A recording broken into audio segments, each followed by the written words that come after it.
Welcome to Anunnaki Oracle Priestess. I'm Teresa. Thank you so much for joining me today. Bear with me just a moment while I get myself together. We can jump right on in here. I forgot to cut my hair. It's not too late though.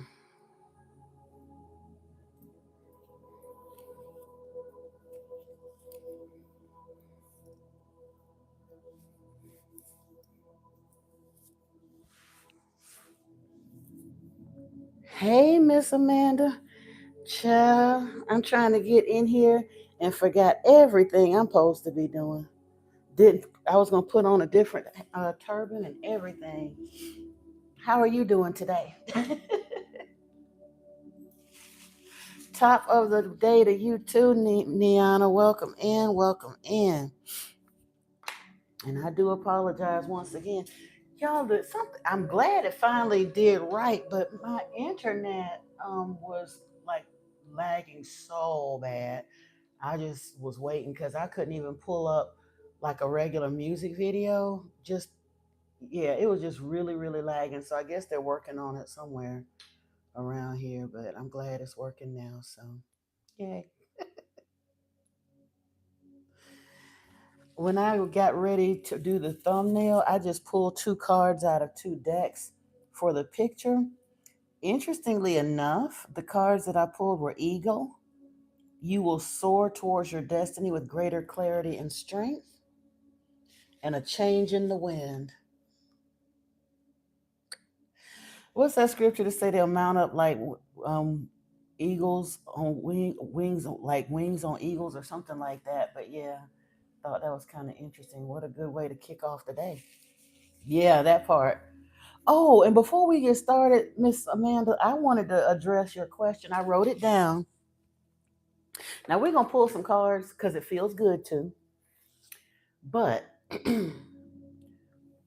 what feels better to you? To think that you're actually receiving confirmation of your set intentions, or that it's just a random occurrence? That part, you know? So yeah, you probably are. Because here's the thing. When I started wanting to learn how to manifest, I was I wasn't it wasn't even indiscriminate necessarily, but in my desire to help, I was manifesting stuff for other people. Like big time manifesting for other people.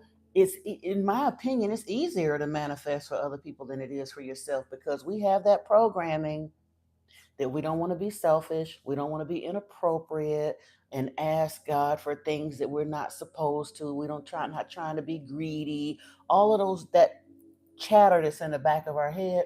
So when we're manifesting stuff for other people, it's coming from a pure place. It's easier oftentimes to manifest for other people. But just keep testing it. Just keep doing it and keep receiving those confirmations until you're more certain that yes, indeed, I am having an effect. Now, could she have gotten the money without you saying or doing setting the intentions that you did? Maybe,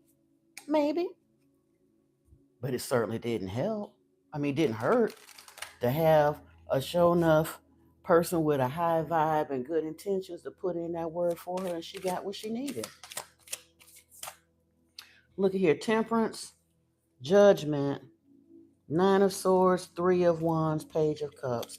So yeah, you concerned about it, but you need not be concerned with temperance and judgment right here. I love this deck, y'all. I don't use it that often, but this is the Neon Tarot. You know me and my purple and bright colors anyway. And it's got that metallic purple edge to it. So, yeah, that's kind of what we're going to look at today. I want to pull, let me see here,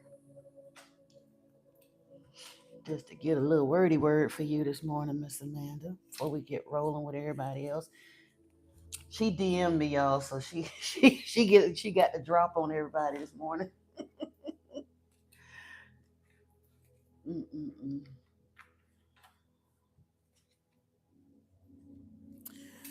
So now, Spirit, is she actually affecting these manifestations? Is this a part of her gifts unfolding? Before we get started, watch your ears, y'all.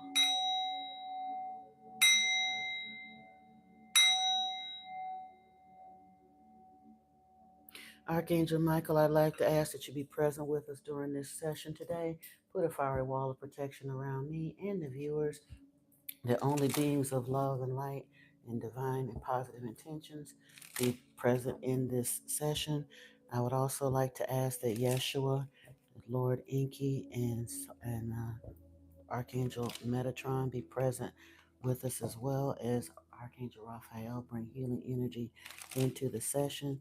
For my tarot guides, I thank you for your presence and guidance and direction as well. Please allow me to be a clear channel for spirit, say what I need to say what I need to see, and be able to provide courage, encouragement, and direction to those who are asking of you. Thank you, Ashe. Forgiveness and communicate clearly. That don't have nothing to do with your manifestations. That might have something to do with your situation, that other situation you was telling me about.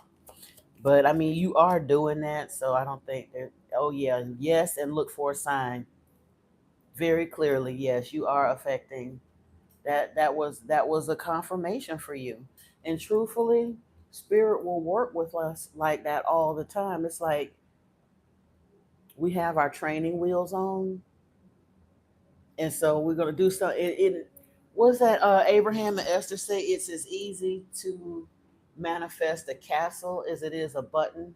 The only problem is most of us have more faith in the button because of the bigness of the castle. So this is an opportunity for you to practice and become more convicted and convinced and confirmed in your manifestational abilities, in the unfolding of your gifts, by helping other people. Because Lord knows there's plenty of folks out there that need help. So yeah, manifest the small things, manifest for other people, keep doing what you're doing, and good job.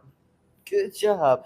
But now we got that answer from the angels. I still, within the next few weeks. What she got coming up in the next few weeks, Spirit? What's coming up in the next few weeks with this eagle and the change in the wind, or within the next few months, whichever the case may be? Let's pull some more cards and see what that might be. We had the next few weeks and the next few months. Excuse me. Hello, Falguni. How are you? Welcome in, welcome in. Yeah, because here's the thing. She loves you as much as she's able to from her position, but like you say, hurt people hurt people.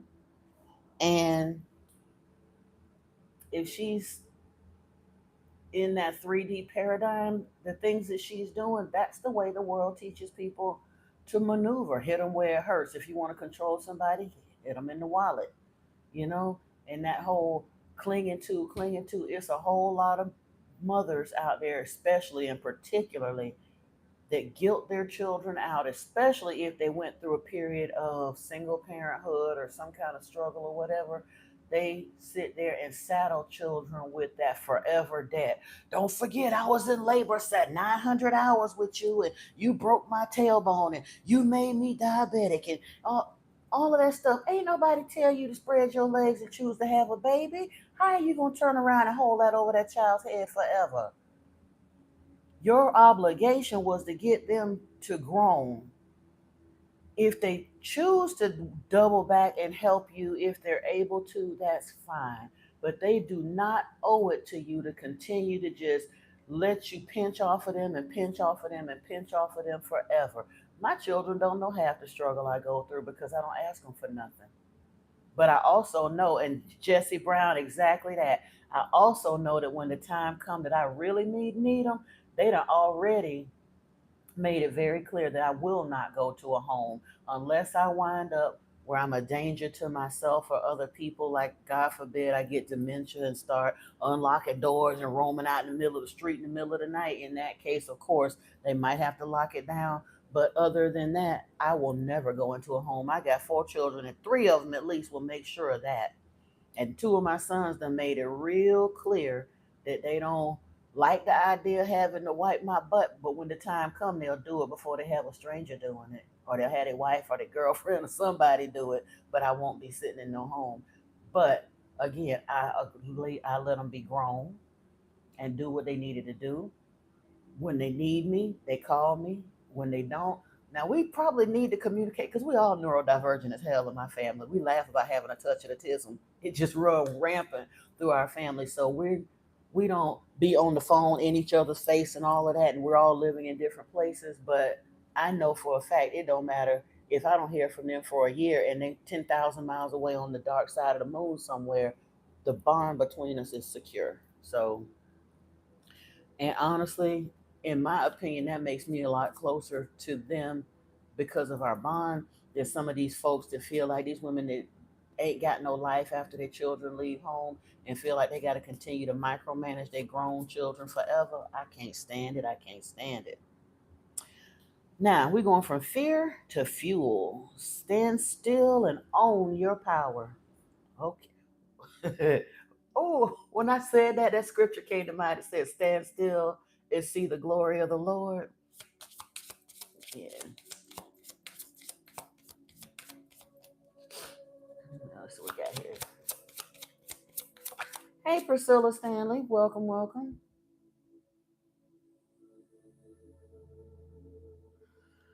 Um,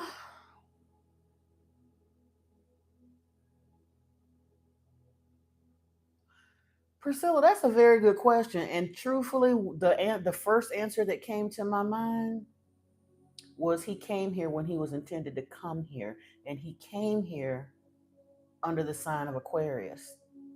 I think his traits are based on his actual birth date rather than what they originally told you the due date was. Because a doctor can give you any kind of due date they want, but a child come here when they come here, right? And bless your heart and bless him too. There's a lot of distance between January the 30th and April 26th. So he's very, very fortunate. Very fortunate. And he may be that real Aquarius that need to, we in the age of Aquarius, you know? Being an Aquarius ain't a bad thing. Trust. I mean, you know, and look, I get it. Aquarius have sometimes get a bad rap for being cool and aloof, but I promise you, all Aquarius are not cool and aloof. Okay, my daughter's an Aquarius. And well, that probably wasn't the best example. She's not cool and aloof. She presents as cool and aloof to other people. She's very protective of her energy. And she's a clear communicator. She don't mind telling people like it ti is. You hear what I say? Now she'll be nice and respectful if you let her. But who, when it gets down to it, she's that truth teller. And even if the truth ain't the truth, she gonna tell her truth regardless. He said, thank you for the input. You think he came here? He did. He came here when he was good and ready. He said, the heck with y'all. He can't wait that long. He got things to do, places to go, and people to see. Yeah, he wanted to live 2 pounds, 8 ounces. That's amazing. Yeah. Mine were 3 pounds, 12 ounces, and 4 pounds, 3 ounces, my twins together. And even that was so tiny. I was scared when they sent me because the 3 pound, the lighter of the twins came home first, and I was so scared because he was so tiny. I can't even imagine trying to work with 2.8. Well, they ain't gonna let him come home probably till he get to 4 pounds where he can hold his own body weight anyway. I mean his own body temp, but still. I don't know. Mine were 30 years ago. It ain't no telling what all they got going on in the medical field these days. So, but yeah, bless you and your baby, Miss Priscilla. Ooh, the quest is here, Amanda. Plunge boldly into life. Where you are is where it's at. Stand up and be recognized. Behold, you are the inspiration you've been looking for. Priscilla, please, yeah, hang around for a minute, will you please, Priscilla? I want to pull some cards for your baby, if that's okay with you. If you want, now, if you don't want me to, I don't have to, but I would like to pull some cards for him if you will allow it.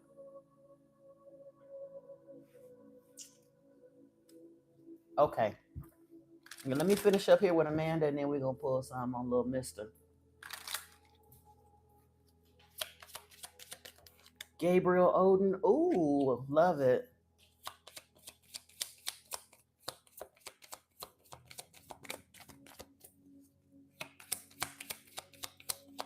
Is he still in hospital or has he come home yet?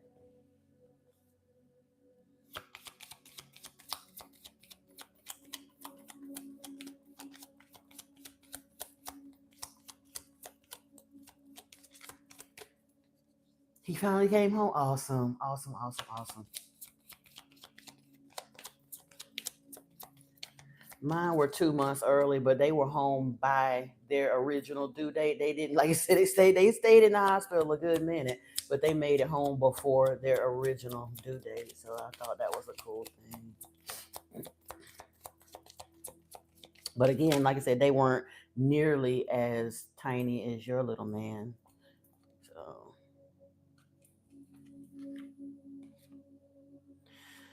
all right, Amanda, we got integrity here. Align your actions so they match your values and inner knowingness of what's right for you. We also have emotional sensitivity. Honor and respect your deep sensitivity as it's a gift to us all. Vegetarian and vegan is here. Find fresh organic fruits and vegetables give you a boost of high life force energy, which elevates your spiritual frequency. And again, definitely not preaching to anybody that they have to go full-fledged vegetarian or vegan. Obviously, I'm not there yet either. Although they do have fat vegans, but I'm not. I still do consume animal products. However, for those of us that are at this particular point of our ascension journey, and if your intuition and your spirit guides, if you're kind of leaning in that direction, starting to be seeing a lot of fasting videos or a lot of fruitarian videos or whatever popping up in your feed, and you kind of sort of you eat and you just really feel when you finish eating and all of that, you finding that the less you eat the better you feel and that kind of stuff. Understand that the more you lighten up on that, you might be being called to lighten up the way you're eating, to allow your vibration to rise even higher, to allow some of your gifts to be more firmly installed or upgraded. Also, we have ascended masters here. Powerful, loving, and wise spiritual teachers are watching over you and guiding you. And earth angel, you are a light worker who has come to earth to teach about love, Miss Amanda. I knew that. Excuse me.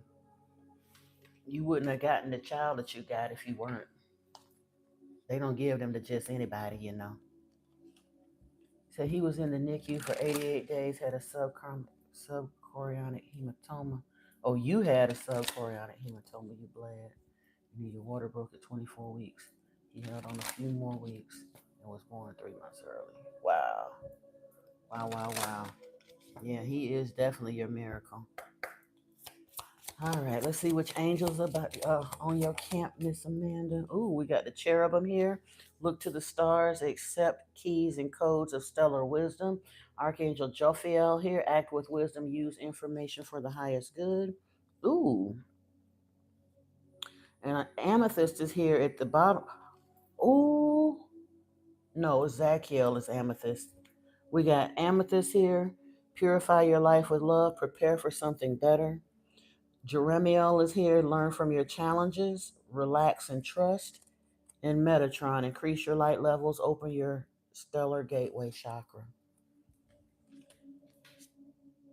I was wondering if Zachiel was going to pop out since Amethyst was here because that's genuinely his twin. And there he go. I shuffled the deck a couple times. There he is. Amethyst is here and Zachiel is here for you. So, and that again, that might speak to that. We've talked about it before. You ain't looking for love right now, but I really believe you have a divine counterpart in your vortex, so to speak. Once the time is right and everything lines up, I really do believe you do have a counterpart. Because you've done this thing alone and you've done a damn fine job.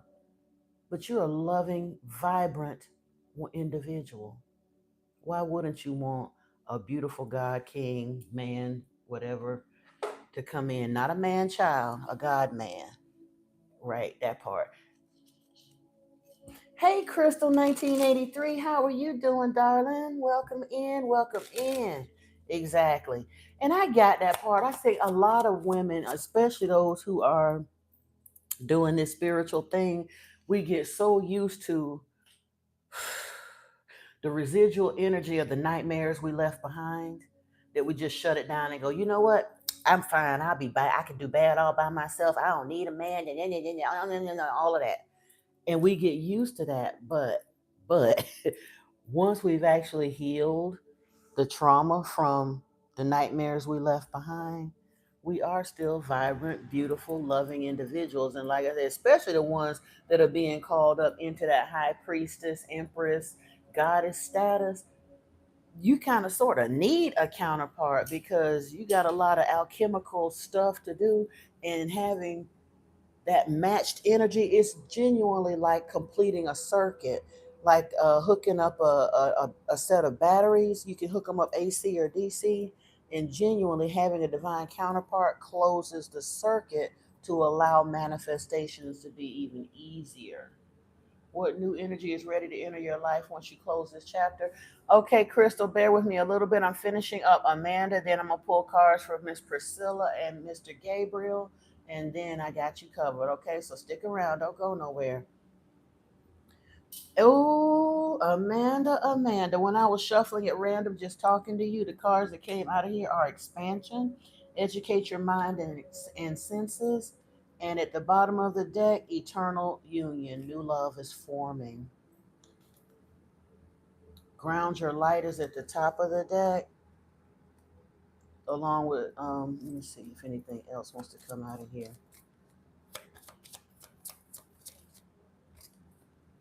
Love and light, act with care. Okay, so yeah, you good on that one. Now let me see what else we got here. I want to get a message from Archangel Michael and from the Ascended Masters. I'll pull you a little bit of tarot and then we'll go on to Miss Priscilla. Ooh, it's 12:12, y'all. Over here in my little corner of the world is 12:12.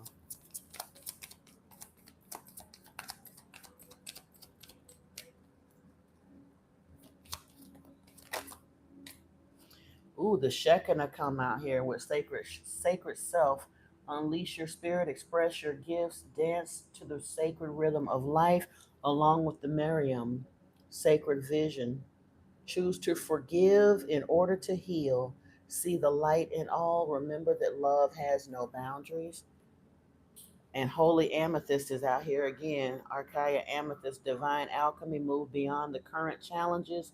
Focus on what you desire. With Master Jesus, yes, forgiveness. You are on the path of light, love, and forgiveness. Father, healing is possible at this time. Girl, trying to tell you, you doing you. I mean, you doing you, but in cooperation with Holy Spirit and your guides. So, but yeah, Spirit is just literally giving you a big old hug. Good job. Real good job. Let's get a message from Archangel Michael.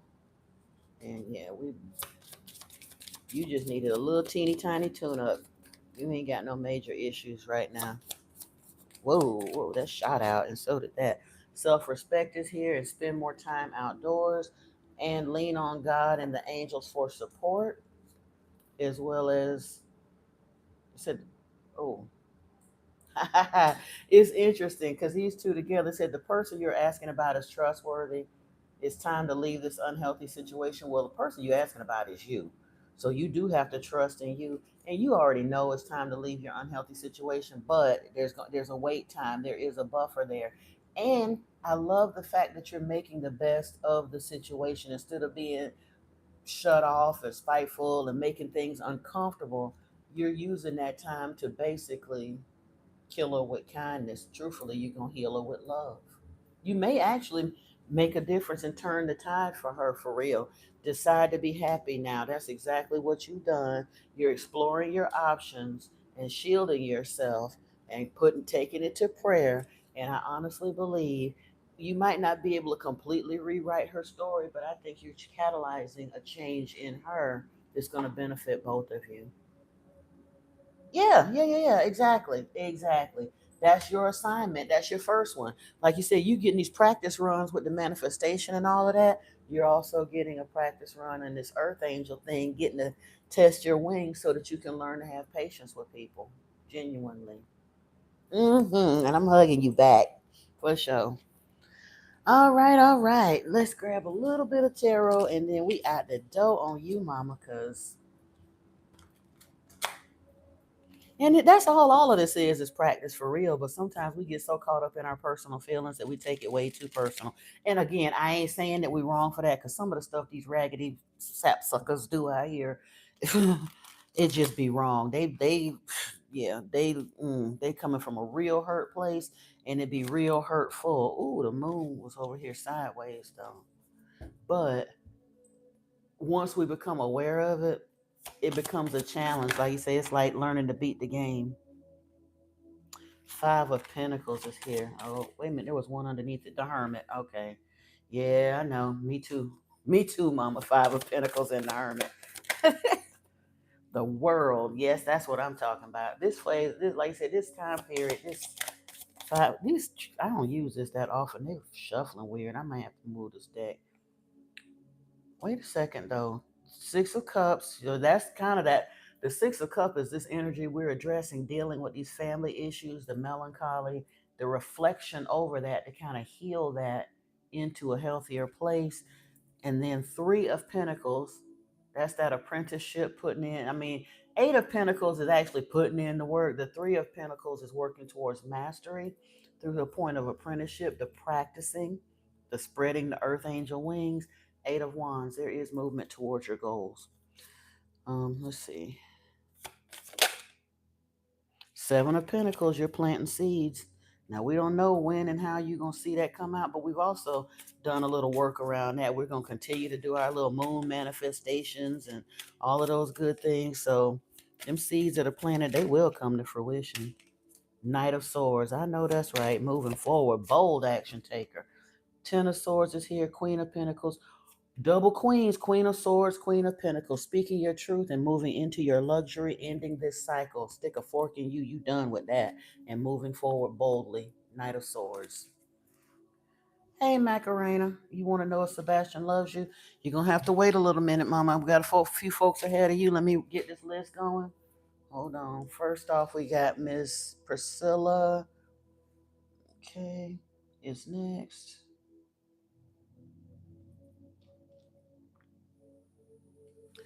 And then Crystal.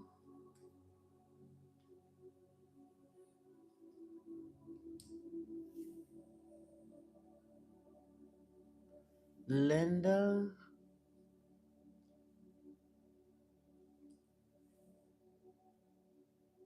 Okay. All right, three of y'all. Sounds good to me. Let's get in here and get started.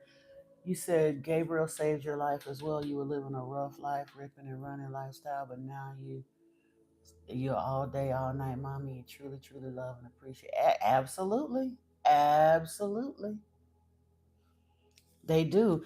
It's so funny because one of my twins I was telling you about. Their birth weights and all, he has two children now.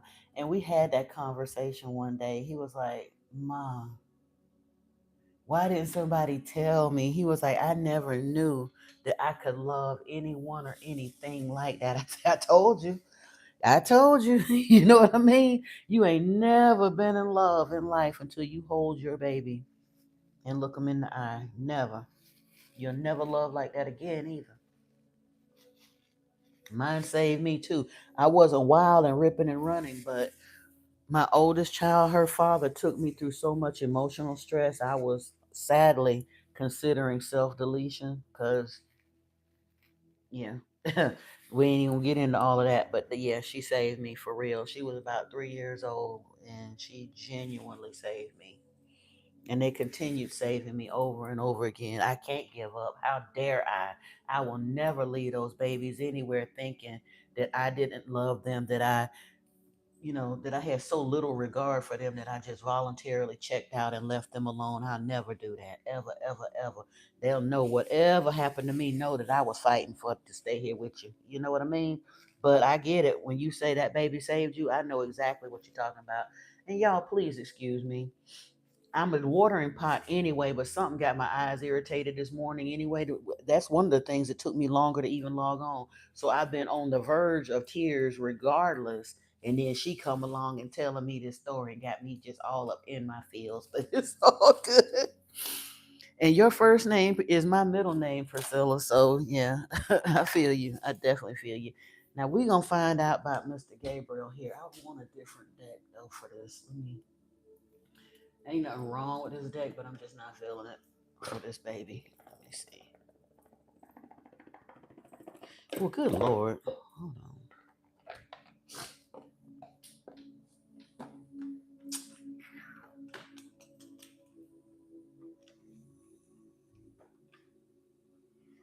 Pull from the angels.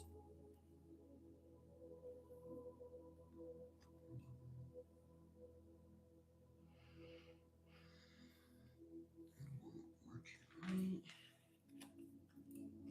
And the star seeds. Because I'm relatively sure this is a star seed baby here.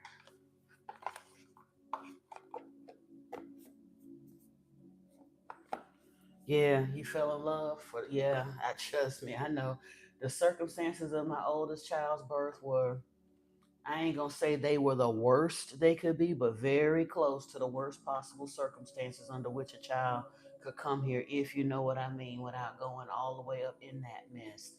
But that ain't her fault. Cause her daddy was a piece of scum, don't mean she ain't had nothing to do with it. And I love that child more than life itself. And always have, always will. She genuinely saved me.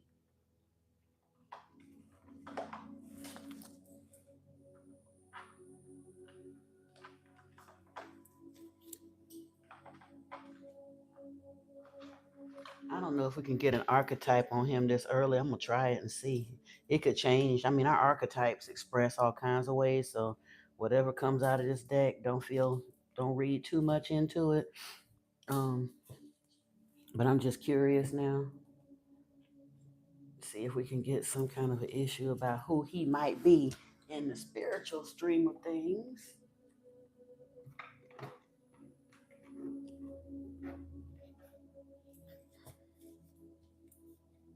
You don't know who his father is? That might be for both of y'all's protection for real.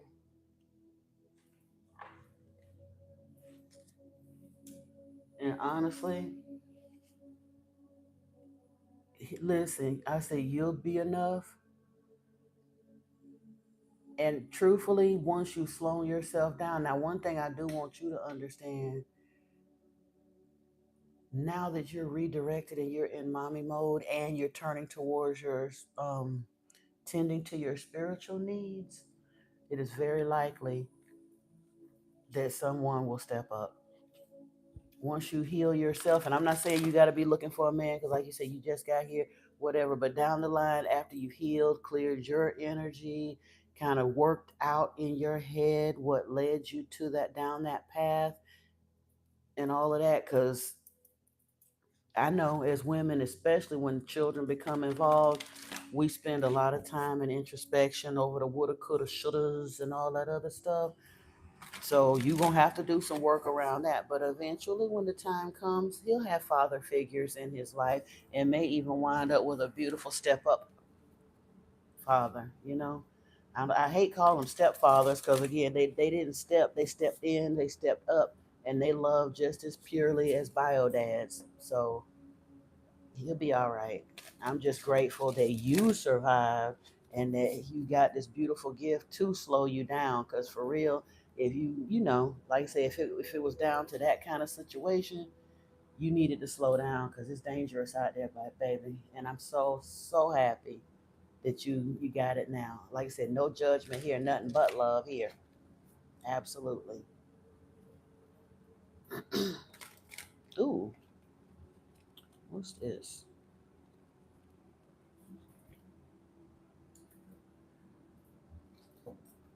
You're welcome. Faith Ruth, you surely can. Bear with me a moment. I'm gonna write it down. Well, there's three ahead of you, so you're gonna have to hang around for a little bit, but you surely can.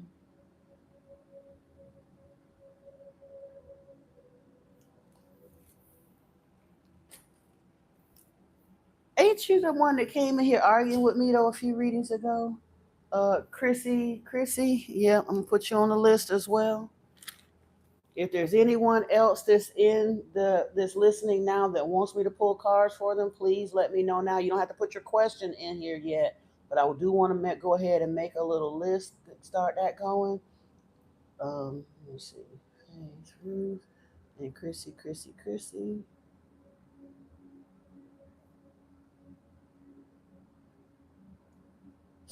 Excuse me. All right.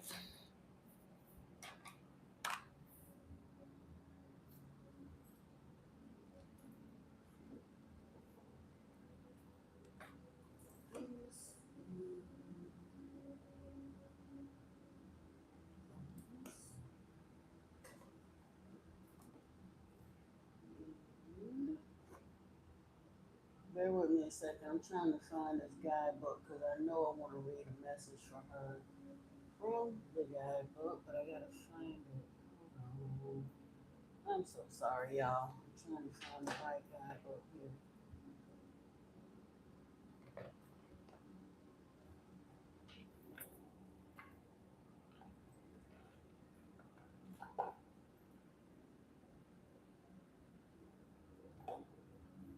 Mm.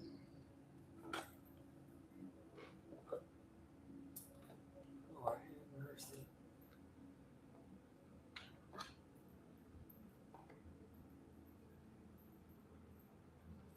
Oh, here it goes. Duh. All right. All right. Sorry about that.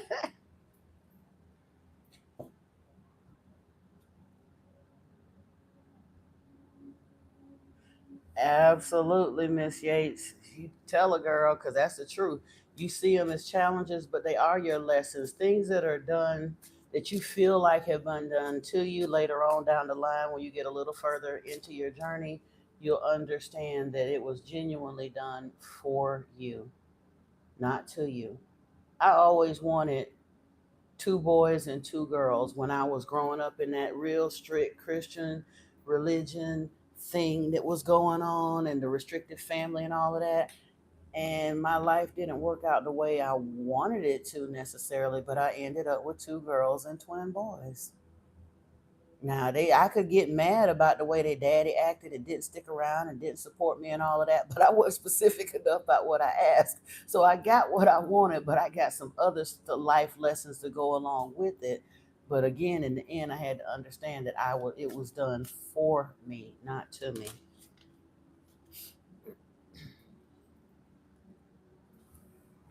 Oh, and that's beautiful. You say you watching it unfold. That's what's up. I'm just pre-shuffling these decks so we can get rolling with them here. Bear with me a second.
Sea Otter is here with happiness. Be the master of playful living, release expectations, and enjoy every day. Let go and instead choose love. Surrender to the waves. Your good destiny of love is sure. So, happiness is here for him. Let me see if any other animals want to come out for him. I love that. That otter energy. They are so smart and so playful. He is a happy baby. Awesome.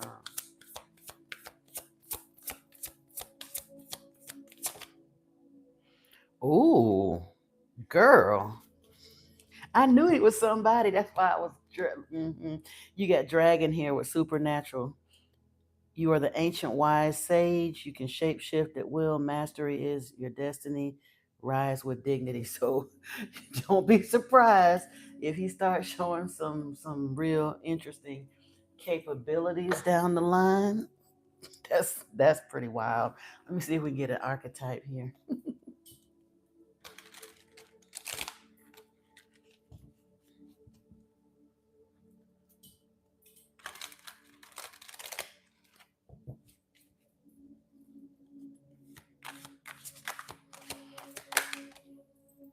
Seeker is here. Thirst for wisdom and truth wherever they are. Oh, I didn't think that was his. You said I gave your mom chills. Honestly, even though spirit showed me like the count, and it's hard for me to even describe because it was something that happened to me in meditation. I was raised in a super strict religious household, so when I was first led to tarot, I was a little hesitant about it because I was raised in a culture that demonized everything they didn't understand, and I wanted to make sure and all the rest of that stuff. But one day in meditation, my guides kind of showed me the spiritual side of the tarot network and how it works a little bit. Like I said, I don't know if I could explain it adequately to give it justice to anybody else, but it really kind of let me know that, yeah, it gives me a little. I get a goosebumpy even now, and I've been reading tarot for over 5 years now, and I still get a little goosebumpy with it. As far as archetypes, we have seeker that came out here, mediator, gift for negotiating fairness and strategy in personal and professional life, respects both sides of an argument, and alchemist, transformation of base motives and goals into golden wisdom. I'm telling you, this boy ain't no regular degular. He ain't. And again, let him be a regular kid as long as you can let him be a regular kid, but just know that he ain't no regular kid. Okay, that's all I know. Ooh, wait a minute.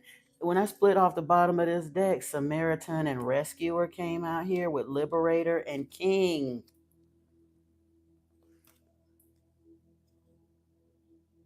Yeah, which he's already, like you said, he rescued you already. Even in birth, acts out of love with no expectation of reward, provides strength and support to others in crisis. Samaritan refines your capacity to help those you would prefer to ignore. Liberator, freeing yourself and others from outmoded beliefs, releasing negative thought patterns. King, enlightened, benevolent leadership, benefiting those in your charge. I told you he knew when he wanted to come here. He's a king of swords. He said he ain't got to worry about being no daggone Gemini. He is a king of swords. Or he could have been an Aries, though, in April. But that ain't bad. I ain't saying none of the signs are bad.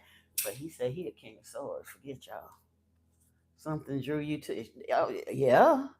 My channel is too tiny for me to think anything other than that. Everybody that crosses my page, whether they choose to interact with me or not, you can best believe my guides or their guides have sent them my way. Because of my other channel, I do have another channel, Modern Mystic Messages. I would highly encourage you to subscribe there as well and set notifications because we get into some of the deeper aspects of spirituality and the ways that humanity has been hoodwinked and bamboozled. I really, really encourage you to check out some of the content there. But because of the nature of that channel, I've been shadow banned, and I know I've been shadow banned on YouTube. So anybody that finds my readings, and best believe it's because their guide sent them there. This channel was dormant for 13 years, and I just decided to open it to split tarot off of my other channel just to keep it a little cleaner. And I just did that a couple weeks ago. You can see, I mean, I got like 130 subscribers on this channel. So, yeah, the fact that you're here at all, best believe your guide sent you. Health is here. So, I'm hoping that he doesn't have residual health issues, but he may also wind up being some kind of a healer energy because you see this green tree, and then Lemuria and Atlantis are here. So he very well could be And at the bottom of the deck, they doubling down on it. I didn't even realize. Wow. And it looks like this flows into this. These cards look like they should have been together. It looked like the beginning, the tree over here and going into the ocean. And at the bottom of the deck, Lemurians and Atlanteans is here again. So with Stargate, cleansing external energies and ascension are at the top of the deck with angels and cosmic companion. I'm trying to tell you, yeah, you done gave birth to a real special individual, a real special individual.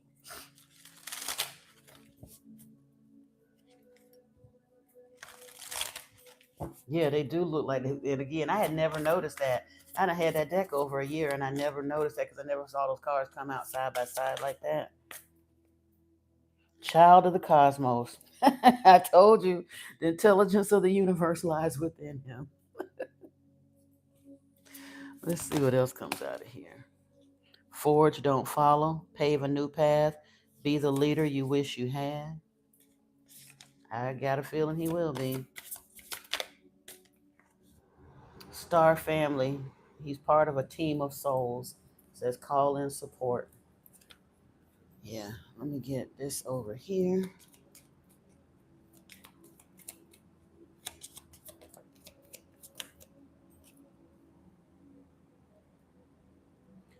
The initiation, rite of passage, crossing the threshold, sisterhood of the rose, beauty and devotion, priest in this case, or mystic teacher.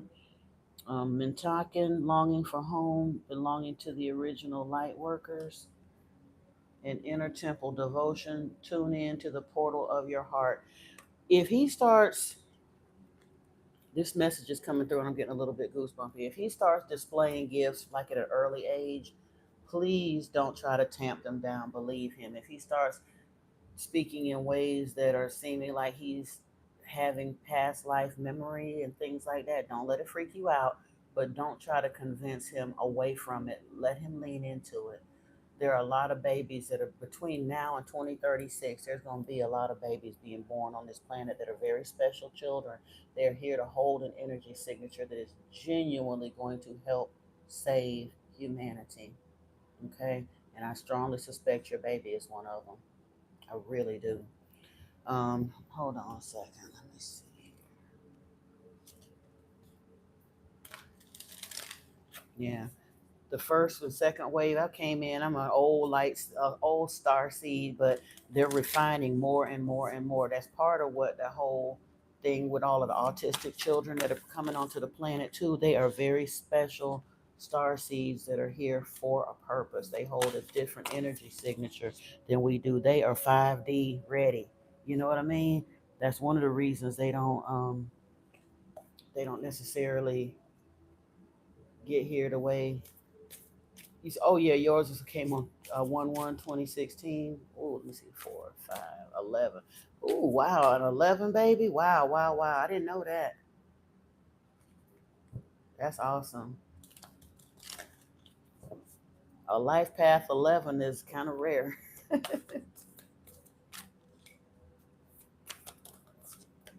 These ain't wanting to come. Ether, the seamless, unspeakable is here. Transformation, shine your light, and unique gifts. Yeah, he's here to transform something. And he does, like you say, unique gifts. Shining your light is going to be very important for him. And this seamless, unspeakable, he's going to have a very close relationship eventually, regardless. I mean, he may just do the regular thing, and he might. Honestly, I ain't even trying to be funny. I hate to say expect it, but he probably gonna take you through your paces up through his teenage years because he's gonna strive. He's gonna want to be regular, and he gonna get out there in the world and attempt to be regular. But just let him know it's okay. He ain't never been regular, and he ain't never gonna be regular, and he might as well just stop bucking. He's here on this journey to wholeness. He's here to do something in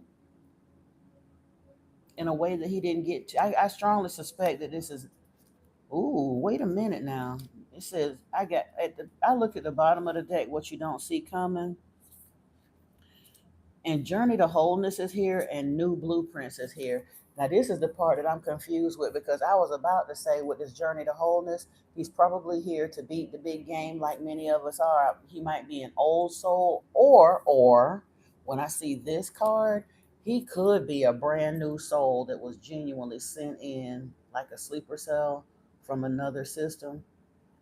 Either way, he's either an ancient soul tying up karmic lessons for himself and probably a whole lot of other bloodlines, or he might genuinely be sent in here to change the whole paradigm. It's a little early to tell yet. Like I said, I just wanted to pull some cards just to see. Let me get over here from the Lemurian star seed and see what we got. He's engaging and curious. That's awesome. Wow.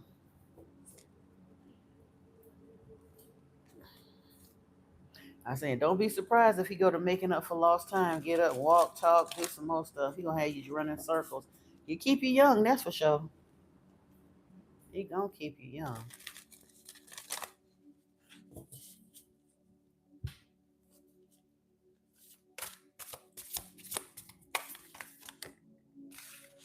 Tree of Life is here with the Circle of Life, clear energies.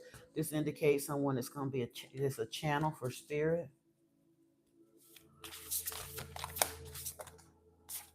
A Blu-ray being, very potentially some kind of a starseed baby, divine, direct divine expression, a bridge between the dimensions. That's why I say this could be his first um trip here. I doubt it. Divine Blueprint is here at the bottom of the deck. Source of self embodiment, inspiration. You are ready.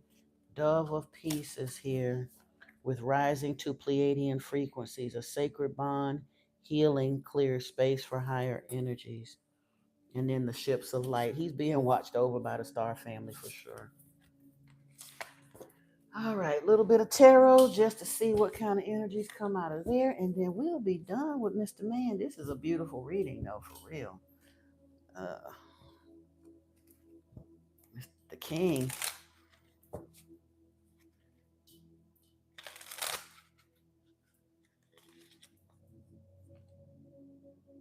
Ooh, the first card that flipped over when I was shuffling was the Knight of Michael, or the Knight of Swords. This is right here in the Aquarius energy. The swords are Aquarius energy. That's a bold action taker.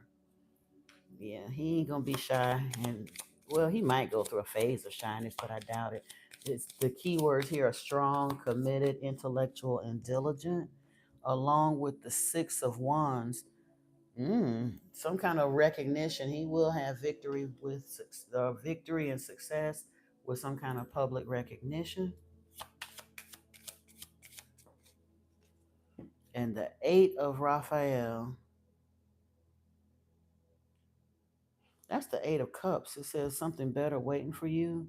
It mentions a spiritual quest in this deck, because usually the Eight of Cups denotes walking away from uncomfortable things. But like I said, if he's an ancient soul here, kind of wrapping up soul lessons, trying to beat the big boss or big game, then that may be what this Eight of Cups energy is all about.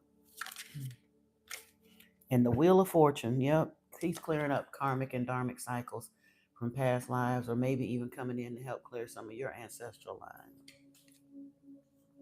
Ooh, Ten of Raphael, emotional fulfillment. Ace of Michael, or the Ace of Swords. Raphael are the cups, and Michael is the swords. Ace of Swords denotes the truth. So yeah, this is a very, with the Strength card. Wow, this is a very auspicious reading for this little young mister. Oh wow. We also have, I think 20 is Judgment or the Sun. I can't remember. Hold on, we'll find out though, because I'm nosy now. It's something different in this deck, but I just want to see.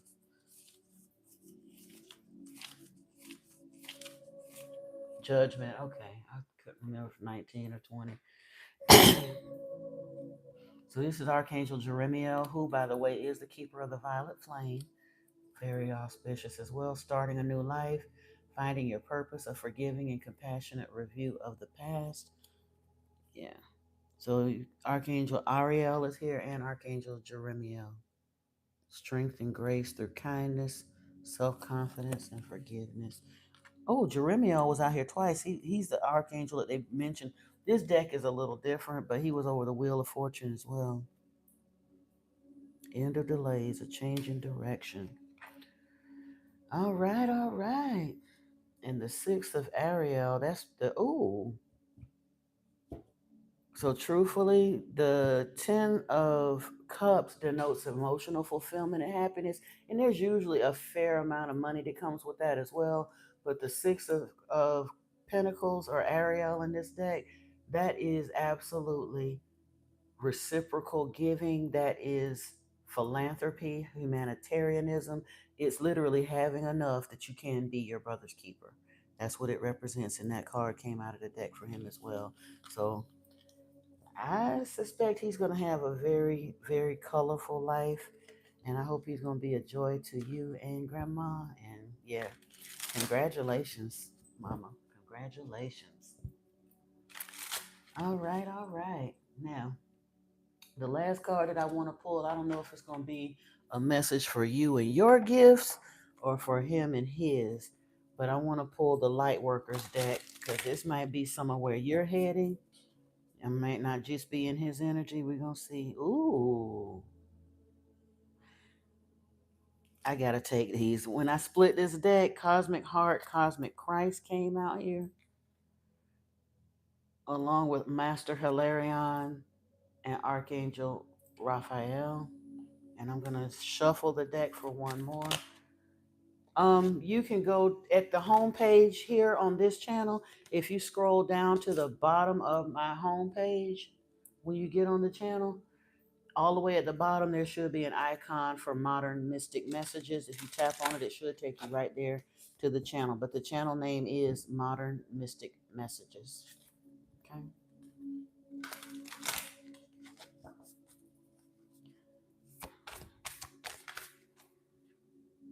Earth healing. Okay. So let's take a look here because these messages will, like I said, this could be for you and or him.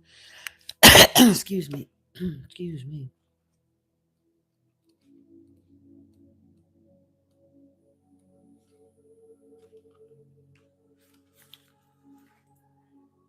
You are elevating your vibration towards the frequency of limitless supply and unconditional love.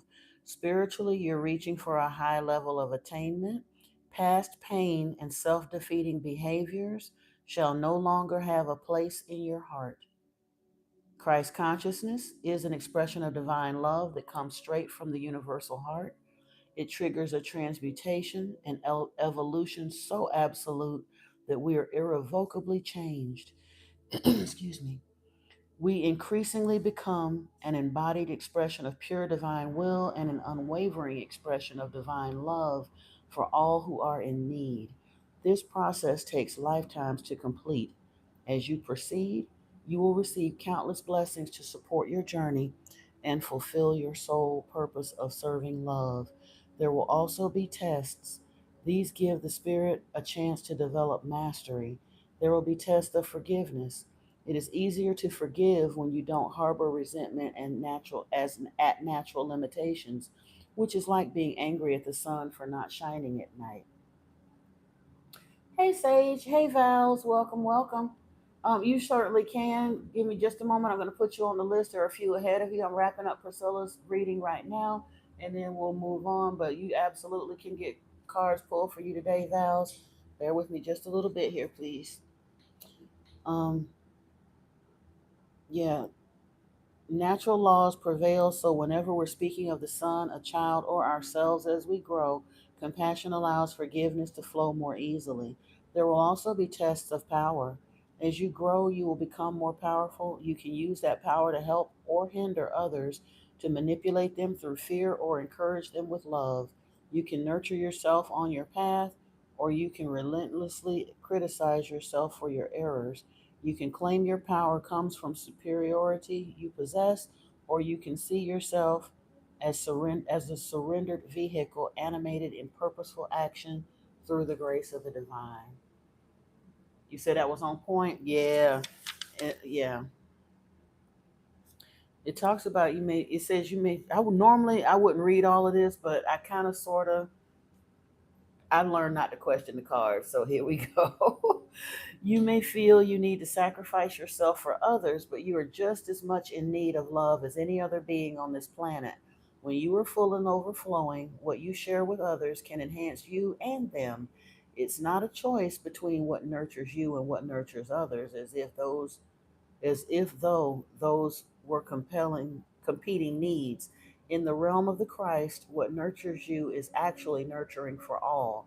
When you are feeling diminished or drained, you have been pulled out of higher frequencies of peace and kindness to yourself, become trapped in unforgiveness or power games, or seduced by the lesser truths of another rather than the truth of your own heart. Christ calls to you now to receive his love for you and to allow your own heart to feel the grace and healing of this. It can be a challenge to learn to love another in a way that does not harm you. Perhaps you learned that love was about making yourself less in order to help another feel like more. This is not love, nor is it consciously chosen sacrifice. It is a heart acting out its scars from the past. Your heart deserves to experience real love. As you gently claim this for yourself, you will find much strength within, much respect for yourself, and a willingness to receive much good in your life. It is time for you to embrace the higher expression of the Christ love within you. You have as much right to experience love, respect, and forgiveness as another. Sharing love in any way brings you closer to your spiritual mission in this lifetime. It also attracts prosperity and abundance. Let the love in. You do not have to suffer to grow now. You just need to let love flow. Linda, let me look here. Hold on. Oh, Lord, I done flung a pen across the room. I'm on Priscilla right now. Then we have Crystal, and then you, then Faith Ruth, and then Chrissy, and then I'm gonna put Val Starseed down here.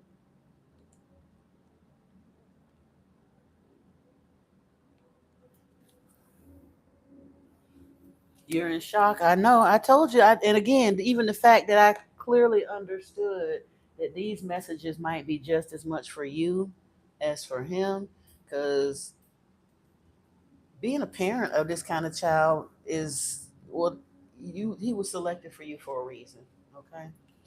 Oh, you're very welcome. I got two more cards for you though. Don't duck, because I pulled them. We might as well read them. They probably won't be as long as the message for that one, but they're your messages, so let's get them. Master Hilarion and Archangel Raphael is here. Part of your divine purpose is to develop the power of your mind and use it for healing purposes. If you change your mind, you can change your world. Guidance and healing inspiration can come to you daily, helping improve your own life and the lives of others. Healing and opening the mind to new realities and possibilities are the gifts of the Ascended Master Hilarion and Archangel Raphael. The mind of a light worker needs spiritual light, information, understanding, and wisdom in the same way that human bodies need food, water, and clean air. The hunger for wisdom can push you to seek knowledge, and this can be a healthy impulse. However, if you love knowledge so much that you keep seeking without taking time to digest, integrate, and apply what you've learned, you may end up confused or mentally exhausted. If you're forgetful, stressed, mentally fatigued, or plotting when you are usually bright, do you need you need some mental time out. The mind rarely rests except through meditation, and even then, rest is not guaranteed. Resting the mind can be a tricky thing for intellectually oriented or highly creative people. Learning to switch off mentally will help you remember and apply what you're learning so that you grow not only in knowledge but also in wisdom.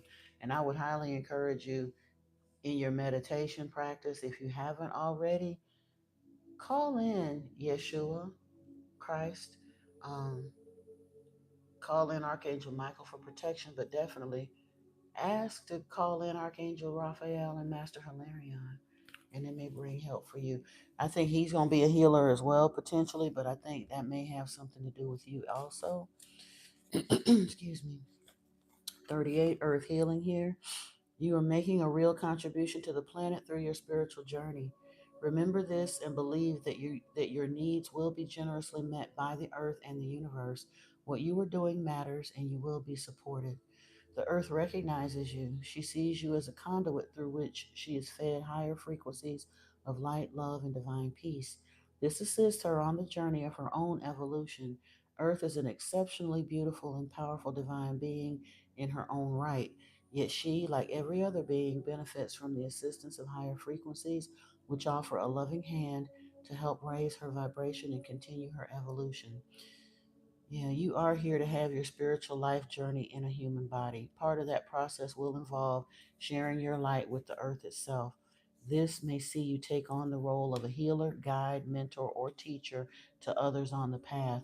It may see you doing work with the natural world with various earth centered causes, such as conservation and animal welfare, organic and biodynamic farming, ethical food production, etc. It may involve an active prayer life that is ongoing through your day, praying for assistance, compassion, clearing, and blessing when you see an accident on the road, an animal or person who seems to be suffering, or an item on the news that you know needs light and healing. Awesome, awesome, awesome. All right. So both of y'all, you're awakening and ascending, and honestly, ain't that what we came here for? That's exactly what we came here for. We may not have realized it because we get that whole wiping our brain wiped thing, that forgetting when we first come here, but we literally came here to be embodied on this planet during this time, during Gaia's ascension, during humanity's ascension. So awesome. You are so very welcome, Priscilla. Absolutely. And next up, we have Crystal 1983. Are you still here, my dear? And as a reminder to anyone, obviously these are free readings. It is not required, but if you are so motivated and led to offer a contribution, my coffee link is on the About page and on the home page of the channel. And your generous contributions are highly appreciated. And in the nature of the universal laws, that energy exchange is not unnoticed. Oops. Let me get these situated. Miss Crystal, are you still here, Crystal? I don't have Cash App, but I think you can use Cash App on the coffee page. I think you can use it. They have several different ways, but my only payment gateway right now is coffee. Me and Cash App had a falling out a few years ago, even before I started doing this channel. And yeah, they got me for a couple $100, and I'm done with Cash App. But I think you can use it on Buy Me a Coffee.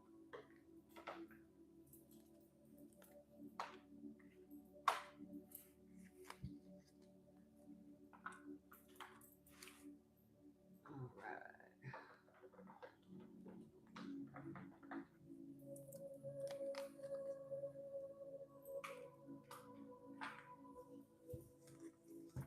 Hey, Cece, welcome in. You said that happened to a few people, you know? Yeah. I tried to use them for a while, but once it got, and I, because it ain't just one transaction that I had a problem with, it was a few of them. I had a friend of mine that tried to send me money, or I can't remember if it was her or me, because we had done money back and forth several times, but whatever happened, it got tied up. I could never get a human being on the line. I couldn't get it back. Yeah, and once it got to where it had crossed the $200 mark, I just left them alone. Thank you, Priscilla. I appreciate you. Definitely. I definitely appreciate you. All right. And I'm still trying to hear from Crystal 1983. If you can't respond in the chat, I'm going to have to go down the line to the next person, who is Linda. Linda, are you still here?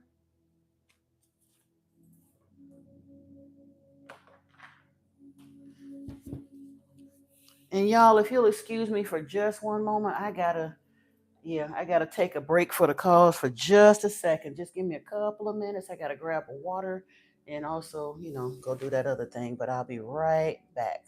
okay?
Uh, Hold on a second. I am back, y'all. Let me get this mic together.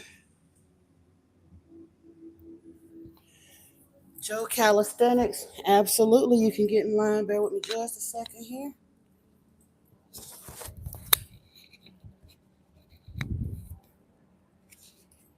Okay. Appreciate your patience. I was getting way thirsty. I went and got my water together and then messed around and left it on the counter instead of bringing it in here.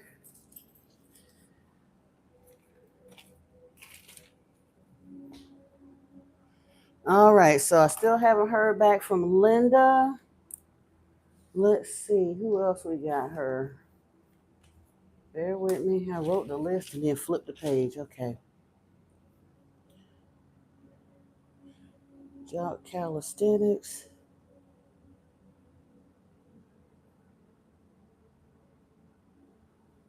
Crystal 1983. Linda. Faith Ruth. Are you still here?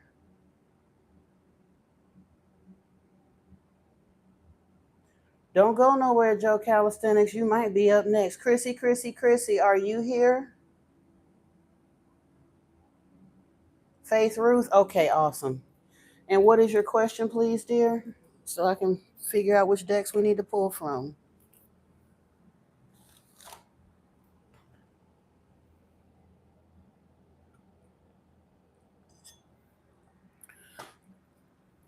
Joe Calisthenics, after Faith Ruth, Chrissy is here, and Val Starseed if they're available still. And again, like I said, if the others come back, I'll work them in. But right now it's Faith Ruth, and then depending on who answers next, there could be two ahead of you. You have no question, you just want a general reading and see what comes through? Sure. Absolutely.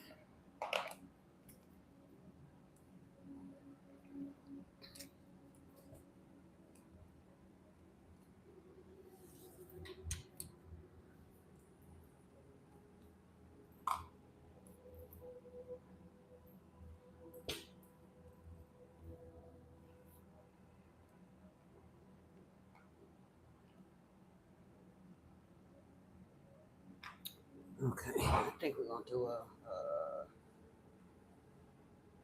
yeah.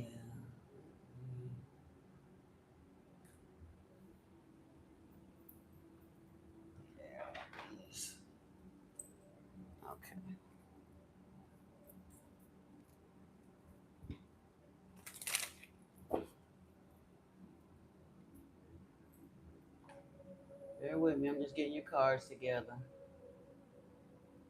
So I don't have to, while they're in my mind. And this is just my weird process. I'm so sorry. Before I forget, because when I really start flowing, I be done forgot which decks I intended to pull. So I like to pull them before I get started with the read, and then I can just work my way down the line where I'm being led to go.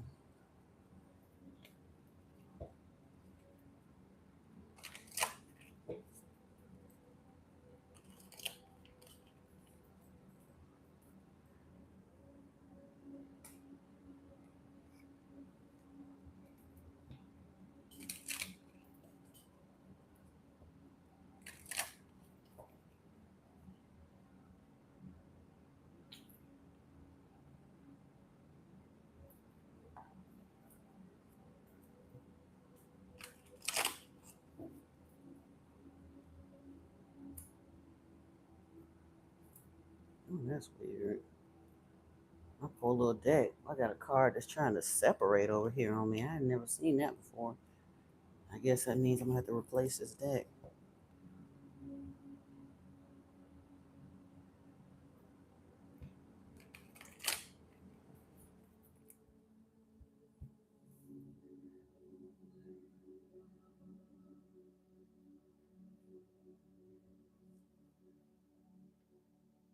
I think you get a Metatron card at the end. I think that could change, but I think that's what you get at the end here. All right, let's go.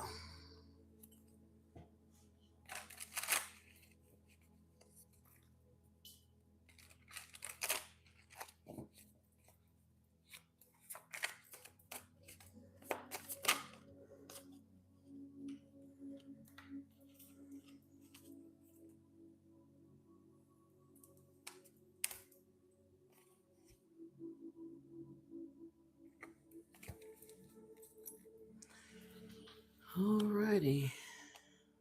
I'm trying to see what it is you're being asked to release. Something going on though, a little bit.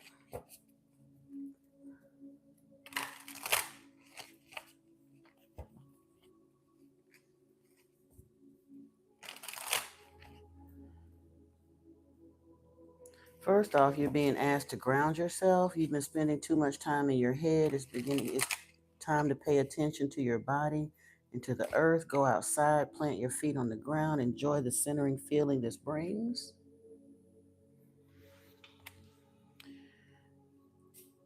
It also says reach out. You've isolated yourself. You're trying to do everything on your own. It's okay to ask for help, so reach out to ask for support at this time.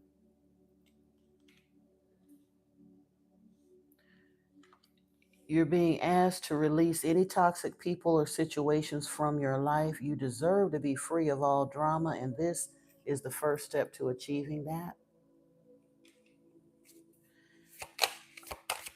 You're being given the opportunity to begin again. There's a fresh start here. Allow yourself to embrace this new life and open up fully to this gift that you've been given. And souls whisper, your soul is whispering its deepest desires and truths to you. In the quiet moments, listen closely. It's guiding you toward your authentic path. So you've been feeling this need to kind of release some stuff and get a do-over. I bet you've been feeling it. But it does look like you are getting an opportunity for some kind of a fresh start. There is divine timing at play here. It says greater forces at play, release control. All is working out for the highest good. But something or someone, either you or someone else, has been trying. There's some kind of a sense of cold and controlling. Somebody's trying to control you, or you've blocked your feelings off. But there is some kind of an emotional block here, a mask being put into place. There's resistance, fear of the new, clinging to old ways or situations in the South Node energy. Let's see, closed off and guarded, resistance, pride, defensive, wounded warrior. Oh my God. Truth expression, new perspective, seeing the truth, clear action, honesty, with toxicity bound, addictions, patterns, energy vampires, trauma bonded, and stuck. Whoa. Karma balance. Watch weighing things out, cause and effect. Choices. Want to make things right. Girl. You look to me like you in a pit of vipers. I don't even think this is all your trauma and drama. I think you're genuinely around something been keeping you way, way down. Let me try this one more time and see what comes up out of here, because we got to get you to some better energy for real. You say you're not sure how to go about it. Mm-hmm. I see. It's gonna start with like, I don't know how to tell you how to go about it. Unexpected storm, apology, and forgiveness. So don't worry about it. If you don't figure out how to go about it, Spirit is gonna bring a tower moment in your life, and it's gonna look like destruction and an unforeseen change, and it's gonna feel. It may feel even painful. This tower moments genuinely look like your world falling apart. They feel uncomfortable, but very often it is the divine allowing the chaos around you to fall completely apart so that you can rebuild, you can be born anew. If you don't know how to get out of it, sometimes your spirit will come in with a very uh, unconventional extraction strategy, so to speak. Yeah. Apology and forgiveness here. Guilt wants to speak their heart, compassion, emotional confession. I don't know if they, I mean, honestly, they may want to do all of that, but I'm seeing here inner child healing, wounding, and coping mechanism. Once this tower hits, allow yourself to just let it fall, please. Because you know how they say if you feel yourself falling, and people that try to break their fall usually wind up hurting themselves worse than the people that just go on and let it fall. A tower moment is kind of like that too. When we try, and again, I'm speaking from experience.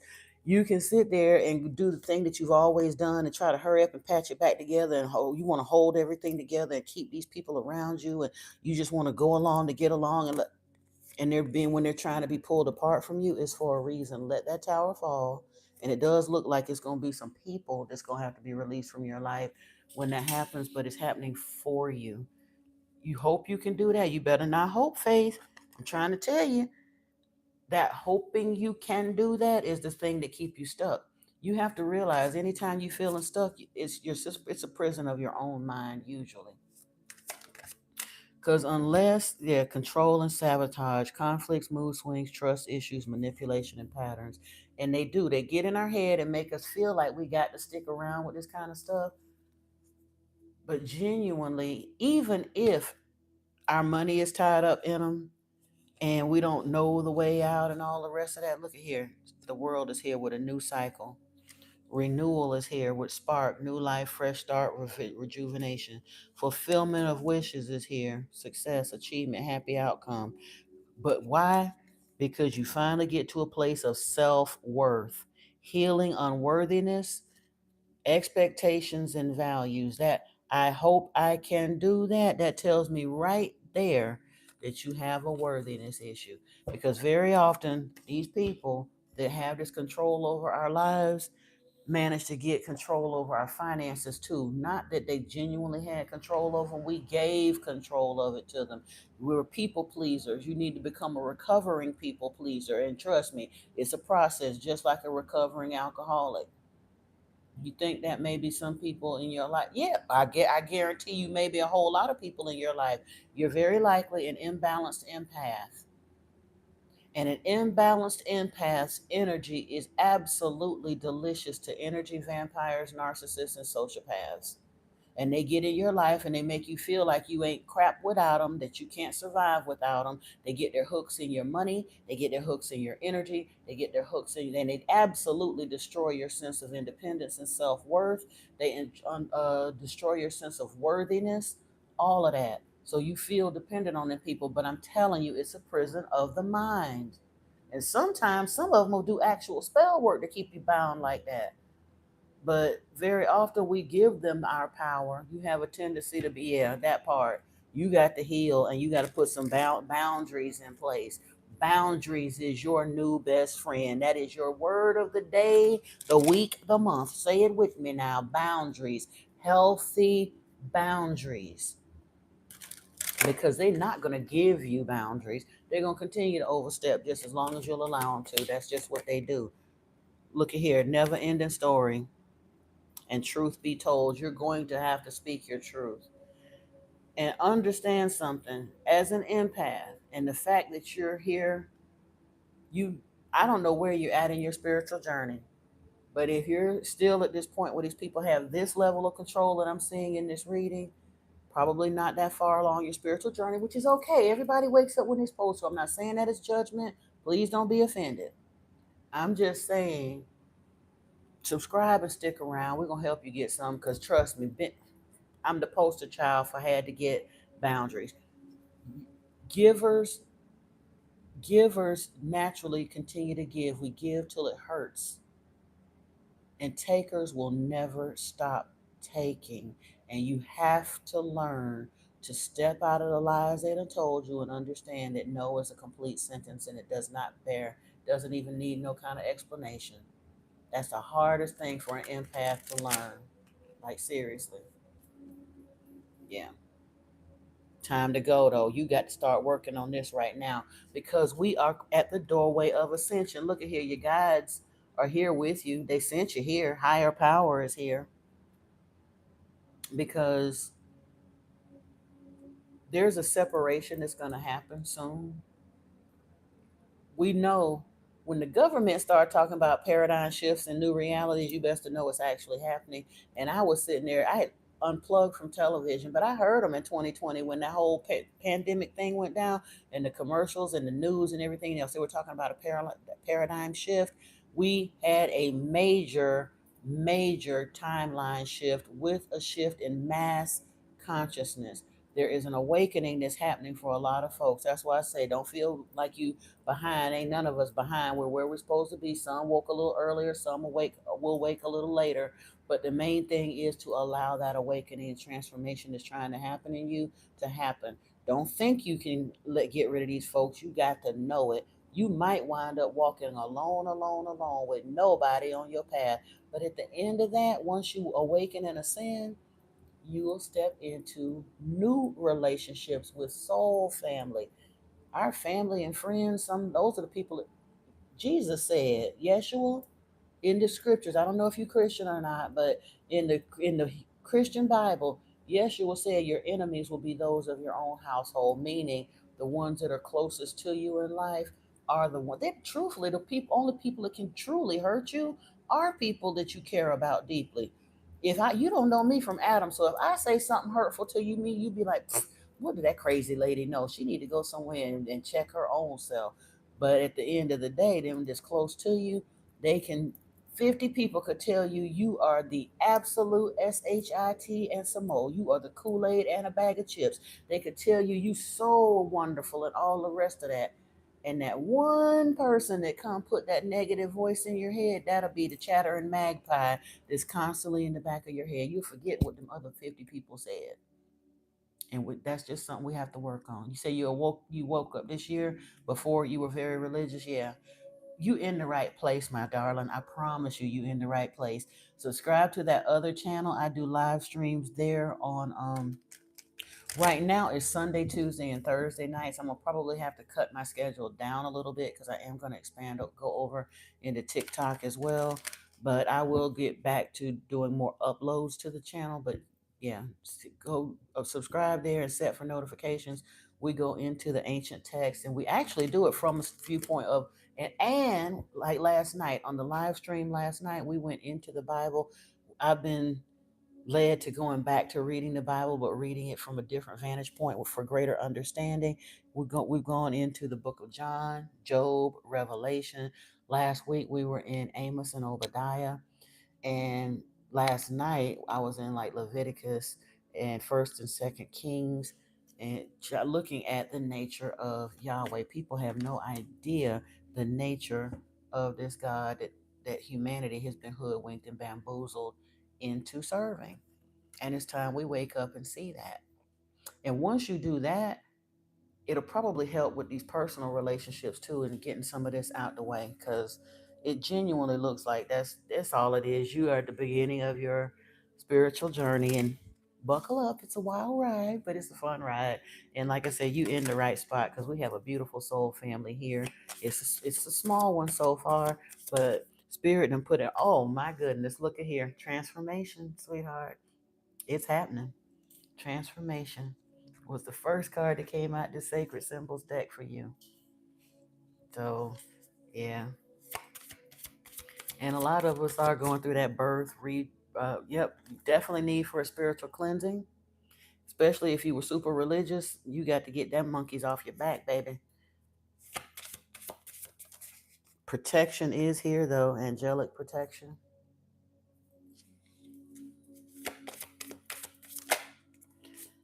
Trust. You may not understand all the unfolding, but like I said, it is happening for you, not to you.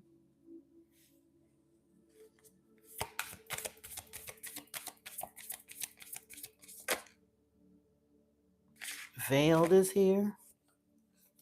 Ooh. And divinity. So, yeah, you don't see it yet. Now, this was just at the bottom of the split, but psychic is here. You might have some spiritual gifts that are going to be opening up to you. Transmute. You definitely going to have to transmute some of these negative energies. But I'm only going to take these 6. So just be aware of that. Let's see.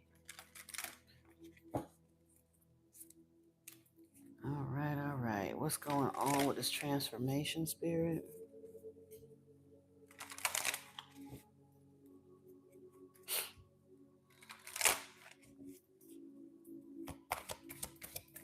Ooh.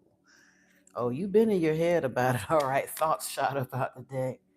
And it used to be called his thoughts, but truthfully, it ain't got to be his thoughts. It's just literally being in your head about something, but you get more information.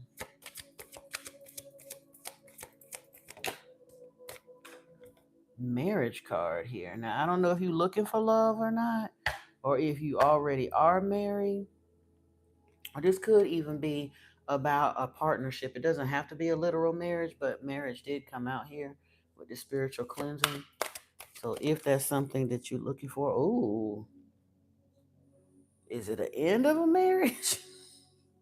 Maybe the end of the spiritual marriage. I'm not sure, but coffin is here. There's some kind of protection here. Oh, you know what though? In this transformation situation and the spiritual cleansing, it could be more of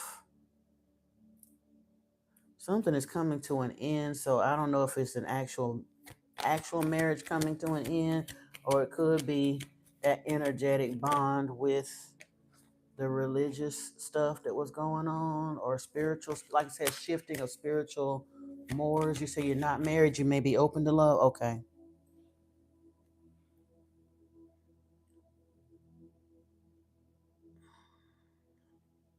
False person came out here. I'm gonna get some more on this because honestly, and I'm not surprised false person came out with this, all these other cards that were out here about the self-worth and the sabotage and this stuff. Because like I said, I really felt like some of that initial energy was not yours. Felt like other people. Change is here. Okay, veiled and change. So you are in the process of this happening.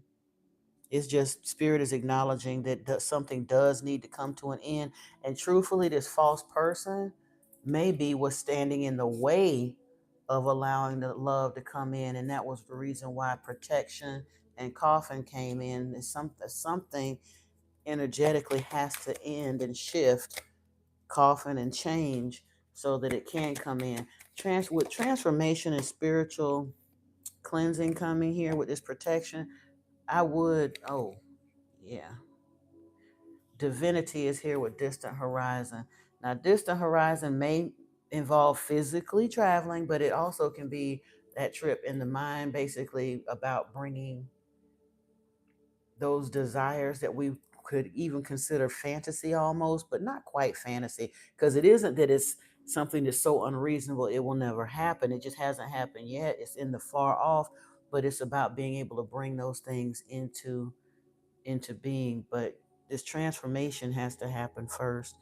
I would highly encourage you, if you have not done so, like I said, definitely want to do a series of spiritual cleansing, maybe even some spiritual baths, um, some kind of put some protection in place, maybe even an amulet. I don't know where your spiritual belief system will allow you to go, but it really looks like somebody, even if they're not doing actual active spell work, they putting the evil eye on you because they don't want to let go of their energy. They're going to try to keep their hooks in you. I mean, they don't want to let go of your energy, but there is definitely a false person in your midst. Be aware of that. Maybe not directly in your face, but somewhere still in your energy.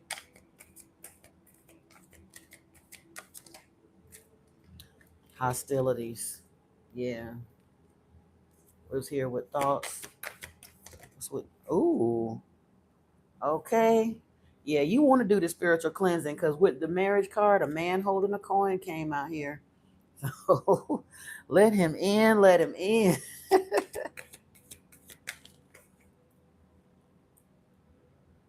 Oh, there's some heart chakra work that needs to be done too with this fourth chakra, Archangel Raphael, heart healing. Whoa, I didn't know that was a weird way that card flipped. But yeah, definitely call on Archangel Raphael. Some heart healing needs to be done here, or is in the process of being done. The sun comes here though. So yeah, once you get this false person out the way and do your own personal introspection and healing and stuff, it's gonna be okay. You sleep with sea salt nearby, but not sure about spiritual cleanses practicing as you're still learning. Yeah, definitely. I would recommend getting you a Himalayan salt lamp. Um, you can do a basic, like a basic spiritual bath. You can look up some spiritual baths or cleanses, but a basic one that you can do is like a cup of Epsom salt, a cup of baking soda, a cup of sea salt in the water. You can put a little bit of like a half a cup or so of brown sugar. Potentially that'll help clear your aura. And like a teaspoon, no, up to a tablespoon of cinnamon in there. You don't have to put a whole lot of cinnamon in the water because it's just gonna crap up the tub anyway. But get in that warm water and stay in there at least like 15, 20 minutes. Look at here. Yeah, you are changing. You don't see this happening. It is veiled to you. But you've been called out of religiosity into real spirituality. Magician in the mirror is here. I'm surprised Light of the World didn't pop out this deck. You're in the middle of this transformation cycle. Let me see.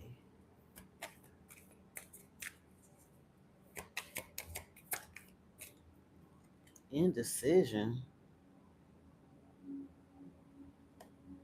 Well, I mean, you said you recently came out of religion, so it's a new process, and we get that part. But I want to see because it's here with divinity and distant horizon. Let me pull another one. Storm warning. That's that tower we talked about. I'm gonna get another one because I'm not gonna leave it on that type of community. Yeah, your spiritual family is gonna help you in this regard. So welcome, welcome, welcome. Let's see what else we got over here.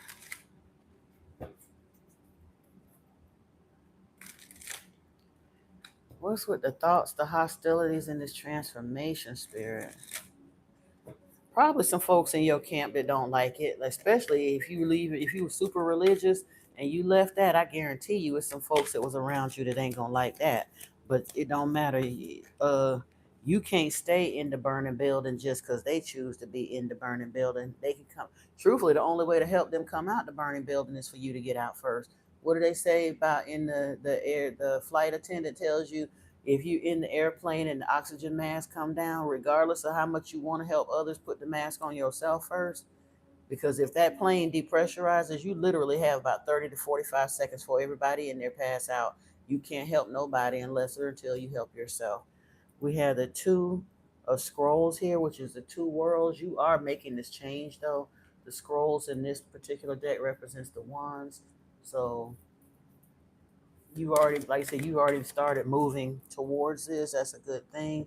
The architect is here. That is the Ace of Pentacles. Ooh, yeah. The spiritual cleansing is probably going to free up your material stuff as well. It is a spiritual cleansing, but very often also look up cord removal I don't care if you had an ex from 5 years ago.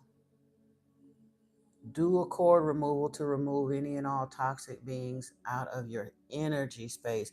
It's a symbolic thing for you. You can look up how to do it, and they'll tell you cord cutting, but I'm telling you, you can follow the steps of a cord cutting ritual, but instead of cutting it in your mind's eye, pull it out. See yourself wiggling it out by the root.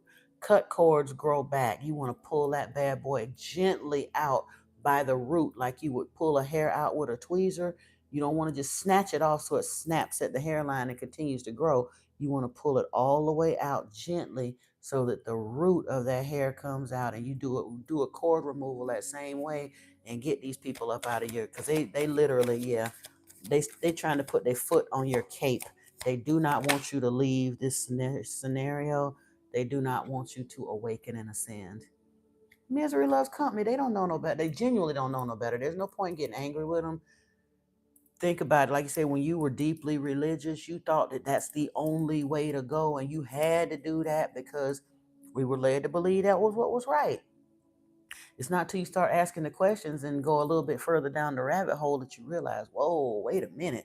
They've been hollering about beware the false light, beware the false light. They are the false light.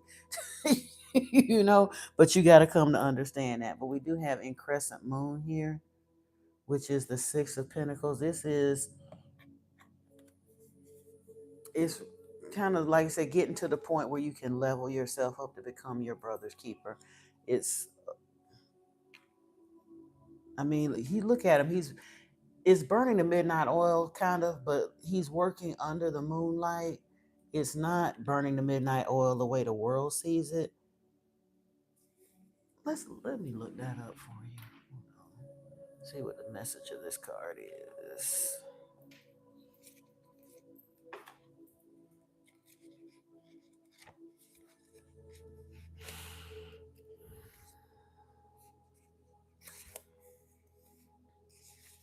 The waxing moon on the card shows an exciting time of increase, abundance, and growth. Your efforts have combined with external circumstances, and even the stars have aligned.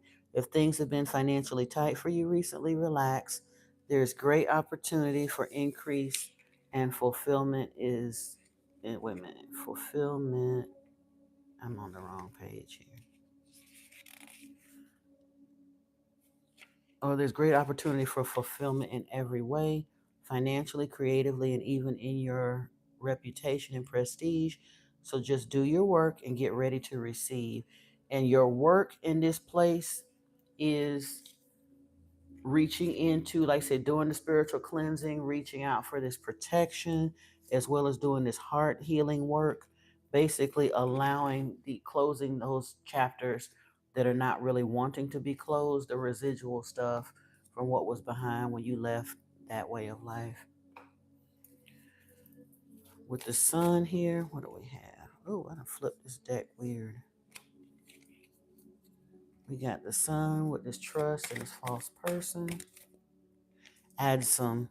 This is quite literally calling on spiritual direction. Notice how she's sitting there, and most of these people in here look like they're kind of translucent. This is calling on your unseen forces, realizing that they are there for you. And then caught in the ruins. Yeah, let's see what this is about. Not allowing, wait a minute.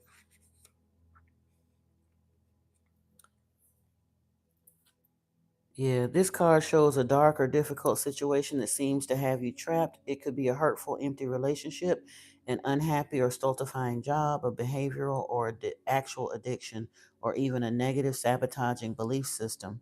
It has held you captive for some time and may have even begun in some past life, but there is a way out, as there has always been. It just takes some effort and determination on your part. Even if these limiting situations and actions are strong, they are self imposed. The courage and strength required to change is within you. You must change each faulty belief and every sabotaging choice as they happen. If you do nothing, you'll perpetuate your attachment to this dark situation. Like the crumbling castle, negative choices could stand for a long time to come. Don't let the ruins of your past ruin your future. You have the power to climb out now. And you're doing it. It's just letting you know It's not an instant process. Kind of keep doing what you're doing. And it does happen in degrees. And I'm going to let you know, don't be surprised if you even this, like I said, the chattering magpies, the self-doubt will pop up from time to time, but just stay on your path, stay on the course, keep doing what you're doing. And yeah, you are being supported by your guides. That's awesome. Now let's see what we got here with this indecision and storm warning. Oh yeah. Three came out, and I ain't even realized it, but this is beautiful. We've got the sands of time. So this is happening. It's taking some time, but it's coming. Initiation in the Count Saint Germain and Archangel Michael. This is your fiery wall of protection. This is your spiritual elevation and initiation.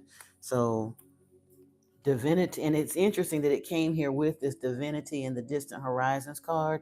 And yeah, indecision and storm warning came with that, but community did as well. Like I said, you're in the right place, and you'll continue to find spiritual family that you're calling in. When you leave one way of life behind, the rest of them, it'll come to you, and some will kind of fall away, some will join in, but you'll find your real soul tribe. And I really believe you're here. So yeah, I do want to pull some tarot though, just because I've got all of the tarot like cards, but I don't know. That's Let's see. Ooh, Ace of Cups is there. What does she have to look forward to? Ooh, the Devil and the Two of Pentacles. So yeah, you releasing this, you're gonna find balance. And interesting, this on this first pile, we had the Two of Scrolls. So Two of Wands, Two of Pentacles, which is a 2-2 message, which is a twin flame number. So once you get all of this out the way, you may very well find yourself open to a relationship. This devil energy is about succumbing to temptation, or that being kind of stuck in that prison. You've been in your head about it a little bit, but you were balancing between two worlds. You coming out of that, and you have come out of it. You're just in this transformation cycle still. It's not an instant thing. Ooh, the moon is here. Yep. So you don't see it, but this decision point is also here, the Two of Swords. So you know it. You're doing what you got to do. It has messed with your money a little bit, but I think that's going to change too when this, like I said, it's just about letting the transformation continue or complete. King of Wands, there you go. There you go. The King of Wands is a leader. He's very charismatic. He's the sexiest of the kings, in my opinion, too. Um, and I honestly think on the other side of all this transformation, that's what's looking for you. Yep, Ace of Wands. And you know, the aces, and especially this Ace of Wands is usually kind of alludes to what the King of Wands working with. So, I'm not saying that that's the only meaning of the Ace of Wands, but right behind what we got, the marriage card here, the King of Wands, and then the Ace of Wands came right out behind it. I really feel like on the other end of this healing, there is a beautiful love for you. The Hanged Man, yep. It's that came, ooh, excuse me, that came out here with veiled, changed, and is caught in the ruins. I'm trying to tell you, you are making the change. This Magician in the Mirror, you had to look at it differently, but you are transforming into something highly spiritual. The Sun came out here at the end with success for that. Yep. And High Priestess, ooh, girl, look, the High Priestess, the Hierophant, and the Magician came out here. Now, the High Priestess with any of these that's still a very spiritual manifesting couple. But in the tarot, the High Priestess and the Hierophant are quite literally companions. They are counterparts, just like we have the kings that go to get the King and Queen of Wands are together, the King and Queen of Cups are together. The High Priestess belongs with the Hierophant. So that's beautiful. And then the Magician card is just straight up manifestation. This is the spiritual balance, as above, so below. This is divine alchemy with a divine partnership that I believe is coming in once you get this other stuff out the way and enter into this divinity with what was this? Distant Horizons, Divinity, and this initiation into Count Saint Germain is going to lead to a divine partnership for you. So, looks good. Looks good. All right, all right. Are you complete?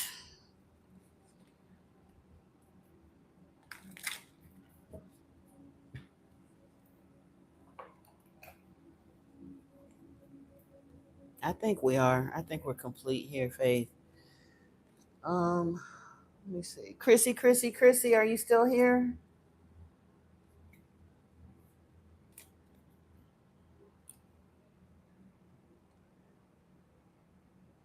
Crystal 1983, Linda, or Chrissy. Oh, you're very welcome, Faith Ruth. You're so very welcome. It's my pleasure.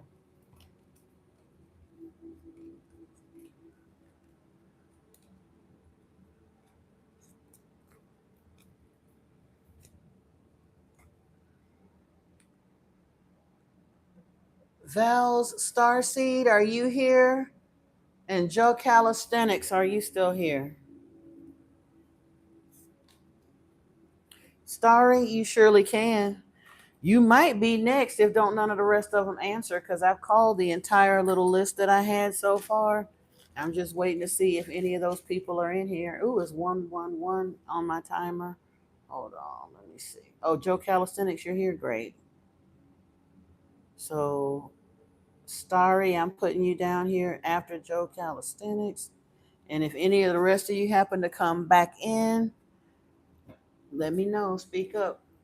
I haven't crossed you off entirely, but I'm gonna have to keep working my way down unless or until you come back in.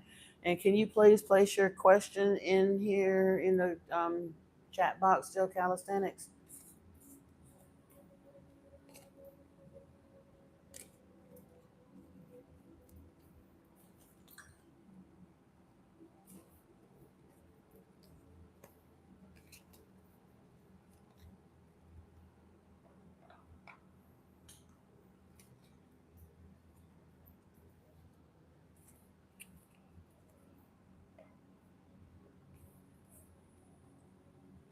I am. I am an Anunnaki Oracle Priestess. I am in service to Lord Yeshua and Lord Enki. Yeshua is Jesus in the Bible, but I call him Yeshua because that's his name. His name ain't Jesus. There was no J in the Hebrew language. But yeah, I am an Anunnaki Oracle Priestess.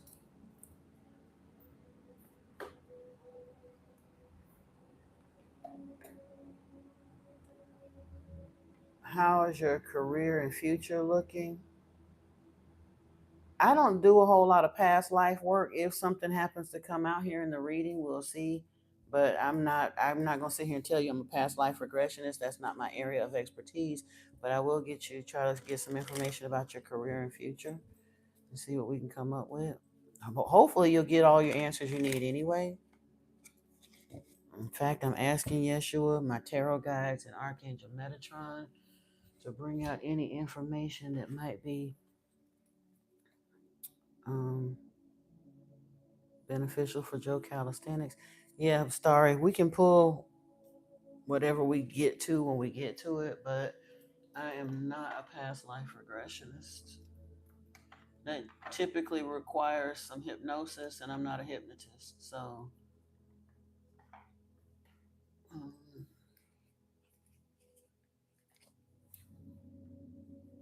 bear with me. I'm getting the rest of your cards here.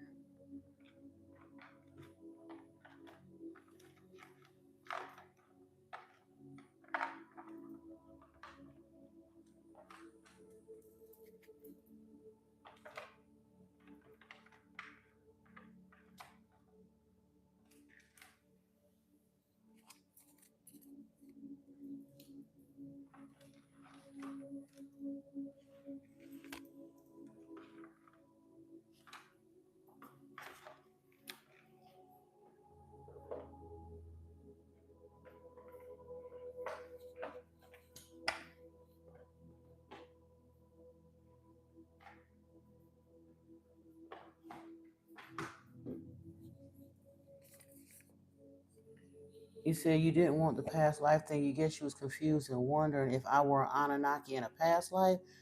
No, I'm Anunnaki in it. Well, I mean, obviously, I probably was. And a reason I feel that way, years ago when I was still in religion, I had an old man that was literally the head of our organization. I was raised Jehovah's Witness, okay, just so you're aware. Um, but the president of the Watchtower Society came to our congregation to visit. His name was Frederick Franz, and he did a whole lot of spiritual study his whole life. He was wrapped up in that from the very beginning. He wasn't there in the very beginning with Charles Russell, but he was the first president after Rutherford. And he took one look at me and he was like, there were giants in the land. Now, I was highly offended at that, but I was like 11 or 12 when he said that. I was embarrassed because I was always taller than most of the kids around me. I've been chunky my whole life. I wasn't this heavy, but I was very self-conscious about it, especially growing up with a narcissistic mom and all that stuff. So I got super offended when he said there were giants in the land. But after I read the book Initiation by Elizabeth Hayes, I came to understand that the reason he said that was because he recognized something in my features, the shape of my skull, and all of that. He recognized that residual Anunnaki characteristics or Egyptian. He identified me with the race of people that was known as the sons of God, which would have been the El Shaddai, the sons or daughters of the Elohim, which are Anunnaki. So yeah, I was most definitely, because I'm still, like I say, I still, for those who know what they're looking for, I still bear some residual structural features of some of the Anunnaki. That elongated child. I'm so glad I'm not a man. My head is definitely shaped like Tippy the turtle, and I've seen it in a man too.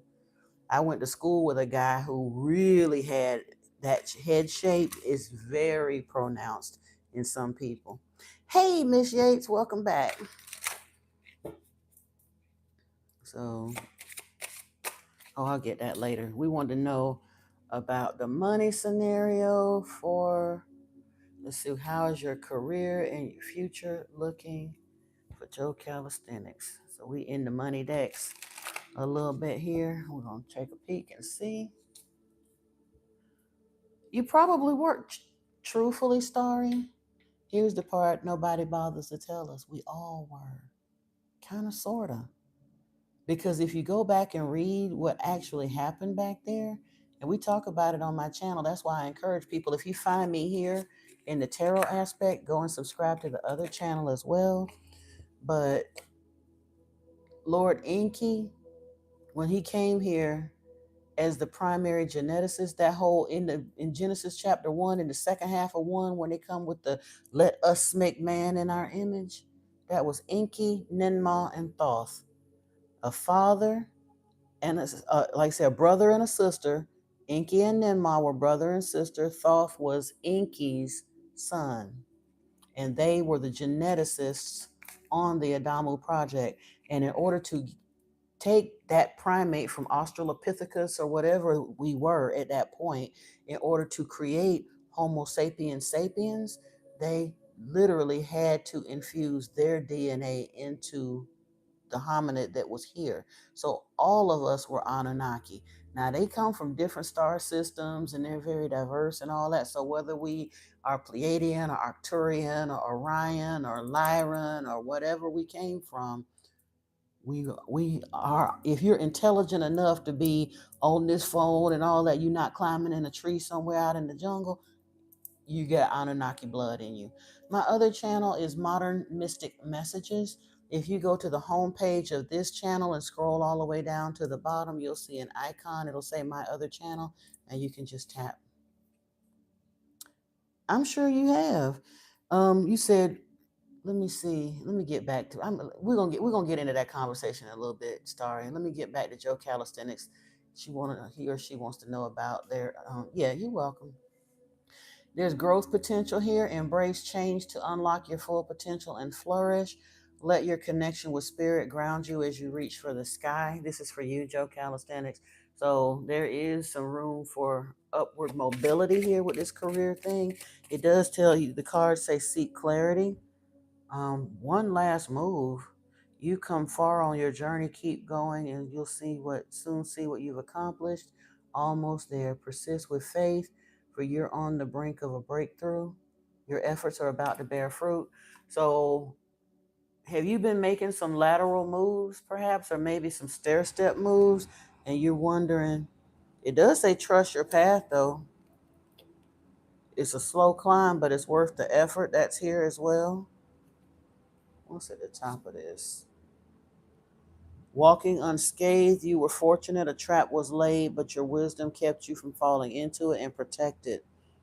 So even if your career path doesn't look obvious, do be aware that spirit is kind of moving some things around in the background for you. Yeah. And honestly, a lot of the chosen ones are going through that, getting laid off, crazy people at work gunning for them, trying to get them trapped up and stuff. Or like you say, very often we have to keep making lateral moves. And honestly, what you're going to probably wind up doing, I hope you don't get offended when I say this, you're going to probably make lateral moves and lateral moves until you finally figure out that you're supposed to be doing your own thing. Eventually, you're going to get called out of the traditional workplace because that whole system is actually in the process of going down. Heroism lies in the willingness to sacrifice for the greater good, fear nothing, and embrace destiny. Mental mastery is here. You will master a skill that enhances your mental acuity and analytical abilities. Focus on skill refinement, excel in execution. So, again, work from your have to as long as you have to, but you're leveling up in the background so that eventually you're going to break away from that and do your own thing because that's what you're supposed to be doing. Those systems are falling apart. And as builders of new earth, we're going to have to learn to look at job working and production and all of that stuff as in a completely different way than the world has encouraged us to look. Have you noticed how if you keep making them lateral moves, it's kind of like you have a desire to work, you want to cooperate with these people and do all of that, but when you get into a place it sounds good from the start, but eventually you start seeing the underbelly of it and the people start acting a fool and you really don't fit in there like you thought you was gonna, and it really start kind of sort of getting on your nerves, and before you know it you're looking at the eggs that you can't afford to leave yet because you need that money, but you really want to make another move. Is that kind of, is that okay? Yeah, I know, welcome to the club. In the club, we all fam. Look, two-faced, sometimes showing only part of ourselves to the world, and we have to. It ain't, they call it being two-faced, we call it self-preservation. You ain't wrong. Savings, future security is built on today's saving. Begin saving for the future now. Maybe this is saving to start your own thing. Maybe you're gonna go and learn coding or some kind of online business, or who knows. I don't know what you got it in your heart to do. Take it up in meditation though, because very often spirit will give you a way out. That thing that you've been wanting to do that you weren't sure whether or not you could do or ain't got the nerve to do and all the rest of that, you're gonna find a way. We're supposed to be us, but us don't fit in corporate nowhere. It don't fit in corporate America, corporate Europe, corporate UK. We don't fit because we're star seeds. We was never meant to fit in that world. That world is literally in the process of falling apart. They're eventually going to fall apart and will roll over into a 3D reset. Meanwhile, we're ascending into the 5D, and whole new systems are going to have to be created, new ways of being, new ways of commerce, new ways of all of that.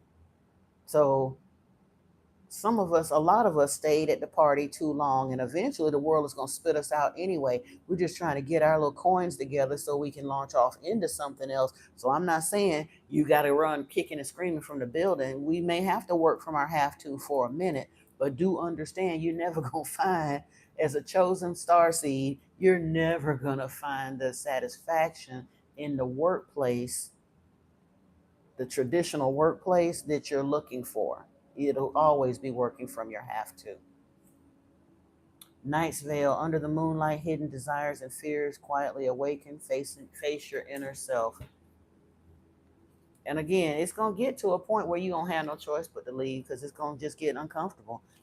When you get to the place where you going to work every day and you in the car with your stomach in knots, having to take a deep breath and grab a sip of coffee and all the rest of that stuff, you know you done stayed at the party too long. Die Traumfrau, I'm gonna put you on the list here. All you got to do is hang around here for a minute. Let me put you on the list, and when I get to you, we'll get there. Today is your day.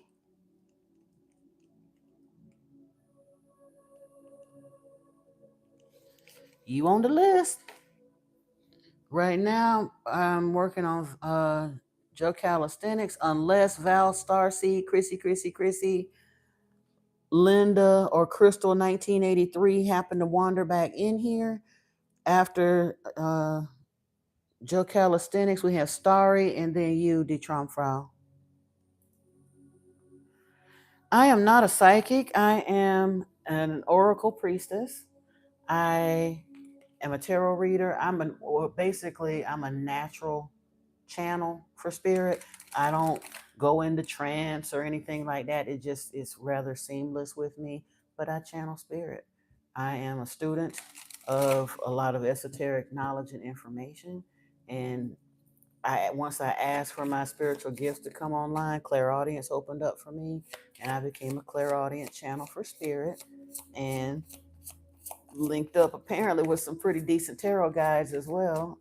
And I got into tarot for my own healing, and then spirit kind of let me know that I was going to be doing it for other people too. So yeah.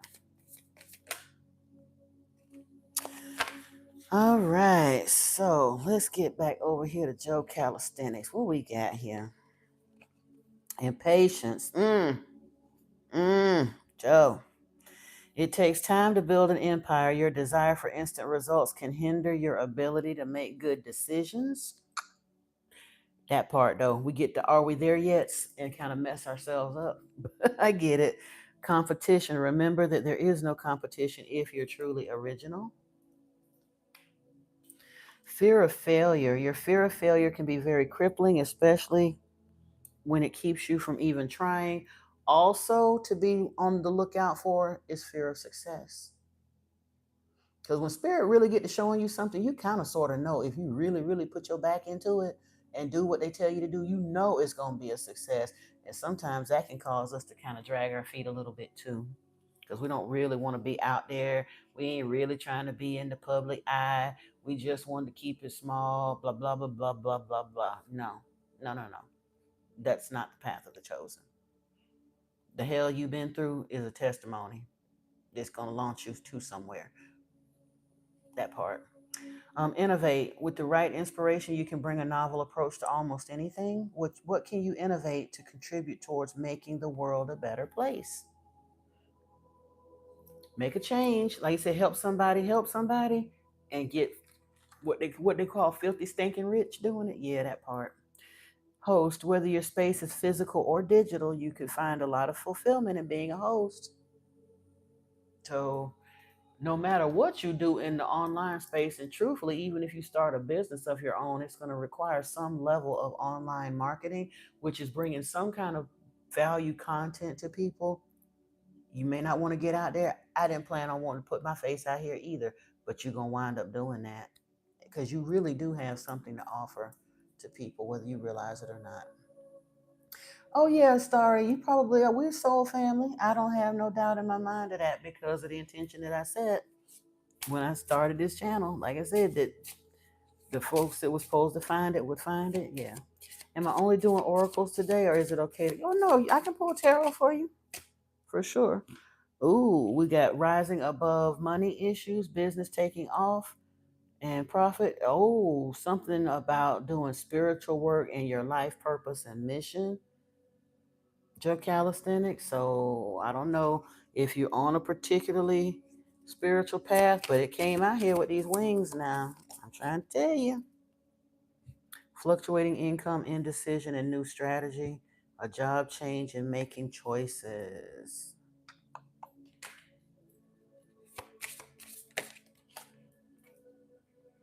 starting over, saving up, resources in a nest egg, new opportunities. Yeah. These are career and money oracle. I think I got these off Amazon. In fact, most of these cards, I got a few off of Temu and a few off of Hay House and stuff, but most of my oracles I get off Amazon. I got a few off of Etsy too, but Etsy cards be mad expensive. like, but that my favorite deck that I have of all time is the Age of Aquarius deck. It is an absolutely gorgeous deck. In fact, I was gonna pull some tarot anyway, so I will pull from that deck. Let me get it on here since you're asking. It's a beautiful sister in Canada. I forgot her name, and my box is up in the cabinet. I'm so sorry about that. But this is an absolutely beautiful deck.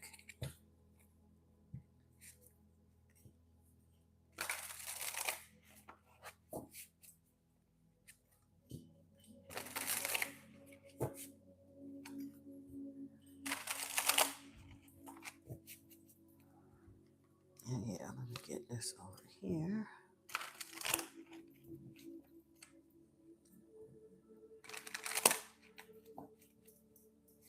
You said I'm your god. I'm like your godmother. Hey, like I said, you ain't here for no reason. Co-create. You gonna be called to co-create with spirit. That's where you gonna, like I said, you gonna come out of corporate. I'm assuming you're in America, whichever corporate, wherever you at, you coming out of it. TikTok. So, like I said, continue to work there if you have to get your money up. But please understand, the spirit is pulling you out of that demographic. I cover my hair. It's just cultural for me. Treasure Island is here though. It's cultural and a spiritual protection. I mean, anytime you do any kind of work like this on any social media platform, and YouTube is especially, the trolls come, and yeah, I try to claim cover my hair a little bit. Hey Tyrone, how are you? But it's not a religious thing for me. However, the other day I was kind of glad that I got in the habit of doing that, because I had one of these trolls. I was in my other channel where I discuss biblical things and we talk about a lot of spiritual stuff. And he tried to hit me with the scriptures where it talk about women aren't supposed to be teaching or praying or prophesying. First of all, mister, what made you think I'm still Christian? I ain't told nobody I'm still Christian. I'm quick to tell them I'm not Christian. I just refer to the Bible because I know that there are a lot of good lessons that are in there. I can get the information and take what I need. But because my hair was covered, it covered all bases. Because even in the Christian scriptures, it said that a woman should not be praying or prophesying in the congregation. Number one, I wasn't in the congregation, I'm on YouTube in a classroom. But even then, she could teach, pray, or prophesy in the presence of her husband if her hair was covered. And she could teach in the congregation if there were no other spiritually qualified men to teach what she was teaching.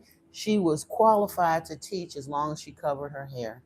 So the troll came in there gonna try to school me, but I had all the bases covered because I typically cover my hair. Occasionally I will uncover it, but yeah, most of the time I keep it covered. We have the Alchemist here. Now this deck is a little different. This is an extra arcana. I forgot what they call them in the book. They have the regular major arcana, but this Alchemist card is part of the Aquarius deck. And the keywords here are divine transformation and a visionary. This is a transmutation of energy. Ooh, ooh. It's been a while. I mean, it's been a little rough though. Look, Nine of Wands is that Chiron, healed or wounded warrior type energy. The keywords on this card are resilience, boundaries, and fortitudes. It requires perseverance. So it's spirit is acknowledging it's been a while, but you've been planting the seeds during the work. The Seven of Pentacles is here.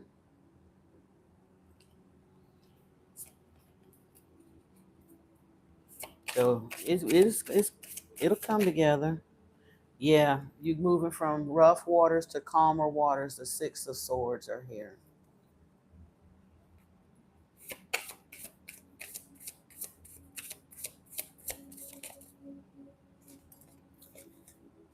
Oh, what? The Hierophant is here with the Lovers and the Magician. I'm trying to tell you, I love this is one of my favorite magicians of all. I got about 30 maybe more tarot decks, and this is one of my favorite magicians. But genuinely, this is about order, religious systems, belief systems, that sort of thing. You're morphing into this magician energy, and because of that, the Lovers does not always mean a romantic relationship. This is about cooperative partnerships in business and things like that. So it's happening for you. You just be aware. Yeah. The main thing is to allow it to happen genuinely. You may not have been aware of you asking about the career moves, but when the career moves are tied in with the spiritual moves, you don't always see it. Yeah, you can ask a specific question when it's your turn, die Frau. You certainly can. But yeah,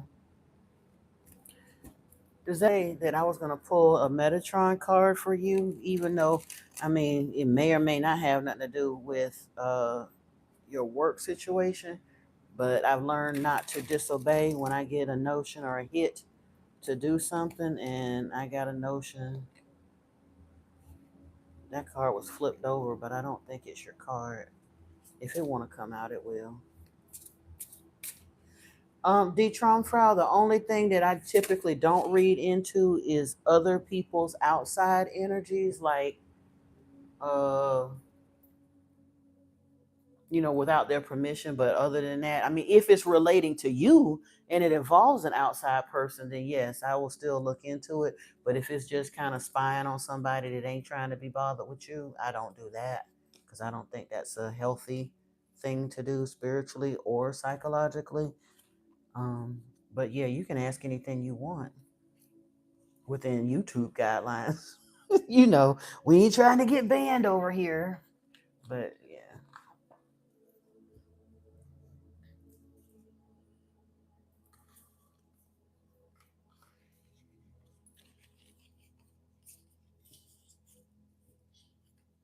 Oh Lord. Oh, you're so very welcome, Joe Calisthenics. You are so very welcome. It's my pleasure. Let me get over here. Bear with me a little bit. Next up, did Crystal 1983, Linda, or Chrissy ever come back?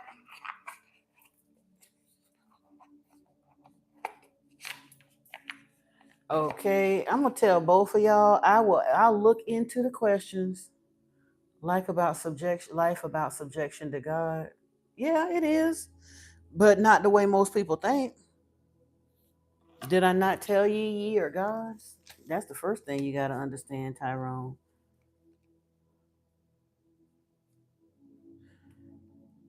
Yahweh tried to make people think that life is about subjection to God, and as a result, we got a whole world full of people that are running around in subjection to God, denying their own existence and stuck in a psychological loop of 3D churn and burn reincarnation instead of spiritual ascension to the 5D. Yeshua told us he wanted us to ascend and do the same thing that he was doing.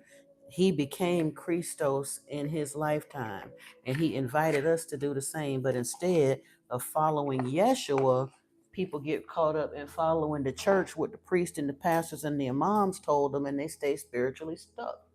So you got to really understand what life is not really about subjection to God. That's a lie that that Yahweh told us to keep us crippled. Life is about spiritual ascension, because the real God didn't require our worship and bowing and scraping like that. I wish you had been able to um, look in on our live session last night. It was pretty lit, because one of the things that when we were in the book of first and second Kings, and then we got into Samuel a little bit, but it was showing literally through several times in the Old Testament the nation of Israel understood that they had done wrong by choosing to serve Yahweh, and they broke away from him. Now they painted it, the ones that turned around later, the prophets of Yahweh, said that they was evil and that they had sinned and done wrong and all of that, but they literally left Yahweh. And Yeshua was telling the Jews had wandered back to serving Yahweh. When Yeshua came on the earth, he was trying to tell them, you chose wrong. You are serving the devil. That is not the Father who sent me. That is not the Elohim that sent me here. The Elohim you're serving is quite literally Satan the devil. And they unalived him for it. And then 300 years after they unalived him, they turned around and knit him right back in the middle of that Yahweh lie, and got all of humanity still worshiping Yahweh to this day. Whether they call him Yahweh, Jehovah, or Allah, they are still worshiping Satan the devil because they're stuck. And he does keep them in submission. Yeah, he is a mean submissive. Because his brother, Enki, our actual progenitor, does not require worship from us. He wants cooperation and respect, but he don't require no worship from us. He's the one that told us we could turn our worship gene off. He felt regret for having even agreed to put it in us in the first place. But that was some of Yahweh's mess.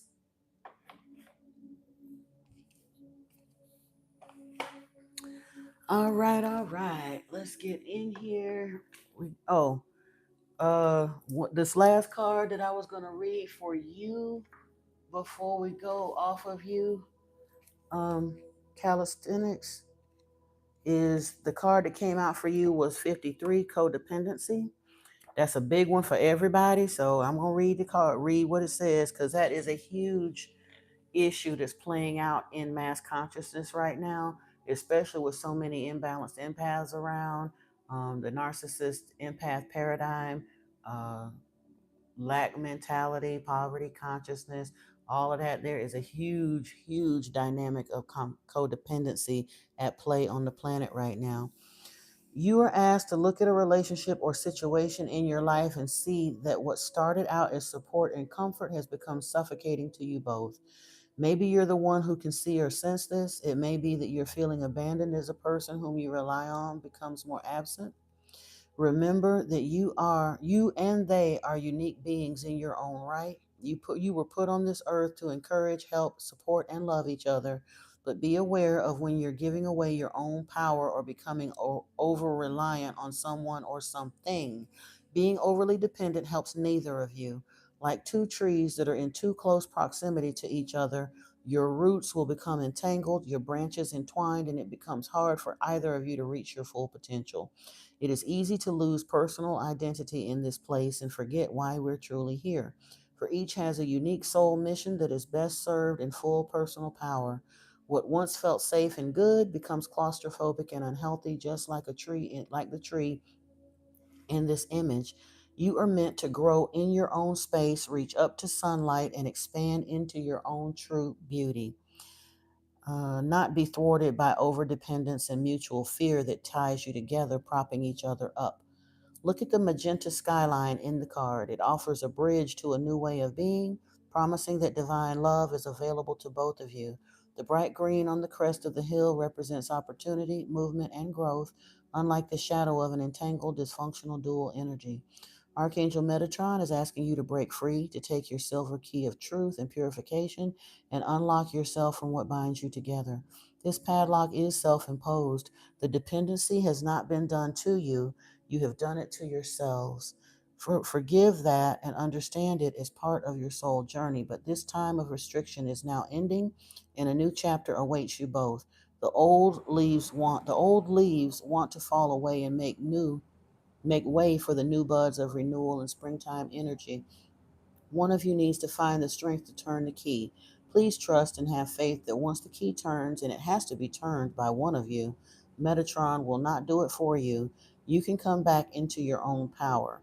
No longer any need to rescue each other or overly demand attention, energy, or love. The love remains, the understanding arrives from the lessons learned, and each of you can thrive in a clearer space of your own with defined boundaries, air to breathe, and space to grow. Take the key, see the lock. What do you choose? This image can also represent addiction to substances and behavior or patterns that once served you in some way, but now deny your true power. It can apply to any relationship, not just romantic, but parental, business, or anything else. Here again, the same question applies. Will you turn the key?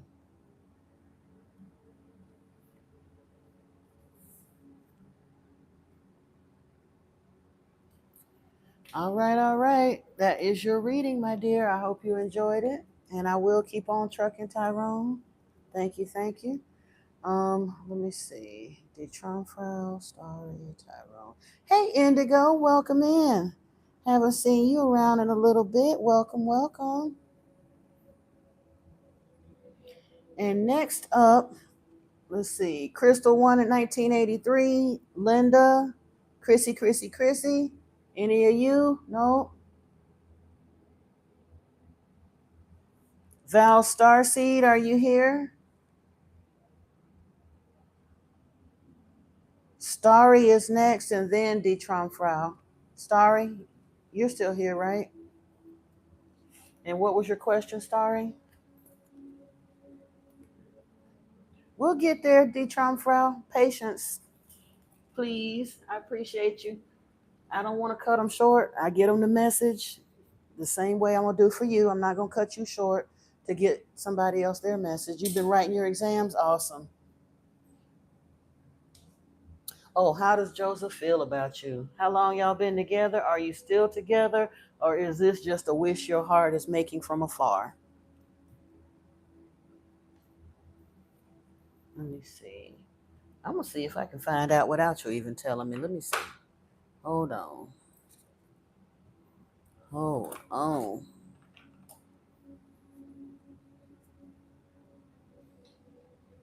You're not together? Have you ever been together? Or you just want to know? Because I'm going to tell you, if he wanted to, he would. That was the first thing that came to mind when you first asked the question. But I'm going to see if you got a potential here for anything to pop off. You met socially? Okay. So you just want to know if you can work your magic, so to speak, and get something to happen with it.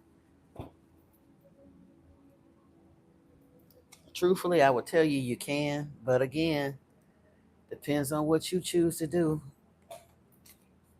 And I'm gonna get you a love card, but trust and believe this is for you, not necessarily the couple scenario. Although I don't know, I'm gonna let whatever spirit have come up out these cards come up out of them. How about that? That's what I likes to do anyway.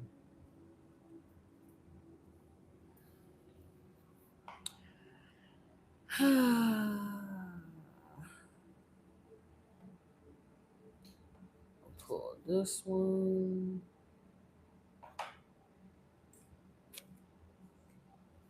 Trying to see where I might get answers that we need from.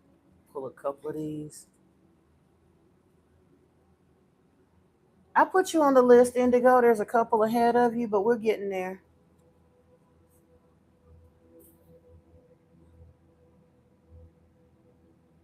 And I can tell you right now, especially with your name being Indigo, you probably have been in one sided relationships. You probably are an imbalanced empath that's going to wind up being solo dolo before you bring in your whole family. But you're here. Subscribe here because trust and believe the same way. I used to want to have friends and collected a few, and then they all kind of fell by the wayside. And the ones that was truly hanging in there, eventually I had to let them go because we're not on the same frequency. All right, so first off, we're going to ask the question, how does Joseph feel about Starry? Let's see if we can get an answer from the cards, shall we?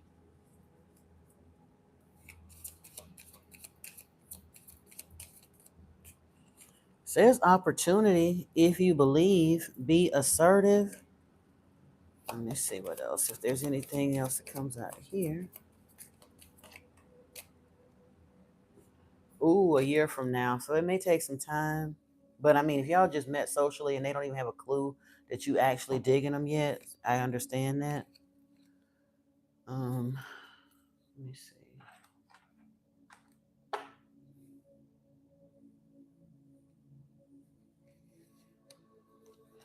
So far so good. Spirit ain't shooting you down immediately, so that give us a little hope to look a little further.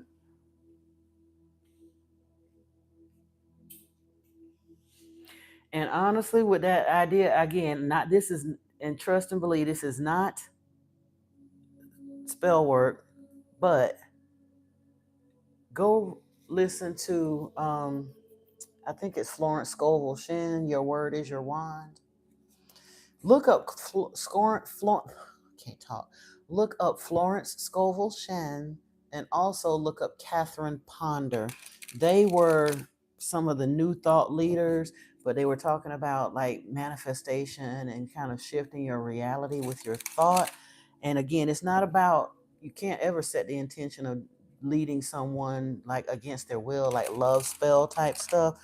But if it's something that that person is inclined to as well, you may be able to do some active visualization and things like that to help orchestrate a scenario to help bring them around to your experience. I don't think there's anything wrong with that. Healing heart here, healing heartbreak, toxicity or addiction, abusive relationships, perhaps either you and or them maybe may have some healing work that they may need to do. Do be aware of that. Soulmates is here, soul connection partnership, life partner. So maybe, you never know.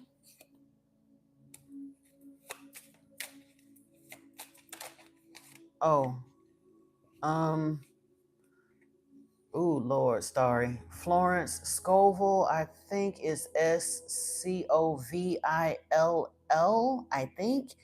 And then Shin, Shinn, or it might be Schinn. But if you type it in, or type in the word is your wand, your word is your wand, it might pop out that way. You said that's him, healing heart. Yeah.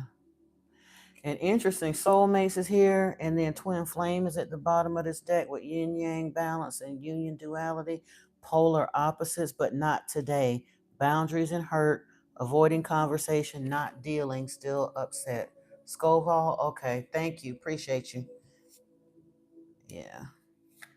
It's been a minute since I read separation here, sadness, bitterness, missing you, thinking about you, uncertain future. Can you reach out in friendship to this person? Don't try to press the issue for a relationship, because if he's in a healing cycle, you really can't push the issue, but you may be able to make yourself available as a friend. Yeah, don't rush it though. If he's healing heartbreak, if this is genuinely your friend, I mean, if it's genuinely your twin, it's probably going to take a little while for it to actually come about.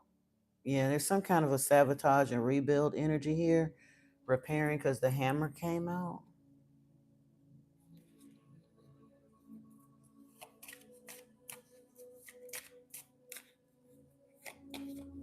You did, but it wasn't a good idea. Talking, interested, awaiting messages, text, call. No, not necessarily sabotage between you two. Well, first off, if you're trying to get with somebody, you feeling him and he still need to heal, that's never going to work ever. Even if you're the most wonderful person on the planet, he needs to heal first.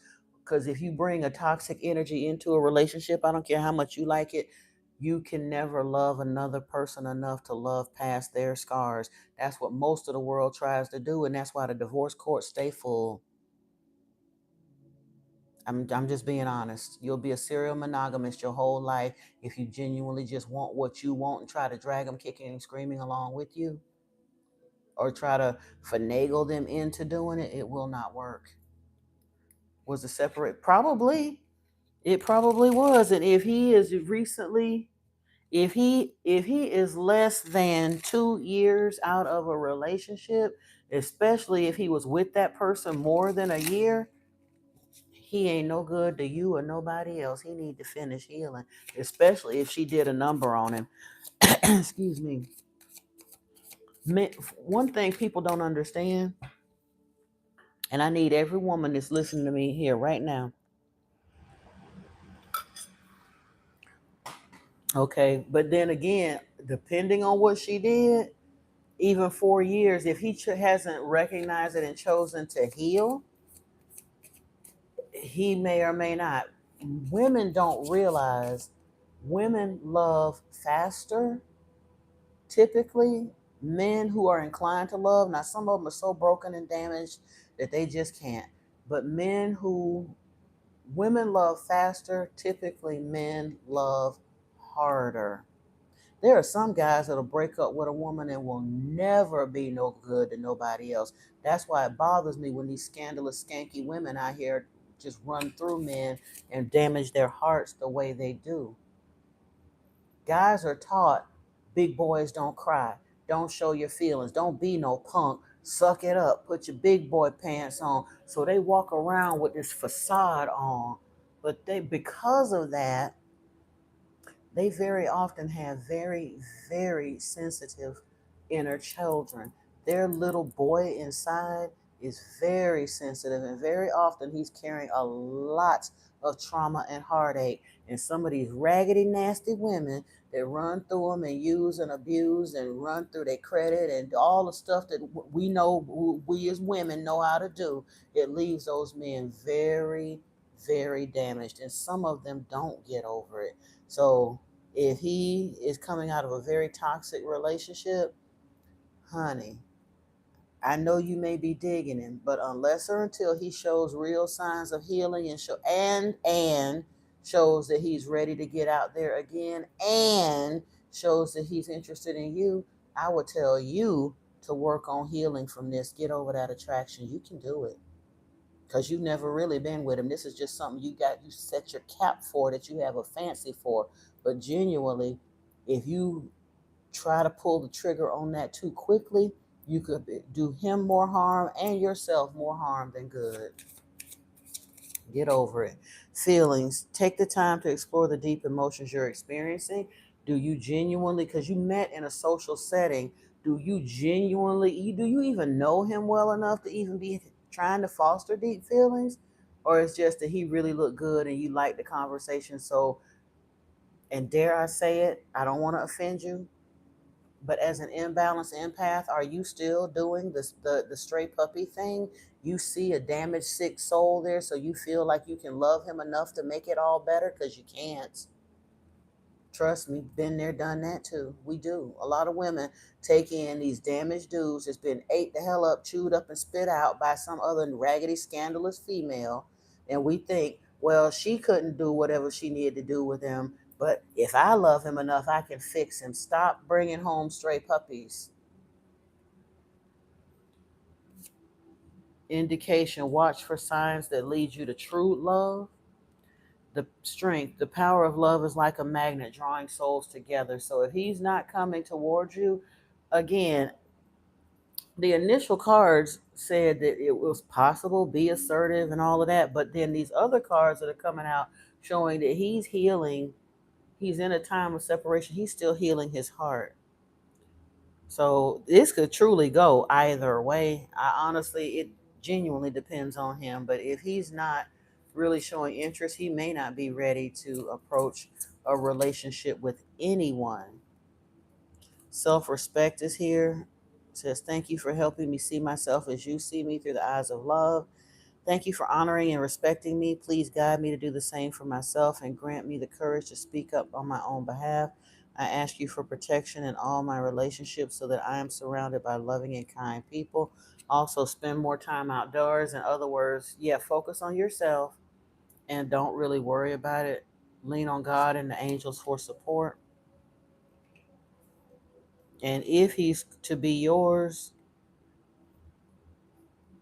he'll let you know, because typically that's why at first I was kind of flip about it, and I said if he wanted to, he will. I don't care how shy the man is. If a man genuinely wants a woman, he gonna find a way to let her know, some kind of way, if he genuinely wants them.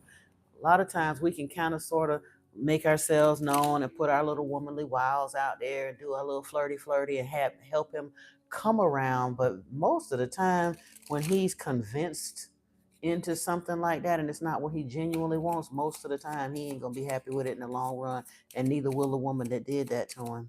She'll be temporarily happy because she got him into the situation, but it's not gonna give her what she wanted. It says your love life is being affected by children, so I don't know if he has children or his ex got children. Or ooh, what was that? Pay attention to the red flags is here. Healing family issues is here. Free yourself. It says it's time to take back control of your life, and then very soon, clearly decide what you want so it comes to you now. Try manifesting the kind of love that you want independent of this individual person. Usually when we start trying to manifest somebody, we start trying to manifest an individual person because we see them and they're cute and they smell good and all that other good stuff. But this says there's some red flags here and family issues that are being healed. Yeah. Ain't nothing wrong with letting it be known that that's what that you're attracted and that you want, but I'm just telling you so you can avoid heartache. This really don't look like this is a short range proposition. You may eventually get this like you want it to, but unless or until he heals, it ain't gonna be what you expect or what you want. I'm so sorry, but I just gotta be. I mean, I gotta be honest, you know. And I honestly feel like that being the case, for what the energy that what I'm feeling out of this, I feel like you would be better off to focus on you and call in a love that genuinely loves you rather than something that you got your head and heart set on. I'm gonna pull you a leg what in the world? I keep forgetting what the name Journey of Love. See if this can get some messages to shore up your heart. Because these are more.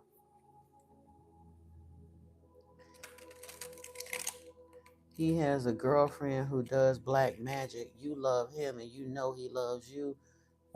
Oh, the Trump fraud. I don't even want to read in them energies. I will, but let me tell you something. He can say, and I've been in a situation like that. My twin's father claimed he loved me, but he also said that I wasn't dramatic enough for him. Yes, I understand. Said that it wasn't dramatic. I wasn't spicy enough in life for him. I was too calm, and he went for the exciting chick, and she was something terrible. And she put what they call roots on in that kitchen folk magic. She rooted him, and I even had a strange lady I had never seen before showed up and spoke prophecy over my life and told me that she had rooted him. And but the bottom line is there was nothing I could do for him until he got the wherewithal to leave that woman alone. So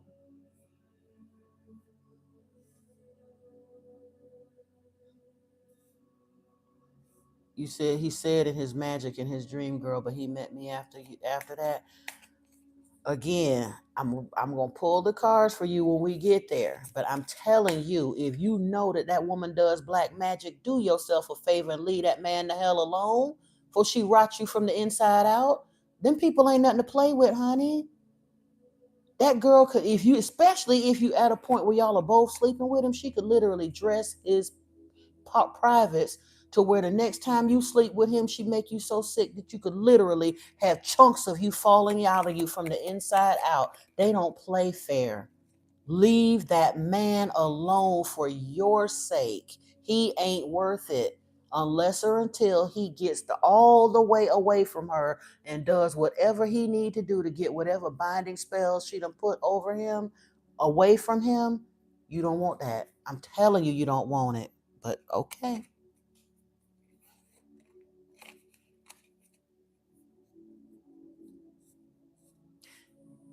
Then I'm gonna tell you something else. If you really believe that you're his magic, and he said no, you're cleansing him from her, you haven't had anything together, then I'm gonna tell you something else. You have a spiritual obligation. If you're working as his healer, don't mess with him romantically. Them two things don't mix. Help him and be his healer if you need to be. But unless or until that is well behind him and there's some space in between that, that's just as unethical as a doctor sleeping with their patient, or a psychologist sleeping with their patient, or a lawyer sleeping with their client. Don't do it. Yeah. She's impatient because she want an answer that she ain't never gonna get out of me because I'm gonna tell her the truth. But I'm gonna pull cards and we're gonna see what spirit got to say. But I'm telling you right now, what you're doing is spiritually, it's unethical spiritually. All right, Starry. The cards that I have for you here, across the waters. You are being called across the waters as if crossing a bridge of light from one ocean to a far greater one. These waters are your emotional waters, holding your feelings, your attitudes, your expectations, and your fears and doubts, as well as your hopes and dreams. It can seem like such a lot to navigate. Sometimes our waters feel overcrowded as if swarms of people were descending into the ocean on a sweltering hot day. Hardly finding a place or space in the water to cool themselves, we can feel as though there's just no room for faith, trust, peace, and love. There's just too much happening in that water. We yearn for the cool, calm mountain lake, serene, giving, echoing a gentle dispensation of grace. You are being called across the waters, out from an overcrowded sea into the cool spaciousness of the endless lake. So it's time to let go of some mental clutter, some attitudes, some thoughts. Ask for help and bathe yourself in the green and gold rays of healing color. Just imagine them cascading down around you and through you like a waterfall. It's a bit like you're moving to a new neighborhood in a cleaner and more spacious town. It might be a bit unfamiliar at first, but soon enough you'll enjoy the difference. This oracle brings you a message. It's your time to think about something in a different light. Soon you'll have a shift in perspective, and the feeling of overwhelmed stress and just too much going on will be replaced with serene trust and peacefulness. Know that beneath even the most chaotic mind is a place of deep, quiet serenity within. Do whatever helps you dive deep to find it. Dance, take some rest, meditate, do yoga, write, paint, make love, make music. In that quiet serenity within, you'll be leaving unnecessary chaos behind, and you'll be presented with the gift of a new way forward. And then we have self initiation.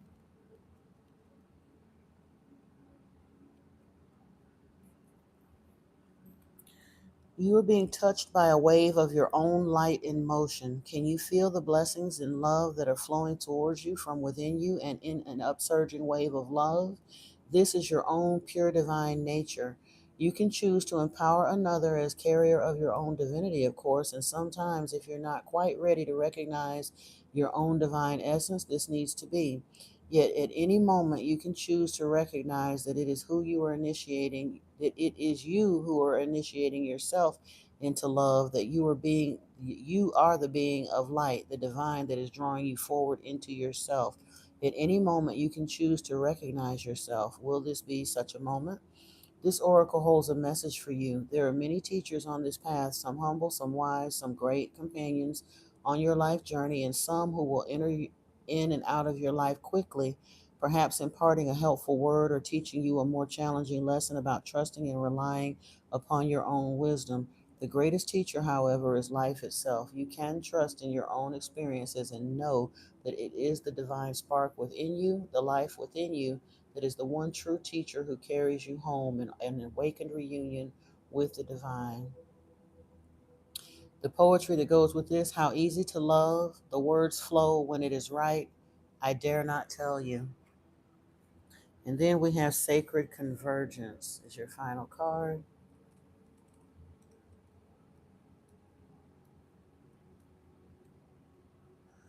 There is a coming together happening within your body and soul, a unification of all that is within you.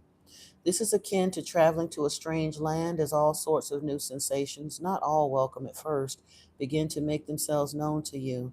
If you're experiencing discomfort within your own body or uncertainty and a sense of expansion to include more of life in your thoughts and feelings, then you are conscious of this sacred convergence. It is like two worlds or more colliding. If you are sensitive, you will feel it happening as an important event without necessarily having a physical situation to attribute the experience to or upon which to hang an explanation. You may also be encountering this in a very physical sense by finding yourself in situations which you previously would have avoided. You may be meeting people and thrown into relationship with them, apparently by more circumstance than by your own conscious choosing. This is a meeting of you with your shadow and somehow something to rejoice in, even if it is uncomfortable at times.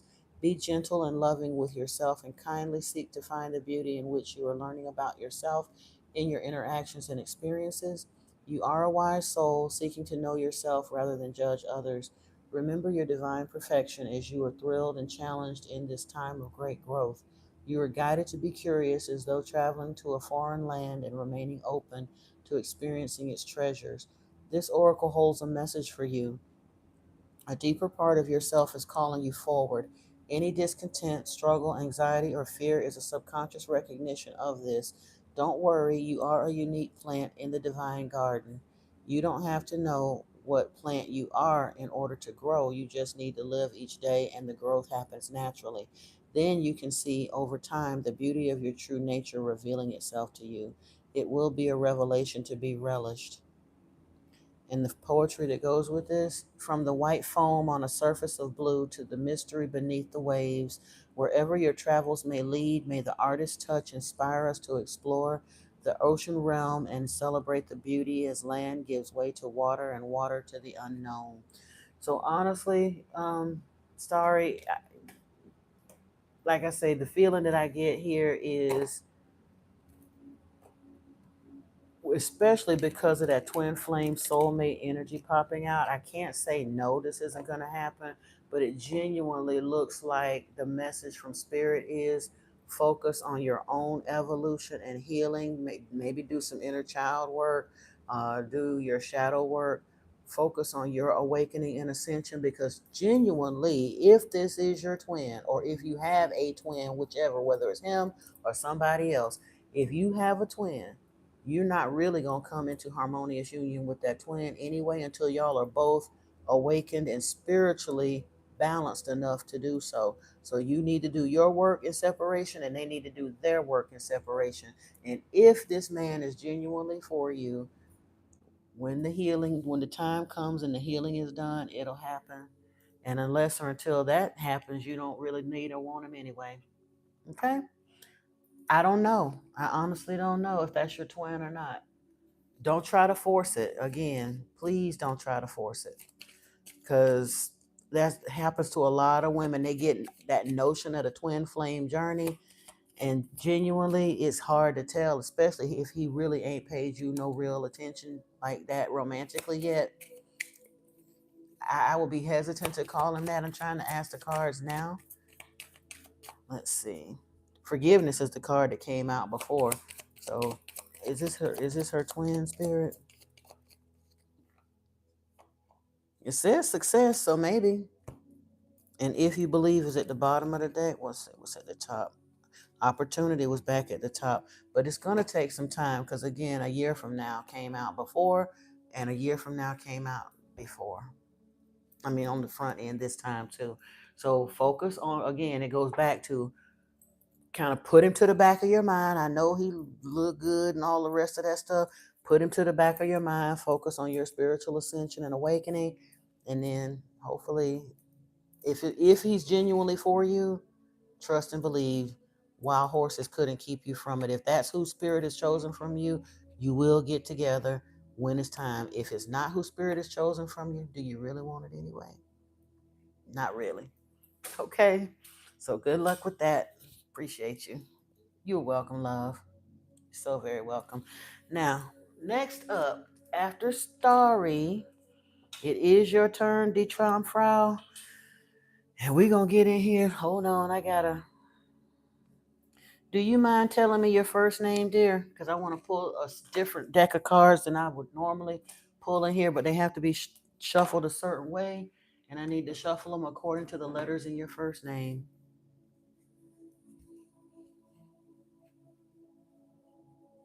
Again, but did you manifest him for a relationship, or did you manifest him to help him heal? There's a difference. And if you,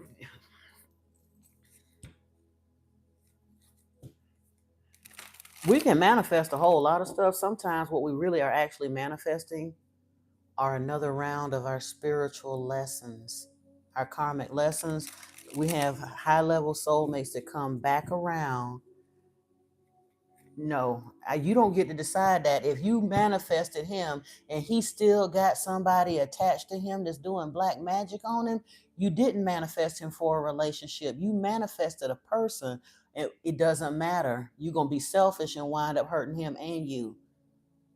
That's what I'm trying to tell you. He's your dream guy, but he belonged to somebody else. Then you need to wake up from your dream. How you gonna have a dream guy that literally belongs to somebody else who is currently doing black magic on him to keep him?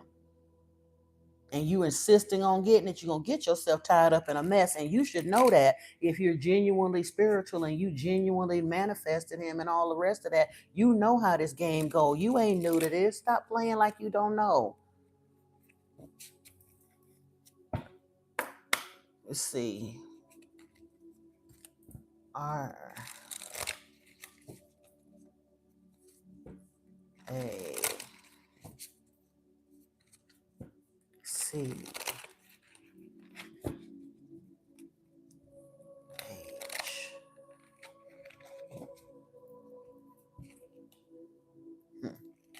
My dude, a leg while I'm popped out here. E L L I. Now I'm gonna say this to you, but they're breaking up. Do you know how many men that told that to how many waiting women that were married? Oh, I'm gonna divorce her. I'm gonna leave her. We're breaking up. All the rest of that.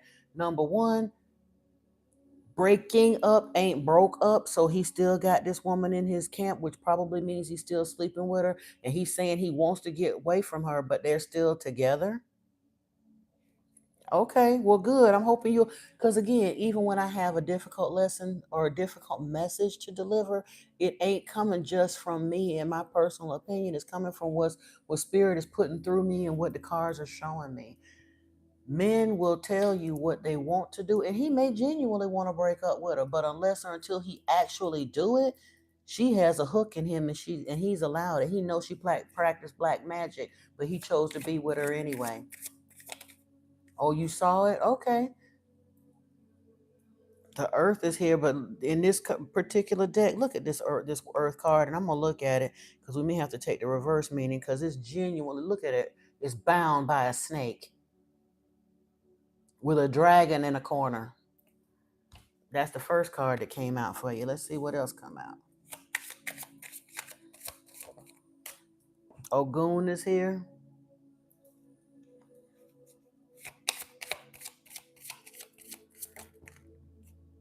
Iku is here with the Eight of Fire. This ain't looking so hot, sister. The Outcast, and the Outcast is naked, so I don't know if I can. We're gonna take a look at some of these. If the devil come out of here, I'm gonna tell you, you need to leave it alone, because in this particular deck, the devil is absolutely spell work.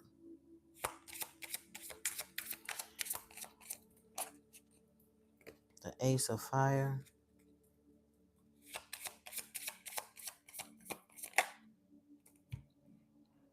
Sun. The Nine of Water is pulling it underneath, though.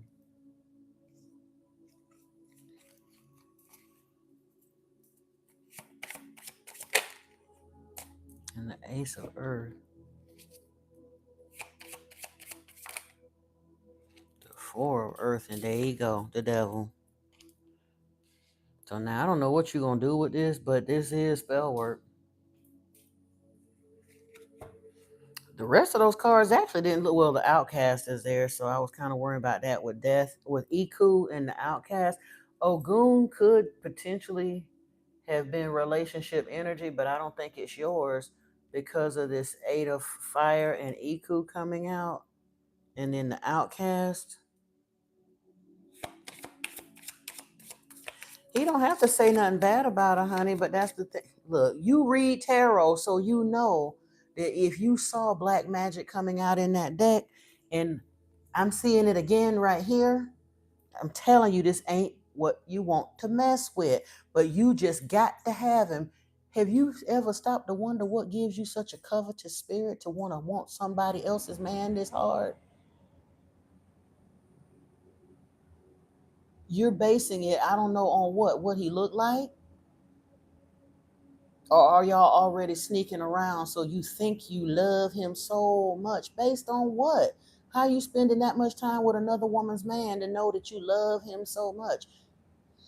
That sounds like an imbalance in your energy systems, not necessarily hers or his. For you to be latching on to somebody else that's still in another committed relationship, it doesn't matter whether all the more reason. Do you not hear yourself? That's not for you to decide. That's not for you to decide. And you saw again, I'm not seeing entirely bad cards. Now the devil did come out here. So truthfully, that makes me wonder whether or not the spell work that's being put in it is you sending evil eye because you done decided that this woman is bad for him and you want him away from her so you can have him. I don't know whether you'll ever be together, but if you get him this way, please understand, if you get him this way, be prepared to lose him the exact same way you got him. You're not allowing this man to heal and make his own choice after genuinely separating from her, if that's what he chooses to do.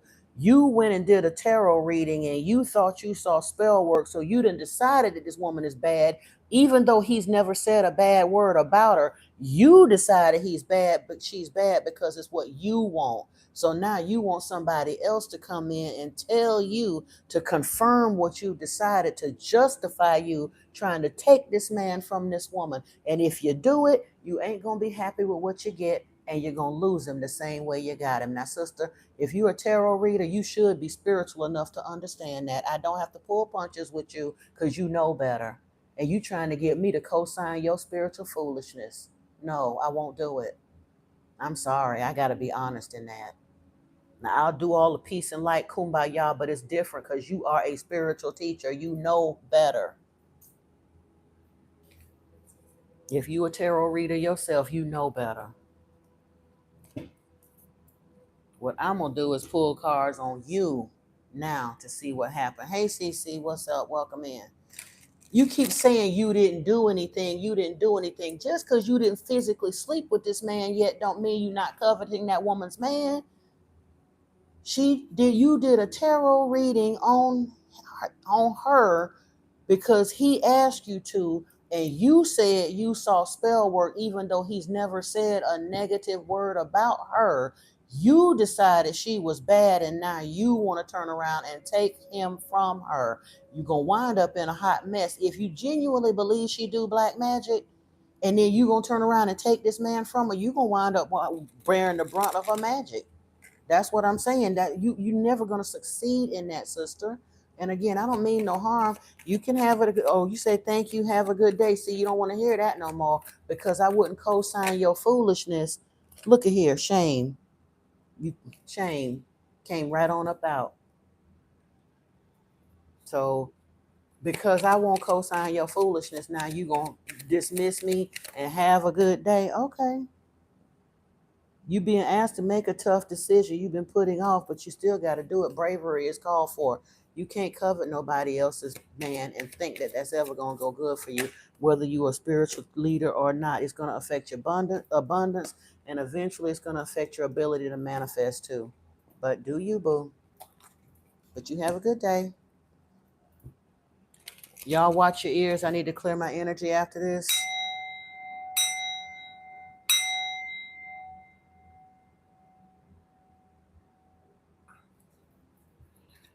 Woosah. Light me some incense. Get this party started. Hey, Lovers Lane. Yep, bear with me 1 second. I need to clear energy, burn a little incense in here. Hold on. We're getting there. I got a couple other folks ahead of you. I'm gonna call the names. If they come up, if they're still here, they'll be next. If not, we'll get to you. I'm writing everybody down in the order in which they came in case they double back.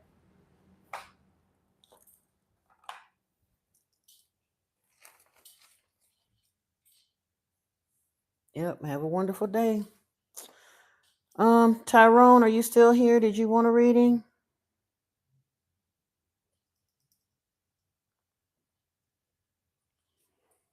Indigo, are you still here? Did you want a reading?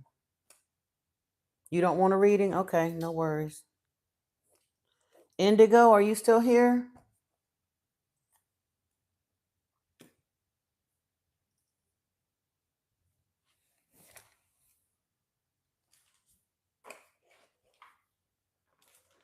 Indigo going once, Indigo going twice. I mean, if you come back in later, you can get back in the lineup. But yeah, okay, good. You here? Can you please type your question into the chat box so we can take a look at your cards, please?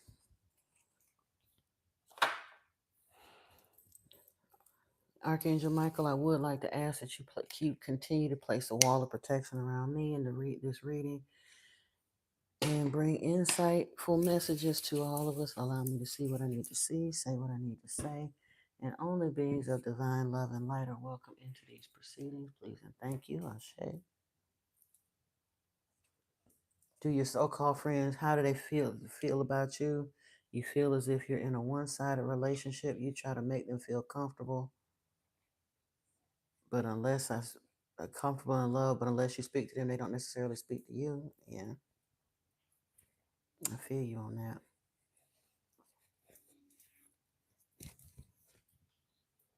Yep, 17 likes in here, but it's only 5 people showing in the room, so I don't have no choice but to take that. I like it. Yeah. Do be aware for y'all. I am. Oh, write your name on the list too, CC. I surely will. As it stands right now, we got Indigo, then Lover's Lane, and then you, CC.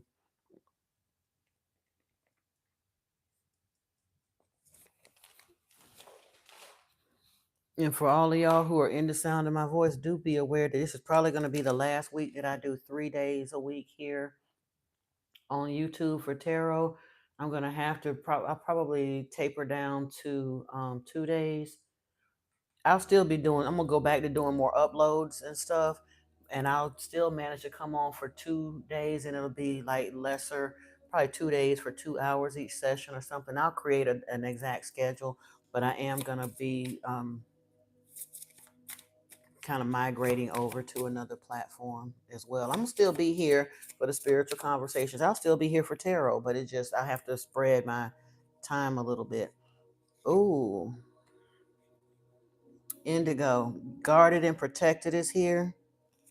New beginnings and a fresh start, and explore your options.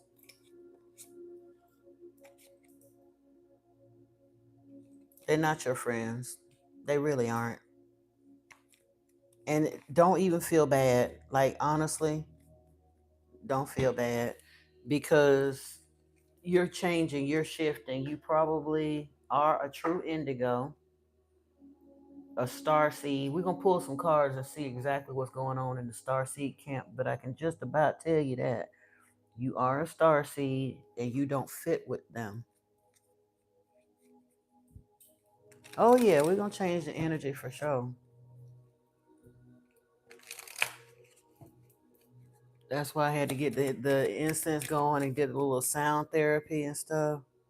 Look at here, Indigo. You're a powerful light worker.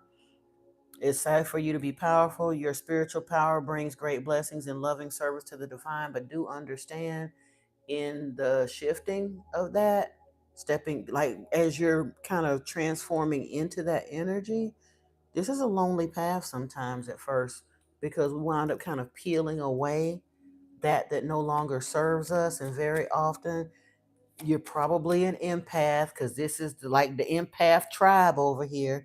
And as an imbalanced empath, you probably had suffer from a little bit too much people pleasing, suffer from that imbalanced empath energy where you just want to fix the love and fix the world. You want to feed them and hug them and call them George. You just want to love on everybody, and their energy just ain't a match with yours. Crystals may help support you though. You still here multitasking and hold on the phone, taking care of some business. Oh, thank you, Amanda. I appreciate you hanging in there. I don't get to see the real numbers from my view because at one point I was in here talking and I was actually chatting with somebody and I looked up and it showed 0 in the room. So I just started kind of sort of ignoring the number in the room and just look at the likes. Do shield yourself though, Indigo. Protect yourself from harsh or fear-based energies by envisioning a cocoon of healing light around you.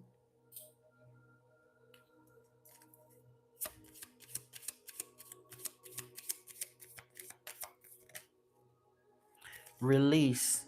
Work with Archangel Michael to let go of what no longer serves you or your purpose. So I know it hurts. Why do I feel like you're fairly young too? I really get a feeling that you're young, and that's probably one of the reasons it hurts so much. But we're going to find out a little bit about your spiritual walk, which might help you kind of understand this loneliness thing that, yeah.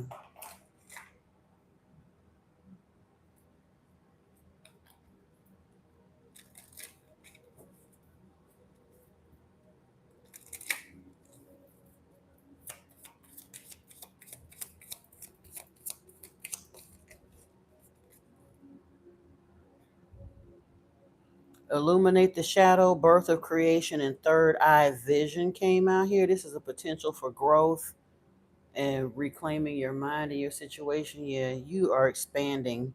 Educate your mind and senses. And that's part of the reason they're kind of peeling away. And I wish I could tell you it ain't gonna hurt, but it is. Ooh, Celestial Gatekeeper is here as well. Um, I thought I had gotten rid of, well, I didn't get rid of, most of the people around me had faded away, and I had a few little hangers on that I really thought was in my inner circle. I genuinely thought these people were in my inner circle, and I'll be darned if I didn't have to let go of both of them. They eventually really showed that one faded away and one actually showed his true colors, and I had to peel back from both of them. It does hurt. You're 18, see, yeah.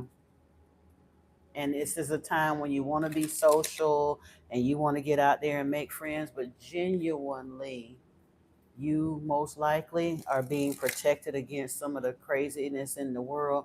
There are some young spiritual people out there, but they are fewer and further and harder to find.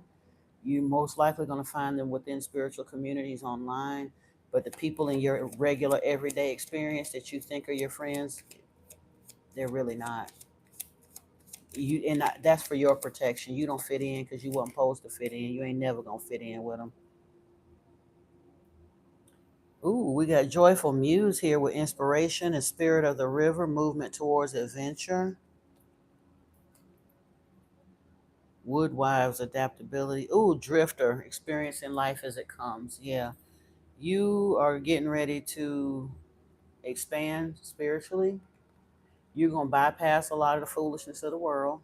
A lot of the kids out there, they want to do all of that stuff, and I'm not saying there's anything wrong with that, but I think with what we're going through energetically on the planet right now and the spiritual calling that you have, you ain't really got time to play them silly games that a lot of kids do. Go out there and f their life up, doing making stupid mistakes and doing a bunch of foolishness and all the rest of that stuff, so they can have fun and get a taste of life. And then eventually, after they done put themselves on a crazy trajectory, then when they get to 30, 35, 40, then they finally get it together. That's the way it used to go. A lot of us did that, but I don't think you're going to necessarily go that route. I think spirit is fast tracking you. Magician's sword is here. Confidence in your magic. I think you're going to level up, and it will be a little lonely. Ooh, first breath is here with beginner's mind. It may be a little bit lonely at first, but age is just a number, so it doesn't have to be people your own age. You say you feel like you're not going to find people who genuinely like you. Wait a minute. You feel as if you're playing a role, not being who you really are around them. So get out from around them. You don't have to be around them people. If you're around people that you can't genuinely be who you are around them, that's your cue to exit from them. You don't need to be around them then. Hey, Jesus, how are you? Welcome, welcome. Lover's Lane, you're gonna be next after Indigo, but you're gonna have to wait your turn, my dear.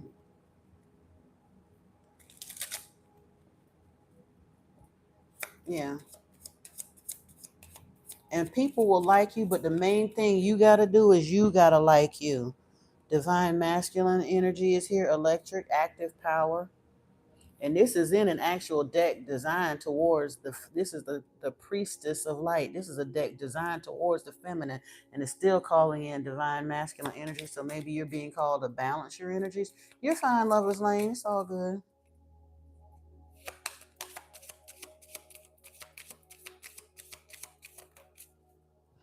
Telepathy here, transmission, perception, and communication.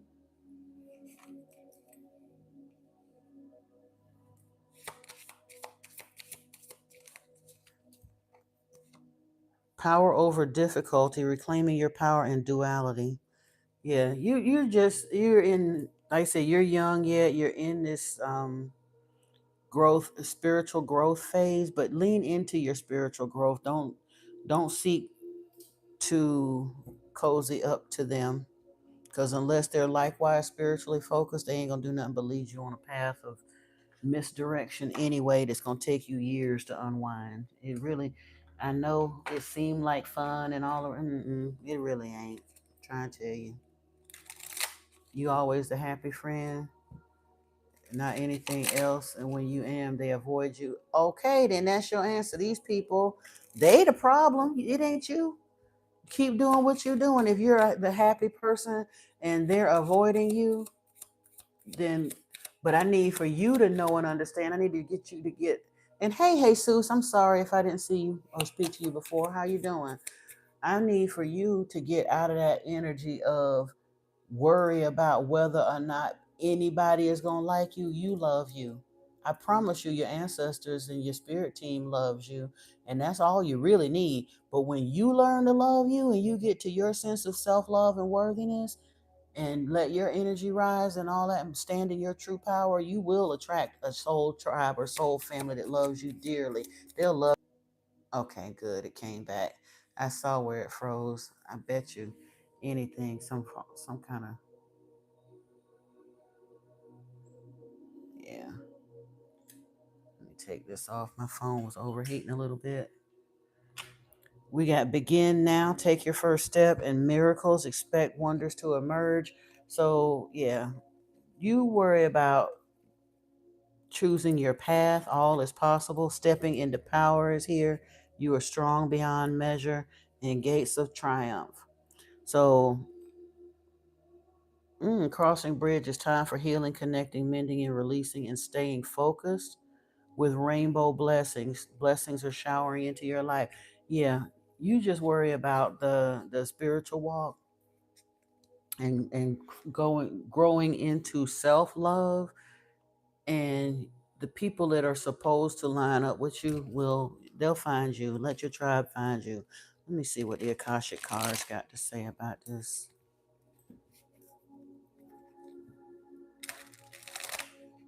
How do you reach the wealth you aspire to have? I'm trying to tell you, from what I'm seeing here, it looked like focusing on your spiritual journey is going to take you to all of that, because it'll bring you into alignment. Spirituality ain't just about um people confuse spirituality with religiosity, and it's not necessarily the same thing. Yeah, you do have to look towards a higher power and balancing your energy and all of that, but along that spiritual path, you'll learn about manifestation, you'll learn about energy, you'll learn about a lot of things, and that will help you learn how to get your loot out of the vortex and into your bank account too. Victim mindset, you feel the world is against you, and this will only cause you to attract more negative results. Stop the blame and take responsibility for your happiness. Only then will abundance start to flow. Ooh, ooh. And then abundance actually came out here. The soul's whisper and abundance flipped out of this deck. Your soul is whispering its deepest desires and truths to you in the quiet moments. Listen closely. It's guiding you toward your authentic path. And you're being asked to open to abundance and believe that you're deserving of it, and to believe that it will flow to you. This is the first important step toward receiving it. Breathe deeply and trust that it's on its way. And honestly, at 18, honey, you got the whole world lined up ahead of you. Start learning about investing, learning about creating in the online space, learn about becoming a content creator in whatever niche that you want to get into. Jump in, though. You're being asked to take a chance and give whatever you're questioning a try. The stars will never align in just the right way. Sometimes you have to take that leap anyway. This is that time. You have a good shot. Maybe you're going to go viral somewhere. Maybe there's something that you want to do. I don't know. Are you into gaming? Are you into whatever it is? Do you know about any kind of level of editing and all that other stuff? Look, I don't necessarily really understand a lot of that stuff, but strategy and planning is here. Your actions have taken you to a new phase in your spiritual evolution. Now is the time to plan and strategize for the highest possible outcome. You can do this. You love writing? Okay. Then maybe you're going to get into doing some kind of story time stuff here, or uh who knows? There's any number of ways that writing could come into play. Maybe you'll wind up writing on the professional level of being a novelist, or ad copy, or doing a vlog, or there's any number of ways that could work out. Look here: self-worth, high vibrations, healing unworthiness, expectations, and values. This is exactly what I was talking about before. Spirit guides and assistants here, divine guidance, signs and synchronicities, and guardian are here. Ooh, the Wheel of Fortune popped out. Karma, cycles, divine intervention, and divine detours. So it's going to happen.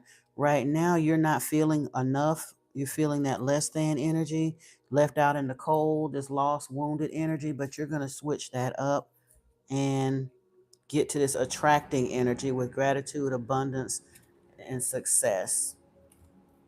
You basically, if you, like I said, work on the worthiness thing, you having a little bit of time. I mean, a little bit of, yeah, self love came out. We had self worth came out, and then self love popped out too with intentions. Stop that negative self talk. Don't worry about who don't love you. You love you, and know that your guides love you, your ancestors love you. I love you. This spiritual family around here love you. Yeah, there's plenty of folks that will love you. You're amazing. Now, I want to get to, we're going to find out just how amazing you are in just a second. Hold on.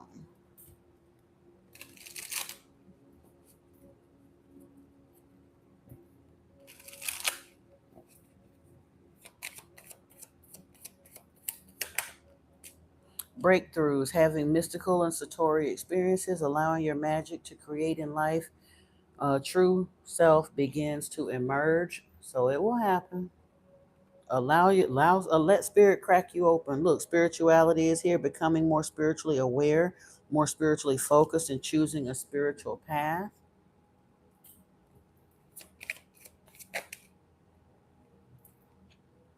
Synchronicity is here, fully aligned to your soul purpose, strategically orchestrated messages, an event where needs are met. So spirit gonna show you something to let you know you're on the right path. But yeah, and then being mindful, finding joy in a slower place life, admiring beauty in small treasures, living in mindful and engaged life. So you're gonna be so happy that you ain't tied up with them people. Wait till you start hearing about some of that crap going wrong. Listen, envy popped out here. This literally says a life with not many to no friends. Use discernment and friendship, repeatedly encountering envy in your life. They probably see your gifts more than you do. So you're the happy go lucky friend, and they giving you the stank face because they see your light before you see it. Been there, done that too. I thought, what in the world would anybody be jealous of me for? What are you talking about, jealous? Because they know who you are before you know who you are. And they give you the stank face. Wow. Self love came out in this deck too, busting through your limiting beliefs. You'll discover your self worth, a long journey to self love. And newborn soul is here. This is about, yeah, you might be a new soul. Who knows? Didn't Newborn Soul come out the last time I talked to you two, Indigo? I'm not sure. feel like it did. It's only come out once or twice for people with me. Born witch is here though, so you might have some natural spiritual powers you ain't tapped into just yet. Is there anything else? Ooh, what's this? Inner child, yeah. Healing unresolved childhood scars, childhood trauma holding you back, exploring your childhood wounds. Yeah. That's where that sense of unworthiness and undeservingness, that less than, three times self love, self worth, self love, then came out here, inner child, this lost, wounded energy. You really, really got to get into knowing who you are and understanding your beautiful, amazing self and your worth to spirit. That part.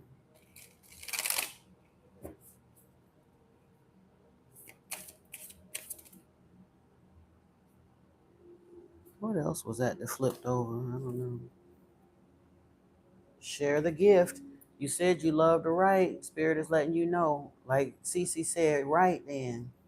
That's probably going to be, and even if it does nothing but get these feelings out of you, right. Yeah, she do. She need to walk alone for a little while, but she'll find it. And her, like I said, it may not be physical friends immediately, but it'll come to later.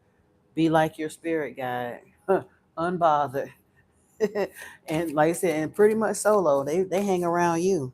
Tap in with your spirit guide. Success isn't what you have; it's what you do with what you have.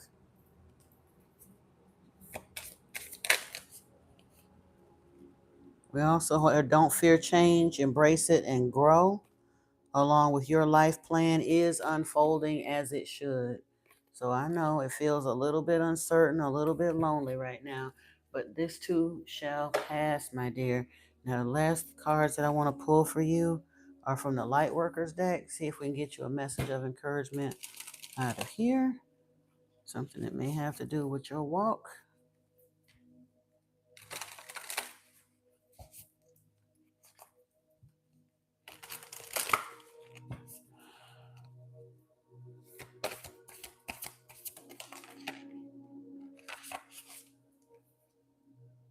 Ooh, Dark Angel is here. Hold on. And Earth Healing.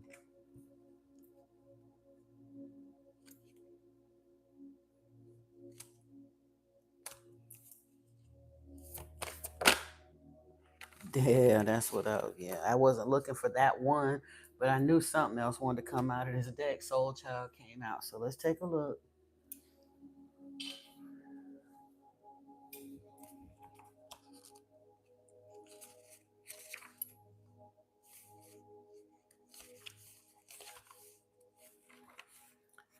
The dark angel comes to you with a radical truth. Divine love is always there for you without exception. Love will never forget you. It will never stop caring for you, even when it seems most unlikely. In fact, especially then, the divine is reaching for you and nurturing you. Even our wounds are ways that we can discover love and divine grace through the healing process. The divine is always helping you remember who you are and find your true joy. When the dark angel appears, you are being given a gift of light, even if it may seem to be a hidden blessing. A dark mystery is one that helps us learn that even if things don't seem to be working out according to the timing or the methods that we believe necessary, the light and love of spirit are unfailing. If a door is closed in your face, it is the wrong door for you. Divine love will ensure that the right door opens at the right time. When you encounter darkness, how you respond can make either the dark or the light victorious. You can choose doubt and fear, or you can force the darkness to serve the light by choosing trust and faith. You are spiritually advanced enough to trust unconditionally. That is the trust that burns bright, not only when things appear good, but even when your mind thinks things seem to be heading in the wrong direction.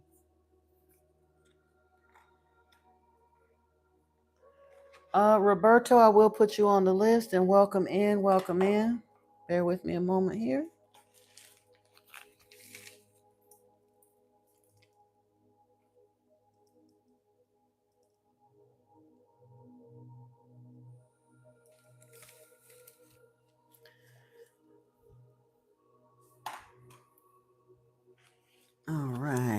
we got earth healing here.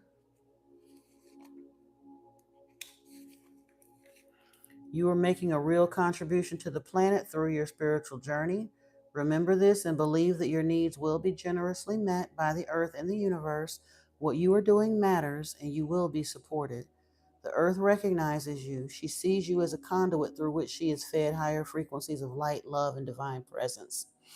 This assists her on the journey of her own evolution. Earth is an exceptionally beautiful and powerful divine being in her own right, yet she, like every other being, benefits from the assistance of higher frequencies, which offer a loving hand to help her raise her vibration and continue her evolution. And you are here to have your spiritual life in a human body. Part of that process will involve sharing your light with the earth itself. And this may actually be calling you to be a healer, a guide, a mentor, or a teacher of others along the path. And that's why I say it may involve you being alone for a time, but you're not going to stay that way. It's just that the folks that's in your current experience, truthfully, are probably over too low of a vibration for you to continue to hang around with. So, truthfully, their rejection is for sure your protection. Soul child came here. Rebirth is upon you, beautiful child of the universe. You have prepared for a new life, and it is starting right now. The divine moment of rebirth, which occurs after a period of struggle, of intense inner work, and physical transformation, has arrived. Enjoy getting to know this new self. It is a new day, a new beginning, a new you. Like an adventurer enjoying the discovery of a brand new world, take your time to explore the increase of your light, power, and love. You have undergone the death of the old order. Nothing is as it was, nor will it be so again. You have had to learn detachment, to release and let go over and over again. In so many ways, you have experienced inner death as you have bravely surrendered that which no longer serves your growth this lifetime, even if you once loved it dearly or couldn't imagine life without it. Yeah. But you're ready to move forward to the next phase. So you got this. You got this. Ooh, I'm about to knock over that. All right, all right. That, dear one, is your reading, Indigo. And now, Lover's Lane, are you still here?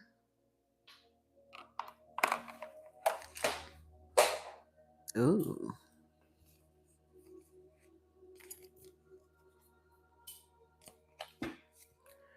Lover's Lane.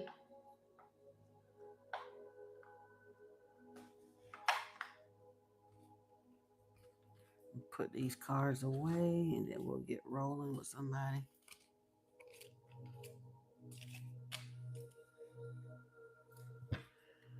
All right. Crystal 1983, Linda, Chrissy, Val's Starseed, and Lover's Lane. Are any of y'all in the building? If not, CC, you on point. I'm glad you came right on back in. They're not responding. So you should embrace loneliness? No. You should embrace self-sufficiency. That part. There's a difference in being alone and being lonely. I'm alone almost all the time. I'm not lonely hardly ever. There's a difference. And it's not necessarily um, an easy thing to learn. I get it. We all want certain things. But here's the thing, just because those in your immediate experience are not of the same vibrational bandwidth as you, like I said, it's not that you can't find them. They may not be in your immediate experience. You're online in the online space. There are other young people that are spiritually focused. You can find spiritual groups to associate with, and in those, you might find some kindred spirits. So you don't have to embrace loneliness. You just don't settle for association with folks that ain't of your right energy bandwidth. So learn to be satisfied, be content being alone and not lonely. And then that will help you get out of that victim consciousness, because saying that you're embracing loneliness, that's a victim mindset. Oh, woe is me. Nobody loves me. I'm lonely. I'm lonely. I'm lonely. That don't even sound right or feel good saying it.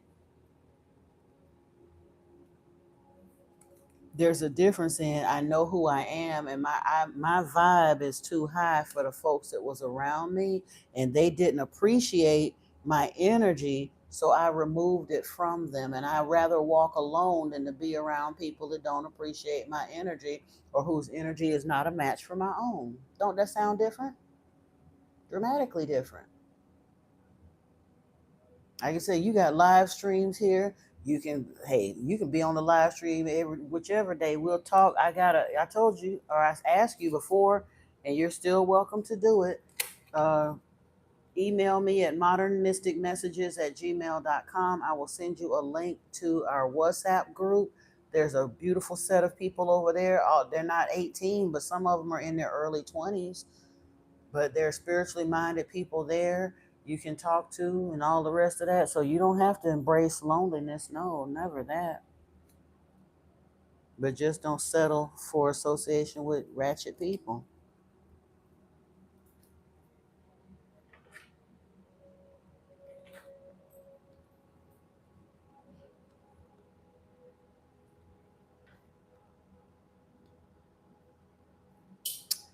All right.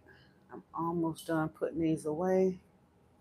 How do you balance your masculine and feminine energy? You'll email me. You're still busy with exams. Okay, you can email me next week. And balancing the masculine and feminine energy, you can do that in meditation and study. Like I said, just kind of hang around.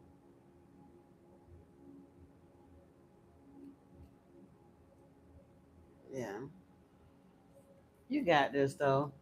But do, like I said, finish up on your exams for sure. Do well with that, and we'll see you when you get around.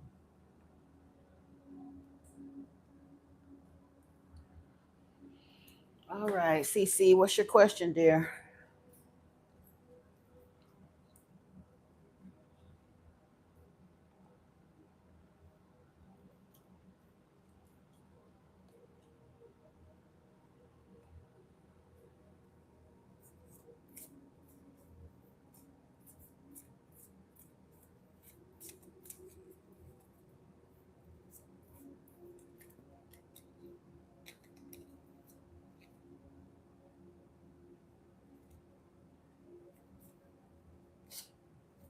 Just an overall, okay. All right, let's see here then. We're gonna start with the Angels of Atlantis, just to see if they got a little quickie quick message for you.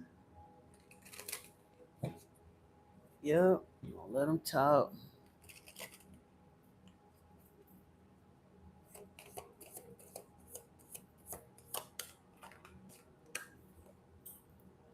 Serenity is here with Shamael.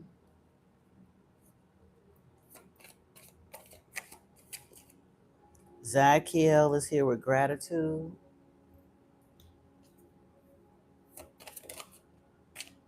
And Uriel is here with abundance. I like that. Mm, let's see.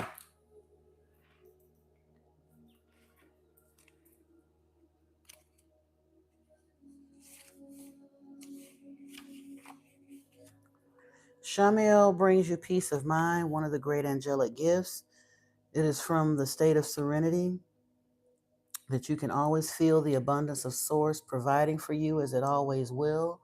Serenity means that we offer our challenges to God, for the divine always brings us a resolution in the form of the miraculous. Allow yourself to develop visionary faith in the ideal of serenity instead of blindly following the ego paradigms that led you to challenge. Serenity is our natural state of mind when we yield to grace. And so chant Ramada Sa Sa Say Sohung to bring elements of your being into the beauty of this serenity experience. Just like this exquisite energy of the Taj Mahal, our love for the serene in life will last forever. That is a very healing mantra as well. I'll try to remember. You did Lover's Lane, but when I finish with CC, we can double back to you. If, well, let me see. It's CC, Roberto, and then you. But yeah. But that Ramada Sa Say So Hung, I used to like go in the salt bath and like I would start my mantras with that mantra. It is a very healing mantra as well. So you may want to actually look at that. And like I said, I'll send you a link for it. Zakiel is here with gratitude. This card has been chosen to remind you of the bounty recently received and how important it is to be grateful for gifts. In truth, our planet is filled with such fruits of grace if we allow ourselves to see them. Zadkiel teaches us to open our hearts and to reveal generosity and kindness to others. There is no scarcity in the place of ultimate well-being and joy we know as the source. Loss is only a condition created on planet Earth as in our constant desire to possess more. Therefore, allow your own gifts to inform others on your path, bestowing the refined sense of joy wherever you are. Chant Ah to release the conviction of love from your heart. And then we have Uriel.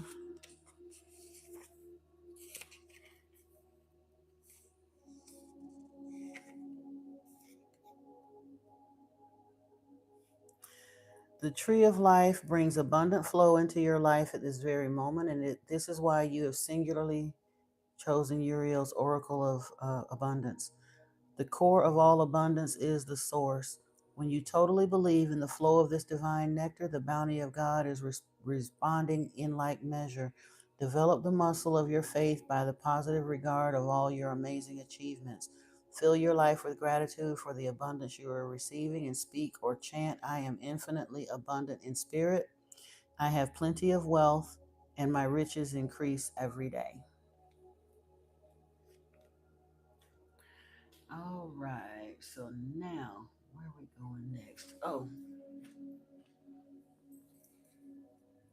go back over here.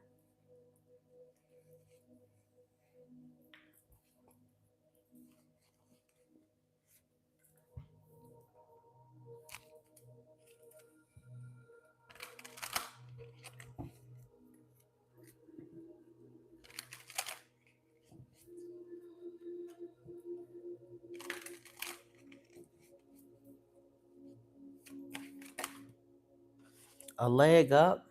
So some kind of assistance is coming forth.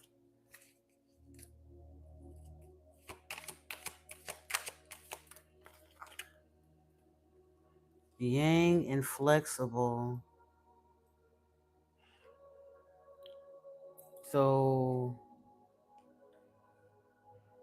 I don't know if you're being called to balance your yang energy, or you're going to be reaching a season where you're going to be employing more of your masculine energy. But it's almost time to do something because the yang energy, yin is that feminine receptive energy. Yang is actually the action step. So, I mean, I know you got something that you were looking towards doing. So maybe that's saying be flexible. But yes, it's kind of sort of time for you to maybe get busy on something. I don't know. Serendipity. Ah, well, that's good. Yep. Serendipity. That's what I'm talking about.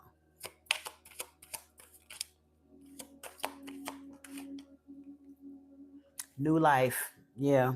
So you good. I'm loving that. Like you say, it's interesting that it's staying.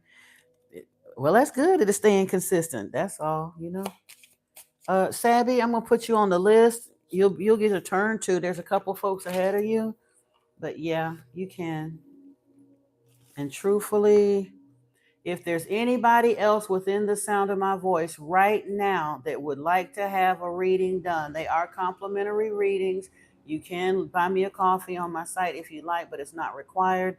If you're hearing my voice right now and would like a reading, please speak up now because I'm about to close the list. So I got Savvy. You're welcome.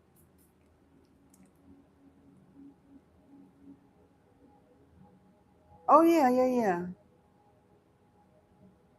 I like that because, like I said, it's kind of taking your temperature to make sure it's nothing you need to be mindful of. I don't mind doing that at all. Going once on the list. If you want a free reading, speak up now, or you'll have to catch me on the next one because I'm going to close this list in just a couple moments. Right now, if Crystal 1983, Linda, Chrissy, Val, Starseed, if any of them come back, I will read for them. But after Cece, we have Roberto, Nita, Lover's Lane, and Sabby. And then that'll be that. Okay. All right. Well, the list is now closed. So that's that. But yeah, we got new life here. Now let's see what we got over here.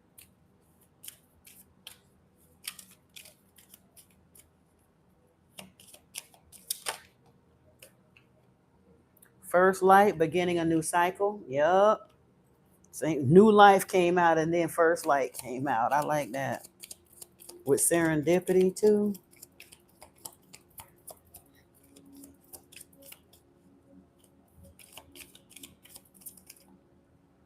Wandering path, enjoy the journey.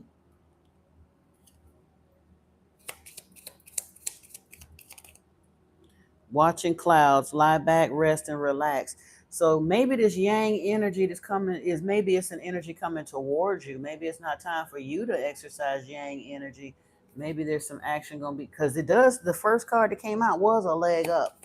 So that yang energy could be some masculine energy coming your way to help you accomplish something. Valiant courage here. Take passion with action. Take action with passion. I said take passion with action. That's interesting. No, take action with passion.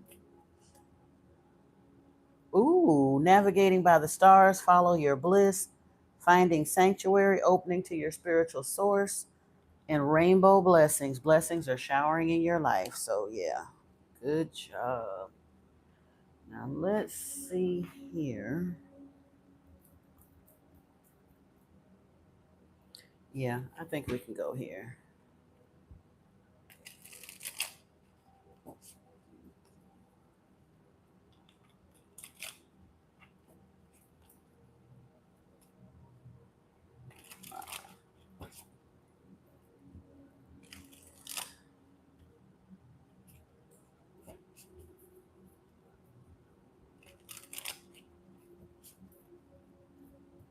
There you go again, Legua.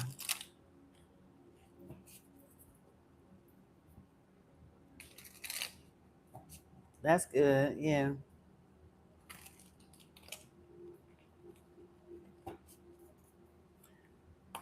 All right. Let's see what we got here.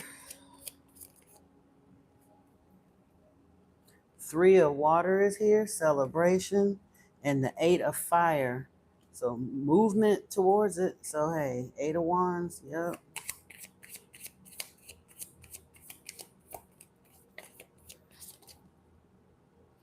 Eight of pentacles, doing the work.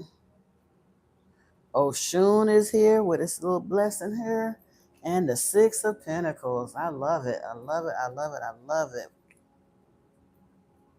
Ace of fire is at the bottom of the deck, but it didn't pop out. So I'm going to shuffle through.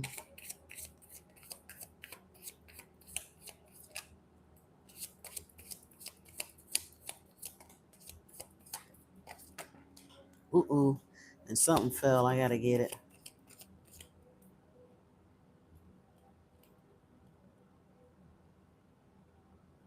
Okay. Bear with me. Ooh, a couple of cards fell. Hang on. See if I can reach them. They fell in an awkward place.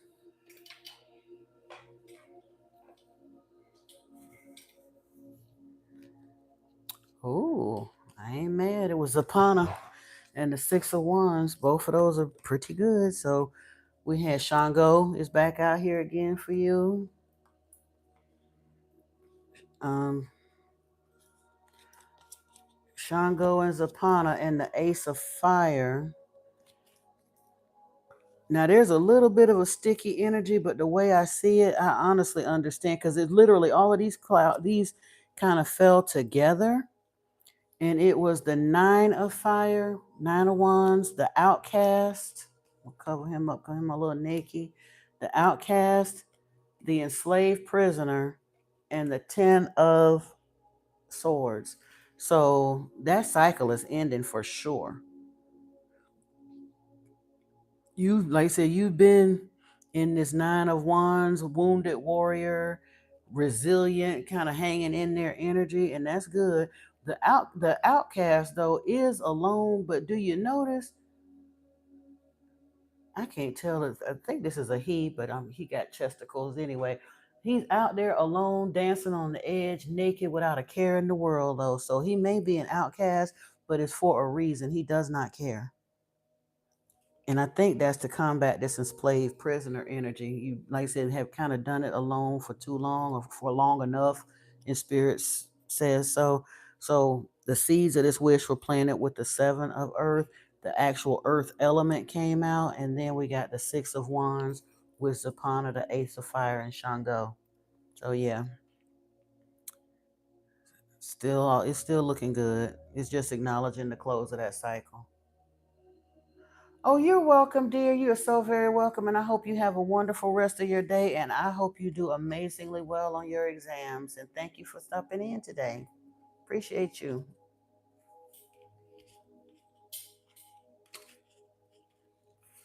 Yep, yep.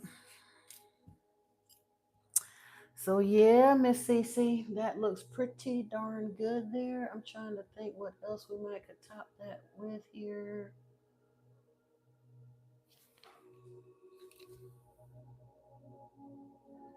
Oh, I want to pull some of these and see what we got. And some of these. Hey, Antoine, welcome, welcome. How you doing, brother? You all intact and activated. All right, all right. Appreciate you. Ancestral swag and cosmic cojones. Blessed to chat with groove, grit, and galactic clarity. I know that's right. Yeah, CC, it says enjoy where you are, for you soon be somewhere else. Like I said, I think you're in the sacred pause right now, just kind of catching your breath and getting things together. Trust in your new path. All will work out for you.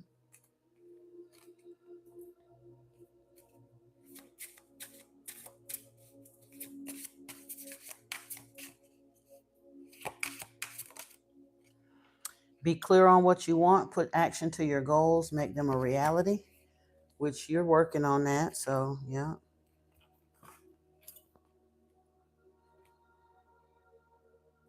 It says time to move on, flow with the river, see where it takes you. That made me wonder if it goes back to your other question. I don't know. We're going to see. All is at your fingertips. What has been created by one can be had by all, and dream big, dream with your heart.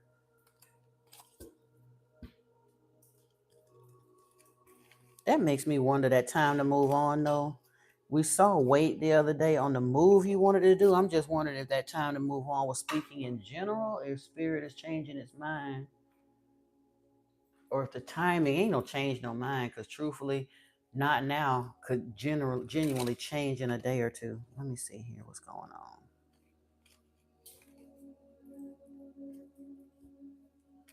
Spirit, should she continue to wait on this move? Or was that just in talking about what she's planning business wise in general, or was that a green light on her move? Forgiveness came out, so that's not bad. All right, take action. Okay, I think that yes meant talking about the business thing that you was doing. I think you're supposed to get that up and running and situated before the move, before you actually do the physical move. Is that, am I understanding that correctly, Spirit? Should she pursue the business end and get that part lined up first? Meditation brings answers. Big happy changes and helpful people. Is she supposed to do the business first before the move? Yes. Okay, I finally got a yes when I asked that. So that when that the navigating by the stars and the movement cards, I was wondering if it was in regard to the house move or the business. No, are you supposed to line up the business thing first? The serendipity and all of that is regarding that first. And then I think the house move will happen after all of that's situated. Now let's, ooh, In the split, transformation is here. Reach out for the power and strength to make changes, enrich your life, and become the person you want to be. Along with Dragonfly, have confidence during this time of great joy, renewal, and connection to spirit.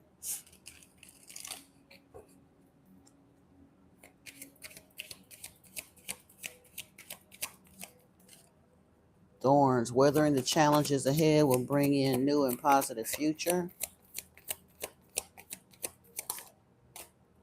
And transformation came back out. So it may still be a little bit of a bump or two in the road as this works itself out for you. But like you say, you and I ain't new to this. We true to this. You used to that. So you're aware.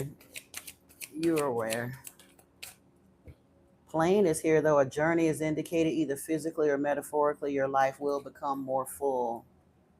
And celebrations, you are ready to bring new and exciting things into your life.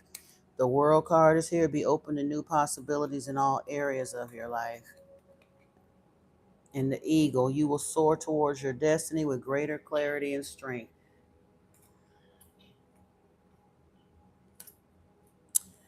All right, my dear. That is your message. You are doing good. I appreciate that little check-in. That's good to know. See what spirit talking about. You say, Georgia, here you come. Oh, you think about moving to Georgia? Or you just want to visit?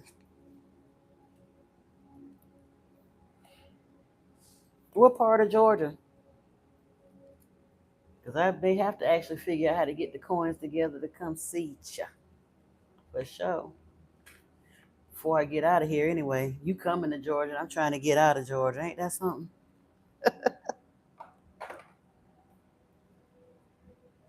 Oh, they gonna tell you? Nah, yeah, that's true.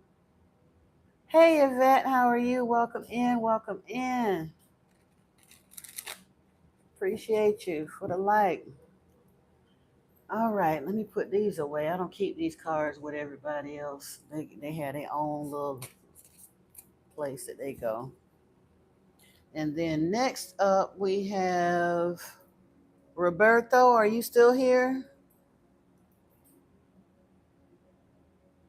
to visit? Oh, okay, cool. I'm doing well, Yvette. I'm doing real well. Said the last 5 years or so have been pretty rough. What do the cards say is coming for you in the near future? Well, let's take a look, shall we? Let's see what's coming. Trying to figure out which deck I want to use for that. Because I want to pull a Celtic cross. I think I'm going to go old school. I don't usually use. It's a sad shame because it ain't nothing wrong with the traditional tarot, but I got so many decks I don't use it that often. But we're going to use the golden tarot today, and I'm going to pull a cross for you and see what's going on, where you been, where you going, all them goodies. And then we're going to pull some oracle cards as well to kind of see what's what.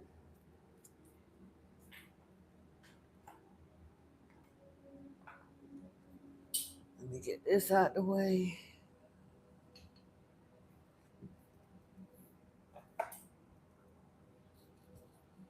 Ooh, I just had a hit in my head to pull a fairy card or two for you too.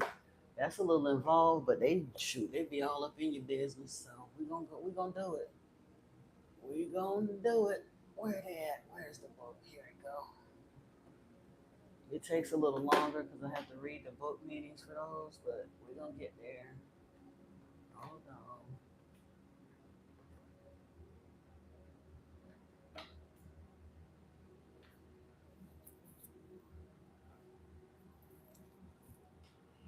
Oh, okay.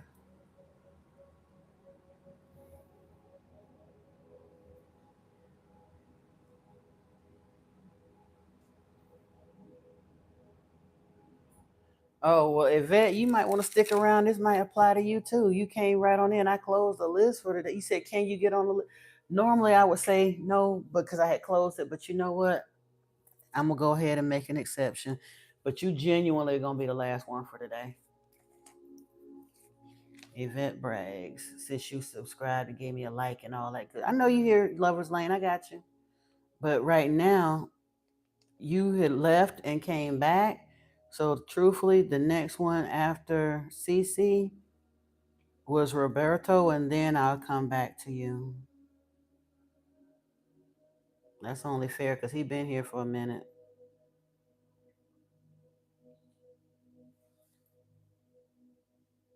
Yvette Braggs.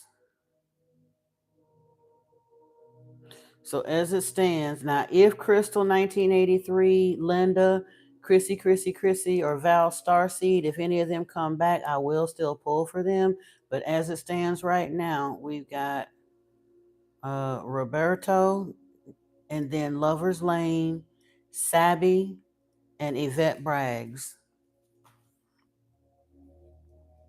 Oh, you're here? You're back? Awesome.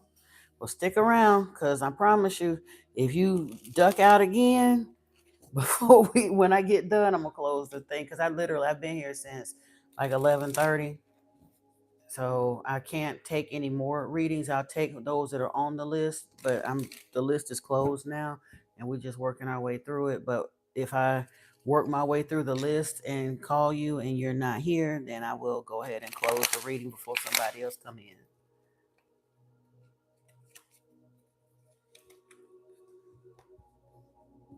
Thank you, Antoine. I appreciate you. All right, Roberto, let's see what the fairies got to say to you. Or if they want to come out at all. Hold on. Tabira of the Waters, or Tahira of the Waters came out. I may not even be able to show that card at all. Ooh. The Singer of Transfiguration came out with the Piper and the Loam.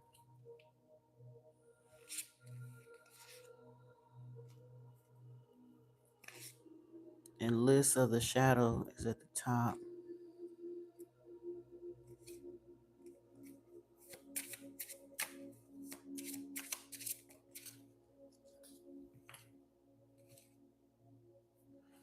Here it is, Undressing of the Salad. I'm not gonna take all of these. A collection of pixies also came out with the Friends. You know what though? Let me not be hard headed. 1, 2, 3, 4, 5, 6, 7, 8.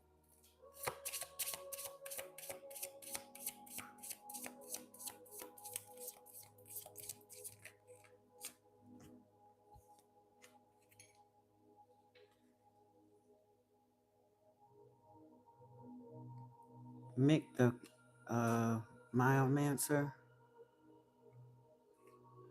and Sylvanius came out. Interesting.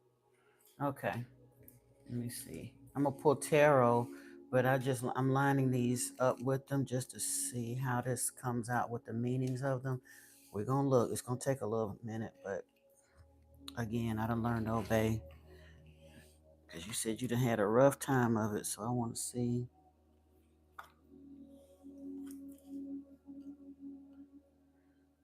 what's going on here.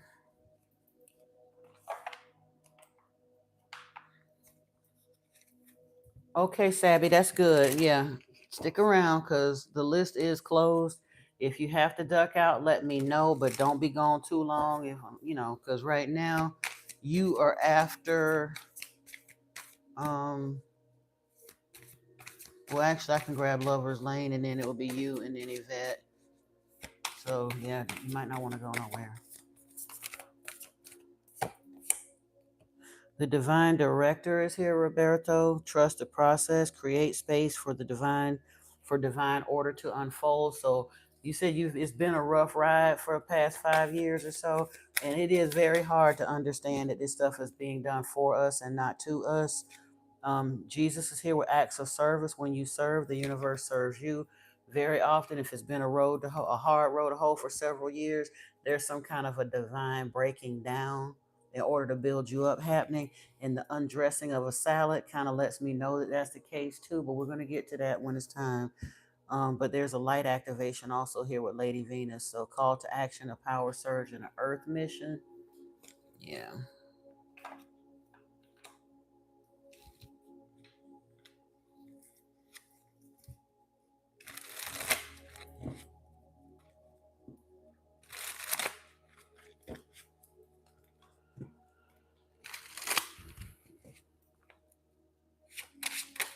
Ooh, wait a minute. Look like something that had your money tied up for a minute too. I ain't gonna take this to equate all of these flipped out, but the Knight of Pentacles was here, and then it's family issues too. Six of Cups, Seven of Cups, choices, and the Ace of Swords. But again, I want a more definitive answer. Sustenance reading, yeah, your money. I know. That's a lot of the chosen. I mean, I ain't trying to be cocky or funny. A lot of us have had money issues because it's quite literally spirit is extracting us from the matrix. And as long as we've got the shiny to look for, because life tells us you got to have a certain job and you got to do this and you got to do that. And we've been trying to look normal and act normal and keep the status quo, failing miserably at it. But we keep on plugging away at it, trying to get there, not even understanding that spirit is literally trying to redirect us to something altogether different. And unless until we learn that, yeah. Ooh, Two of Swords right here.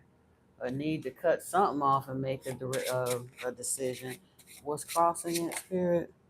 The Queen of Pentacles. Yeah, you want to be all. You've been too generous with your money. You've probably been operating in Queen of Pentacles energy when you should have been in Queen of Swords, wanting to take care of everybody. And there's nothing wrong with that. But when you're giving your energy and your resources to the wrong people, takers never stop taking. And they wind up taking until you're all took out. And then when you stuck on E with nothing left, then they abandon you. You find out you ain't really had no friends. All the people you thought you was helping was just using. Page of Cups here. Yeah, this is an early offer. Emotional satisfaction. You see that fish in the cup? Who the hell wants a fish in a cup? But you're gonna transform this. That's out here with the singer of transfiguration. But that's been part of the issue. Just like I said, that's the root of the issue right there, kind of, sort of. Yeah, because you want to be generous, you want to give, you want this reciprocity, you want this humanitarian type energy. This is kind of, sort of, where you be coming from. Bro, 100, you going to stop putting them trifling women on him. That shit ain't cute no more. Stop. Break them trifling women up to yourself. You want trifling women, goodness. But hey, welcome in, welcome in. Yeah, the takers are going to continue to take, but you want. And here's the hard part: when you're genuinely called with a genuine, a giving spirit, and you want to be able to be your brother's keeper and do this humanitarian work and all that. Hey, Robin, welcome in, welcome in. It's hard to find that balance because you've got to heal this over giving energy and cut them vampires away from you, because you can't keep giving to them. You'll never have enough to genuinely do good and provide help in the world, because they're going to see to it that you keep giving them. They don't really need your help. They need to stand on their own 2 feet. But they're going to keep taking and keep taking and keep taking until you learn the difference and cut that off, and then you'll be able to come into this legacy type of humanitarian energy and all of that to give and move forth. We got lists of the shadows though here with the 3 of Wands, so something is in motion for you. The 9 of Cups is here, so eventually it's going to lead to some kind of success for you. Ooh, at the split we got strength, and the actually we got strength, the 4 of Pentacles, the Tower, and Judgment. However, at that, on the other side of the split, we had the 10 of Cups, and then the 10 of Swords is over here too with the Wheel of Fortune. So this 10-10 message, this cycle is gonna end for you, and then so you can end this new cycle. 10-10 is beautiful. Look at that! Isn't that such a happy family picture right there? The kid, the dog, everything else, and that do come with some money. Wheel of Fortune is here. But you got to close this cycle of over giving to the wrong people first. You just do. Let me see what the Akashic has to say. Hey, Kels, how are you? Welcome, welcome. Oh, thank you. Yeah, this is the original. That's a traditional tarot, but it's just the hologram. Yeah, the little hologram goldens. I thought I like them too. They're a little awkward because they are PVC instead of paper. They were awkward to shuffle at first, but I like them. Reward and recognition. Your hard work will soon pay off and take you in the direction of your dreams. Acknowledge your efforts and own your power. Let's see what else is here. Have faith. It's not always easy to have faith and trust that everything is going to be okay. Yet still, you must do exactly that, because when you have faith, your life will begin to flow in magical ways you never imagined possible.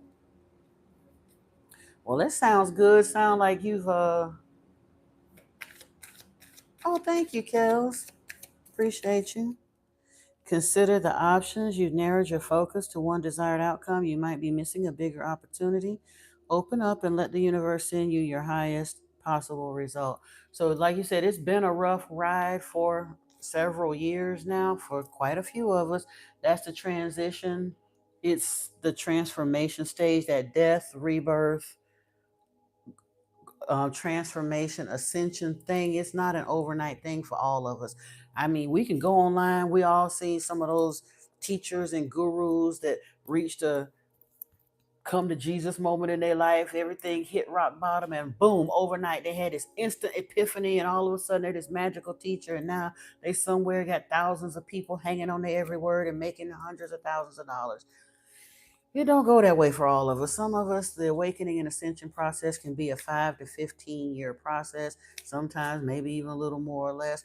But that whole transformation cycle, when you get from the point where spirit literally that tower moment hits and just kind of kicks you in your teeth, separates you from a lot of that stuff around you, and basically it strip you down like a car stripped down to the chassis. You up on 4 bricks, stripped down to the chassis, and then spirit can begin to work with you, and it's about shifting your mind and kind of understanding some of that stuff, getting over the hurt of the betrayal of the stuff that led to that, because it ain't even about a victim mindset. Very often you genuinely have been victimized. It ain't victim mentality, it ain't just a lack mentality, it's real lack.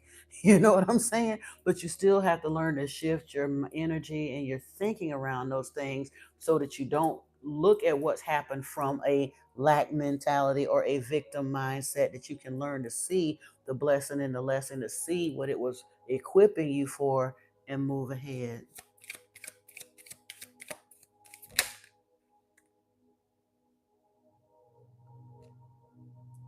I know that's right. I know that's right, Antoine. That's why I say, I look, I know that's a running joke with y'all, but it started to work my nerves, because I know that you words or things, whether you believe it or not, we and that's not what you manifesting, and I know that ain't what you manifesting. You'll be alone first, because you are divine, Antoine, and you deserve a divine feminine with a sacred womb and a golden yoni. I'm sorry, you just do. Seeking answers here, Roberto, exploring metaphysical and esoteric fields in search for answers and truth, the beginning of your spiritual search. And then stardom is here, achieving a high social status, famous in entertainment, social media famous. Also, mature soul is here, embracing otherness, lessons in empathy, self awareness, and the traits are introspective, inquisitive, and sensitive, with lessons, seeing the big picture learning, learning important lessons in life and overcoming difficult lessons. Victory is here. Victory will be yours. Your enemies will be defeated. Keen going and or keep going. Sorry, you'll have your win. Yeah, and your spiritual teachers will find you. Answers will appear by chance. Help will come with perfect timing. Okay. So I think the worst of the waiting and all of that is behind you in the 5 years. Now, what I do want to get into with the looking of these wands and the cups and all this, in the because I pulled the Celtic cross for you, and genuinely, the hopes and fears portion of the reading is the tower. This is what you're afraid of happening, but it's already happened. It's already happened. You wanted to move ahead. You said, Kells, don't find you. Wait a minute, what?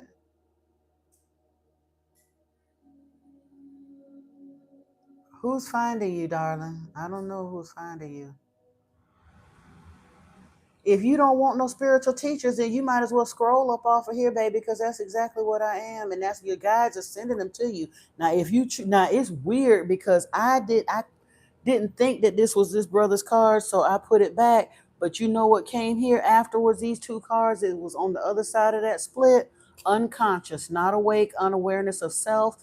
Prefer familiarity of unconsciousness, asleep but thinking you're awake, and then resistance, feeling lost, empty, and alone, wanting the old life back, fearing your transformation. So your energy came into here anyway. I just didn't say nothing to you because of I was talking to this other brother, but I saw that energy. So guess what? If you don't want them, you don't have to have them. But Spirit is literally sending you to spiritual teachers. Who's stalking you? Ain't nobody stalking you. I'm here, and I set an intention that whomever spirit chose to direct to me would find me. But I don't go out and talk. Those ain't true spiritual teachers, honey. Those are vampires. There's a difference in religion and spirituality. Yeah. So the way to keep them out of your bandwidth is to continue along your spiritual journey. Okay, cool, cool, cool. But you don't have to be afraid of a real spiritual awakening because they broke in your home. Have them arrested. If they from your church, have they little holy behinds arrested.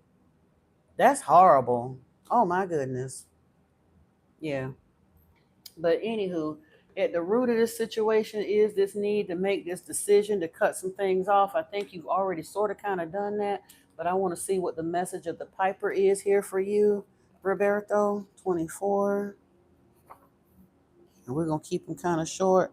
To get what you want, the Piper recommends that you try polite requests and gentle, patient persuasion, and then wait quietly, welcoming for it to come to you. This is about order, harmony, and empathy.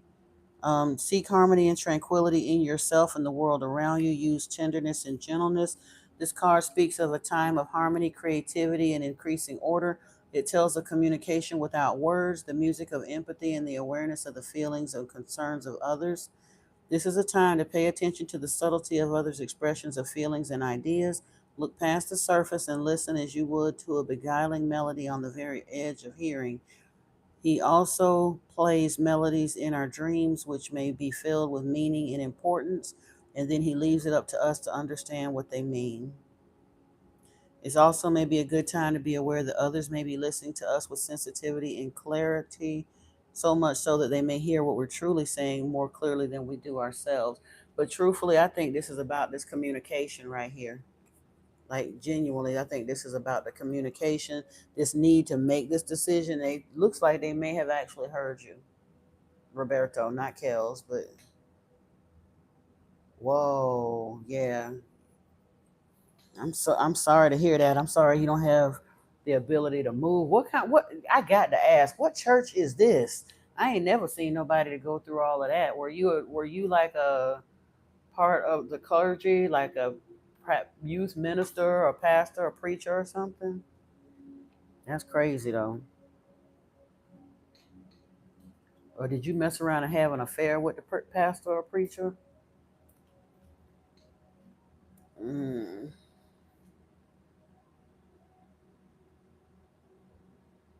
you Baptist? Wow. I ain't never known her to be that desperate for nobody. Thank goodness I got away from them.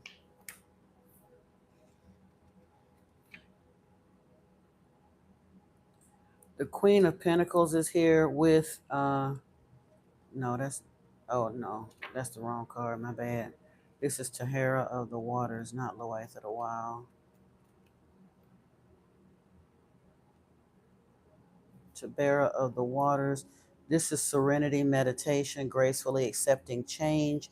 Along here with the Queen of Pentacles, that's kind of where this is what's crossing the issue. You finding the serenity, getting your money up, finding this gracious giving point. It says water is a mutable, changeable fluid, and Tabera speaks to us of a particular kind of change change of emotions, and possibly a change in health. We have important choices to make about how we meet those changes and where we let them take us toward the calm, flowing purity of the fairy waters or the boiling cauldron of hot temper and steamy emotions. The choice is obvious, but we sometimes forget that we have it.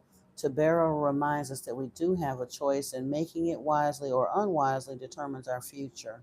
The things we need in life remain constant no matter what is going on or how hectic the changes and pressures in our life may be. We need nurturing and love, and it's ultimately up to us to provide that for ourselves. Yeah. But the fairies can help you as well. But I mean, the Queen of Pentacles is always very calm. She's loving, she's giving, she's generous to everybody. She's just holding her little pentacle. And Tabera is going to help you reach that energy. The singer of Transfiguration.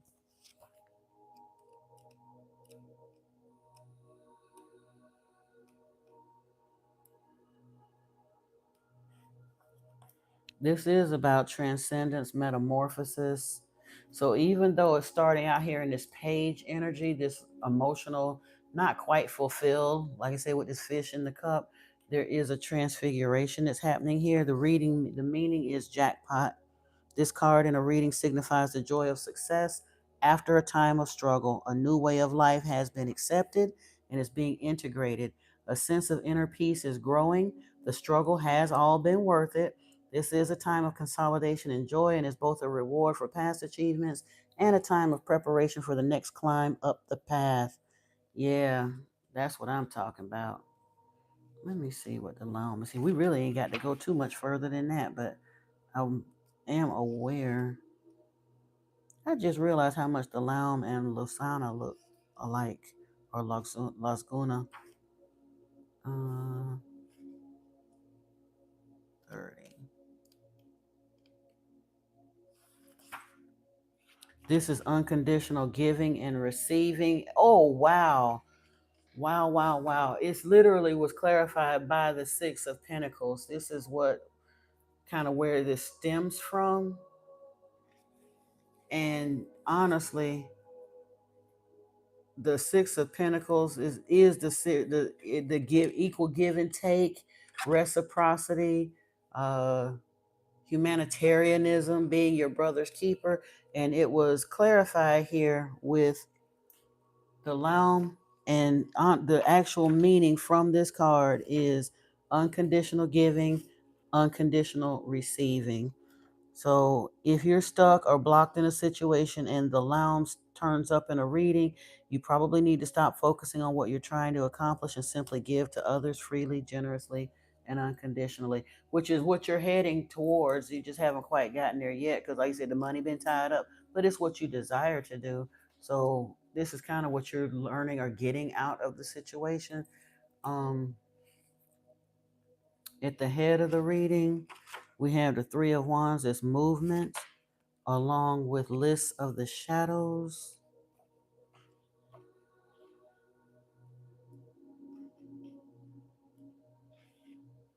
healing the shadows, healing addictions, bondage, and self-esteem. Ultimately, Liz is trying to help people develop true self-respect and self-esteem, but she has to start much further down the scale of idealism than that. She tries to inspire practical help for those who need it most. She is the inspiration for the first wobbly steps taken by a damaged soul toward healing. Her presence in a reading indicates that something that had seemed lost and fixed in that loss is now open to healing. Someone is ready to begin with help to climb out of our inner mire. There is hope and a need for the loving kindness tempered by practicality. If you call on Liz for assistance in helping another, she will always give it, often by encouraging that person to be receptive and others to be also be helpful. Now, you ask what's coming up in the near future. This position of the Celtic cross. Wait a minute, hold on. Am I missing something? Your energy, you're a Taurus, which is also welcome news for a change. Yeah.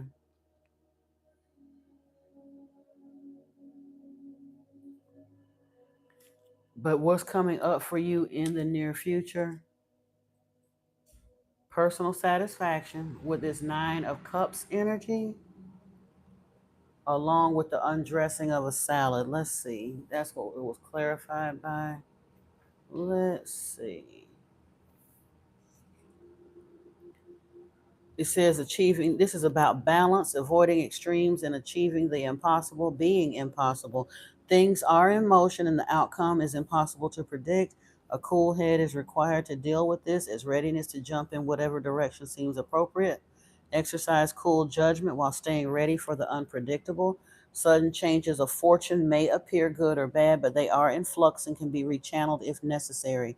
Develop poise, stay calm. You can come out a winner here, but it is likely to take concentrated effort. Use power with delicacy and discretion. And then with strength, which is where this represents you as of right now, we have the friends, which is 46.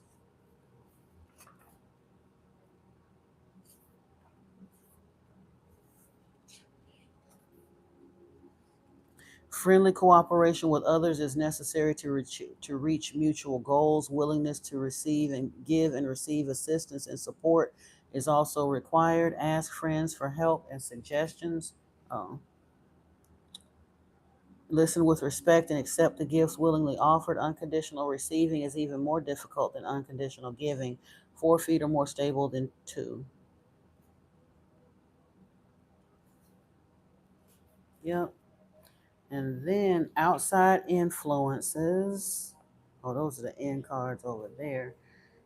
The outside influences are the collective of pixies, along with this Four of Pentacles, and this is conservation.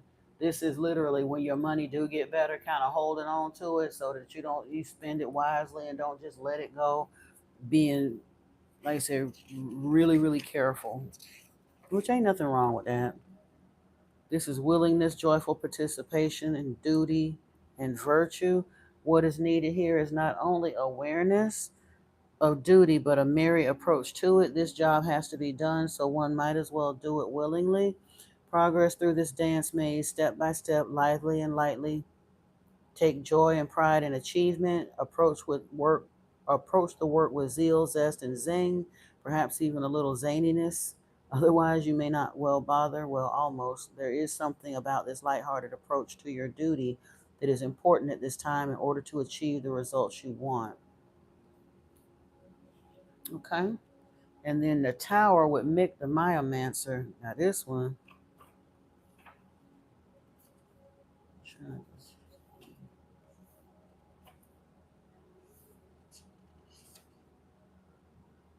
small clues, details, messages everywhere, and patience.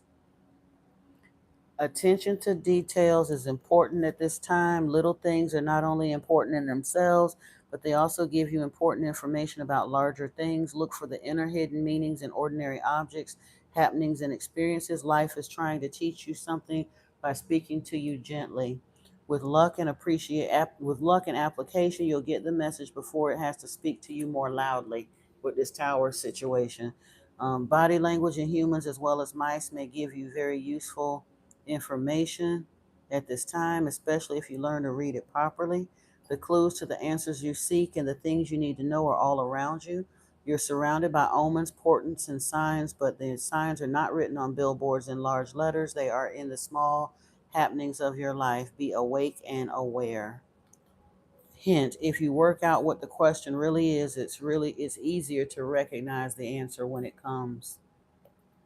And then we had, that's what the hopes and fears. Your final outcome message is judgment, which is actually a very good, honestly, Tyrone, I can't tell nobody to go buy stock because if they don't know which stock to buy, they could literally just be throwing their money down the toilet. So just go buy some stock is not sound advice for somebody, but I appreciate you trying to help.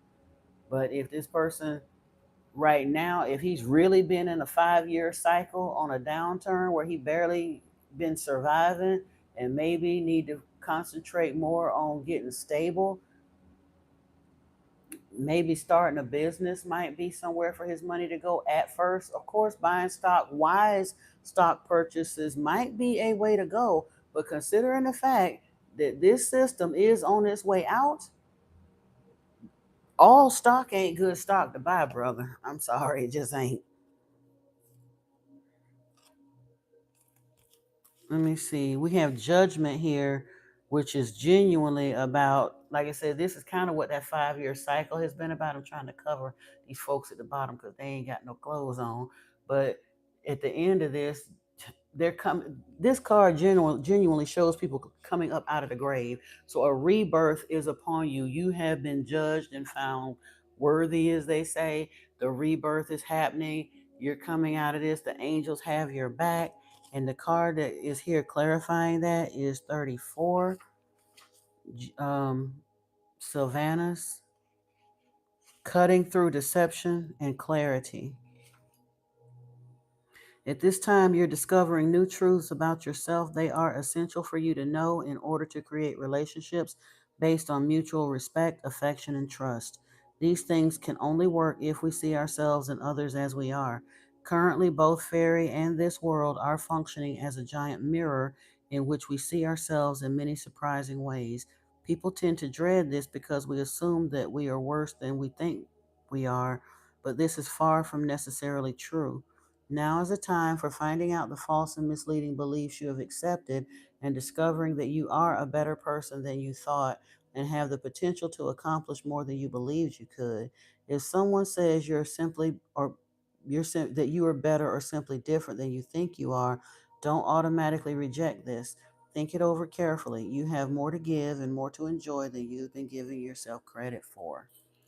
Now, I want to close out here with you with a light worker card or two just to see if spirit, what kind of messages spirit got for you. You said you've had to do all of that? Yeah. Again, that's why I said I wasn't trying to be ugly or dismissive of Tyrone. Folks that don't have them kind of money issues. I know a lot of what the folks that's in this collective have been going through. Telling somebody to go buy stock when they barely got enough money to go buy dinner is not helpful to them.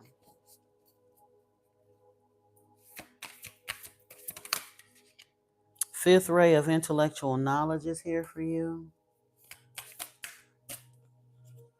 along with the key of light. And we're going to get one more out of this deck. Merkaba, spiritual protection. All right. Let's take a look and see what the messages are for those. What I do with the. Oh, Lord. Oh, well, won't be no more reading out of Lemuria today. I could get it if I needed to, but I don't think I'm going to need it. So we got 25. Merkaba, spiritual protection. Being open to receive is a way to gain empowerment, strength, and all manner of assistance. To enhance receptivity, it can be helpful to declutter and cleanse your energy field. This allows for that which is not rightfully yours to be shed. Sometimes this will include the disowned thoughts and feelings of others. When you release these thoughts and feelings, a spaciousness will grow within you. Then you can receive more of what is rightfully meant to be for you, your divine good in all ways. An open, sensitive person can easily become energetically overloaded. From physical pain to emotional and psychological tension, and overload does not feel good. You may even feel like you're carrying others on your back or in your head. The added weight can drag your naturally light vibration down into anguish, doubt, fear, and despair. Your inner vision, too, may be obscured by the overload. That can make it hard to discern what is yours and what belongs to another. Whether experiencing overload to your system or whether experiencing overload to your system is an unusual occurrence for you, or you have a tendency to absorb and process others' energies, which is common for healers, psychics, and mediums, artists, and other sensitive open people, you will benefit from a spiritual cleansing. Afterwards, you may feel less inclined to connect with particular people or work on certain ideas, even if they seem very important before the cleanse. This means that you are freeing yourself from others' input and discerning the true priorities of your own heart. And yes, you most definitely, if you've had a 5-year struggle, you most definitely need a spiritual cleansing, because in addition to spirit putting you down for a moment or letting your tower fall, so to speak, to build you up, sometimes It's due to energetic residue from some of them haters and folks in our camp that was literally sending us evil eye and shade. Sometimes I would try to tell myself that wasn't happening, but it genuinely does happen sometimes. Be aware of that. We have Key of Light here. Archangel Michael loves you unconditionally and serves your soul journey. And welcome back, Miss Yates. Welcome, welcome. He brings you a spiritual gift now, the key of light. This key allows you to open any door, clear away any obstruction, and free yourself from any prison or enslavement, physical, emotional, or psychological. There is no need for you to feel trapped or locked out of a situation you want to get into. You now hold within your hands a divine key that will assist you in many ways. Archangel Michael has a message for you. You have the power of the divine in you. You have the ability to free yourself no matter whether it seems that another person, a set of circumstances, or the entire world holds more power than you. Your power of freedom is unconditional. It doesn't require that outer circumstances change in order for you to be free, though as you choose freedom, outer circumstances often change radically. And then we have the fifth ray of intellectual knowledge.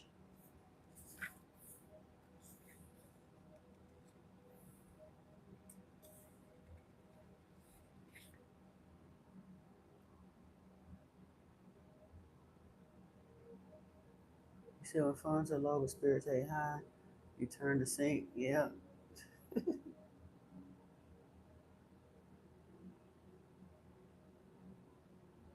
Oh, I thought you was gonna cook up something to generate some money. You talk about an alternative way, but hell, either way, resourcefulness is key because especially when we're in periods of actual physical less thanness, I don't even want to call it lack, but when our resources are low, being satisfied with what we have, that learning how to make a way out of no way, how to make some miracles out of nothing, being satisfied with that allows us to free that energy up to allow abundance and relief, financial relief to come to us more than sitting around complaining about what we don't have and the woe is me. Yeah, the woe is me doesn't really keep anything from happening.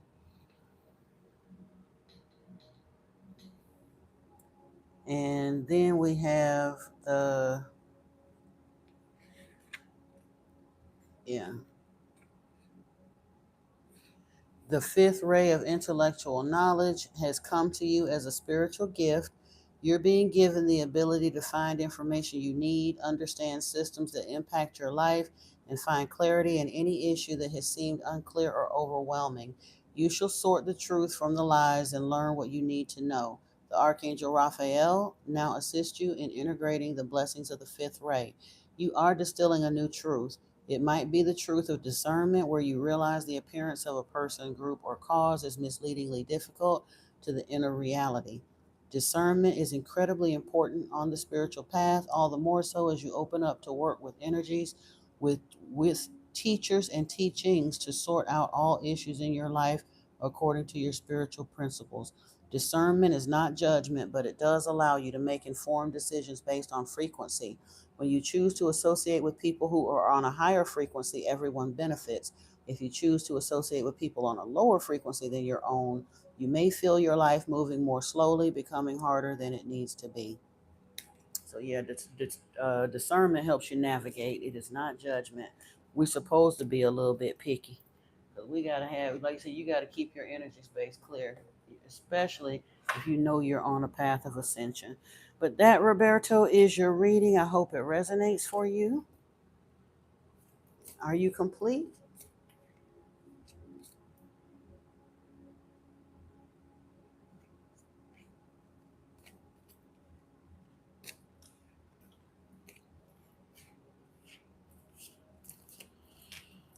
All right. Let me get over here.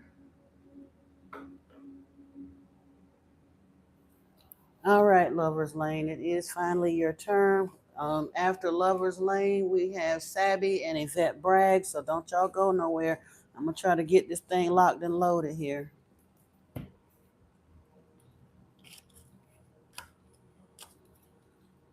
Just putting these away to see where we're going next. Hold Oh,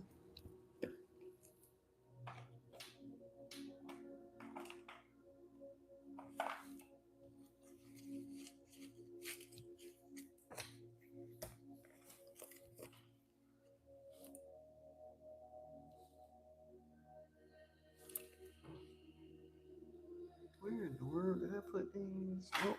Oh, they're right here. Okay. All right. Now, let me see.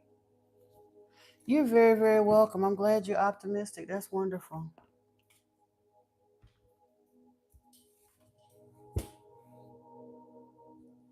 And what's coming for you soon? The coming weeks in your current job, finance, and love. Oh, Lord, you want everything. We're going to just see what comes out because I ain't going to be able to pull up a jillion cards. We'll look out. Let me see. I think these can cover love and career. Money moves.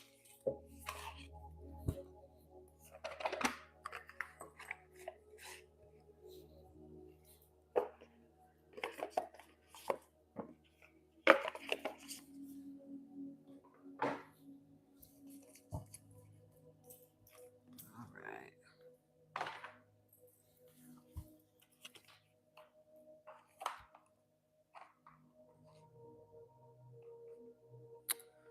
Oh, here we go.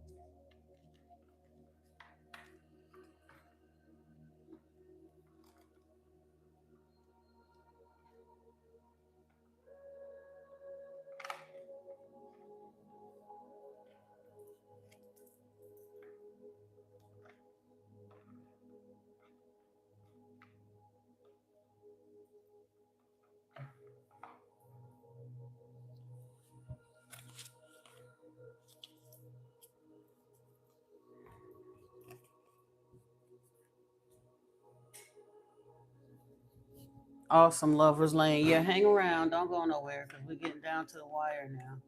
I'm just trying to make sure I'm getting. Hold on.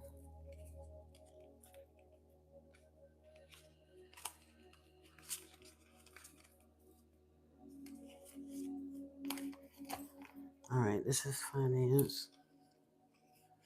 Trying to find out what I did with the love deck from the same. Here it goes. Okay.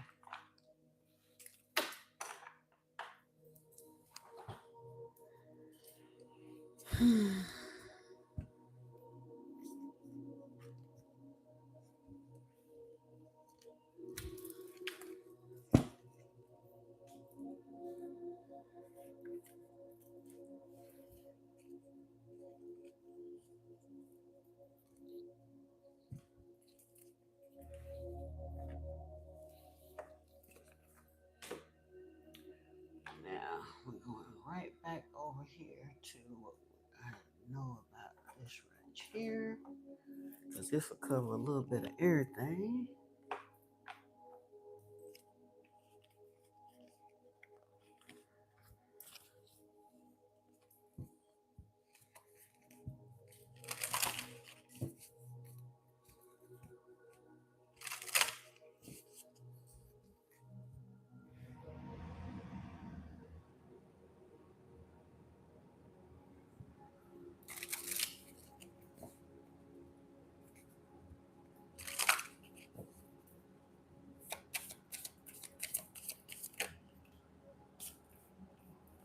Ooh, all right.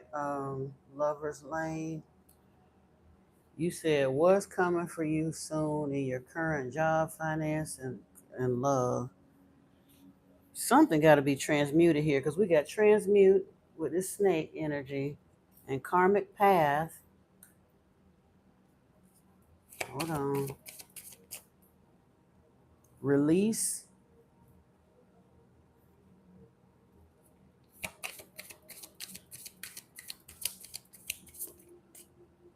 Grounded.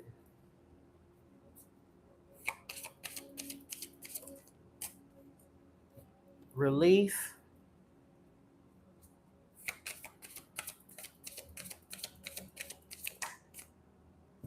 stormy.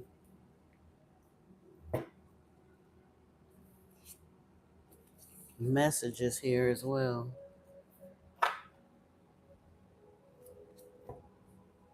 You already know they're looking to get rid of you, don't you? You just trying to see if you can turn it around. I would recommend you find another job. I don't think you're gonna salvage this one. And honestly, it ain't a bad thing. I honestly think that you need to get rid of it so you can get something better, or spirit is bringing you on another path. Karmic transmute, karmic path, release, grounded, relief, and stormy. If you try to stay there much longer, yeah, I know. If you try to stay there, you're gonna wind up losing it anyway. So you might as well try to get rid of it. Lovers is here.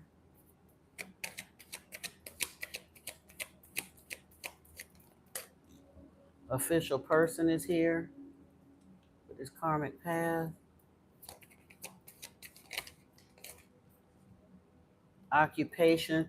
Yeah, you need to release what you got so you can get to something that is pleasant, work that you're supposed to do, something within either your spiritual alignment or something that you genuinely want to do using your real talents, not continuing to work from your have to and feeding your energy into toxic enterprises. This is about releasing something so you can receive something else. What's here with grounded spirit? Now, I ain't telling you to go quit your job, but do be on the lookout, and that you might want to hurry up and get up out of here. False person, somebody at work got it in for you, or they ain't telling you the truth about something. They smiling in your face. Spirit says get grounded though. Ooh, relief is here in poverty. Yeah, if you don't get up out of this, it's poverty. Come on now. Stormy is here. Why is Stormy here? Ooh, I like that. In this instance, Stormy could be like a tower moment that could actually bring you unexpected income. And this typically unexpected income isn't like the sudden wealth card where it's a huge jackpot, but it is something you could do something with. Maybe you'll use this money to morph yourself into something where you're doing something by yourself. Maybe you need to go back to school, get some training, a certification, start your own business, get an LLC, a web page. I don't know what it is for you, but it looks like you're being called up out of whatever you're at. Now, with the lovers, this could be just cooperation with somebody in business, but it could actually be getting this raggedy energy out of your energetic cross, so to speak, to actually call in a real bona fide lover. Let's see. I'm going to go a little bit further and see what we got here.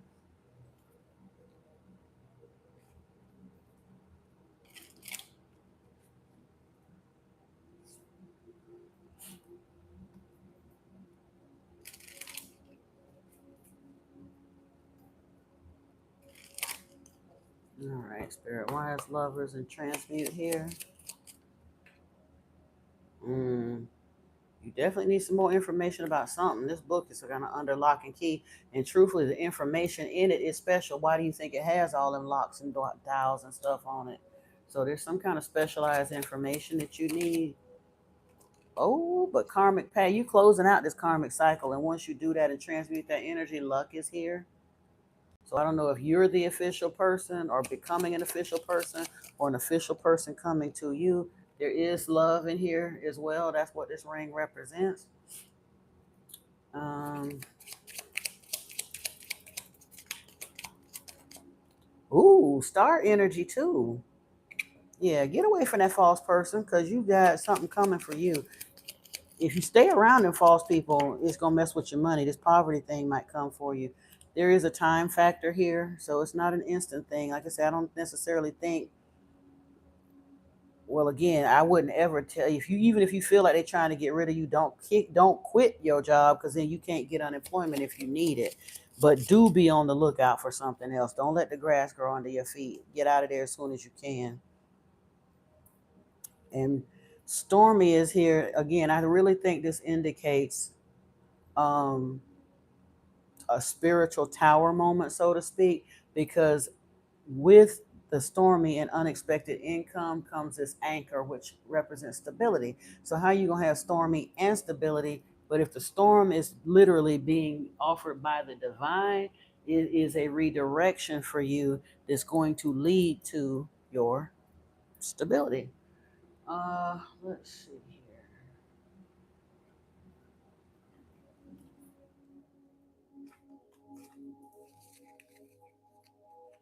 You said you feel it very heavy that they want you gone. Yeah.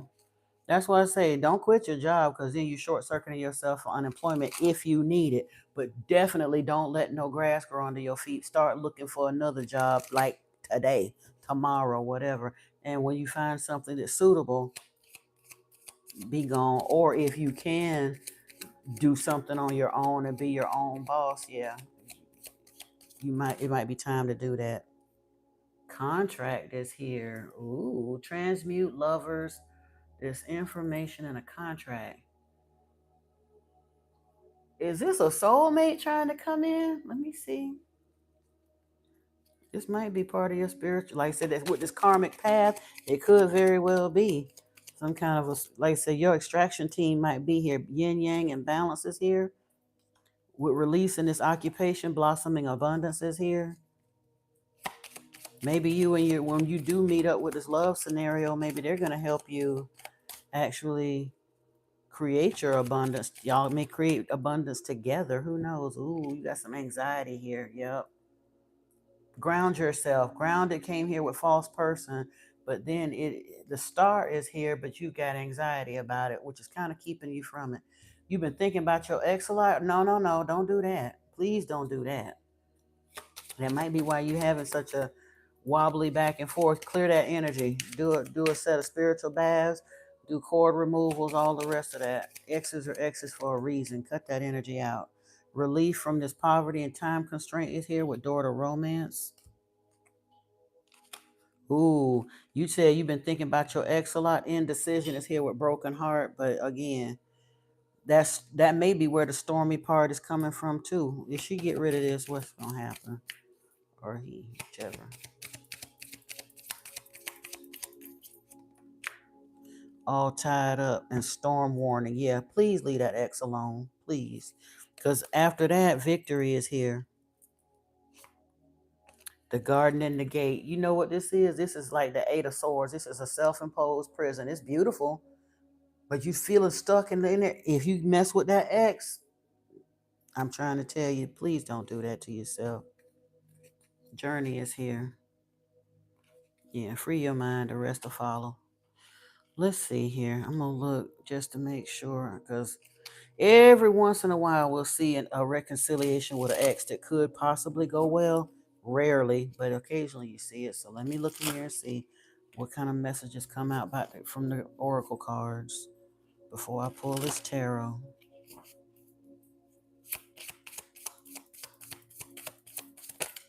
Whoa. Unexpected. Open your mind to be receptive to me. I'm not at all what you're expecting. You might have a new one trying to come in, and you so busy worrying about the ex. I'm currently in a relationship with the wrong person, but I will find my way to you eventually. Unavailable. So, mm, lost. I've been looking for you and all the wrong people. I don't have room for you in my life right now because so much of my energy is focused on the wrong things.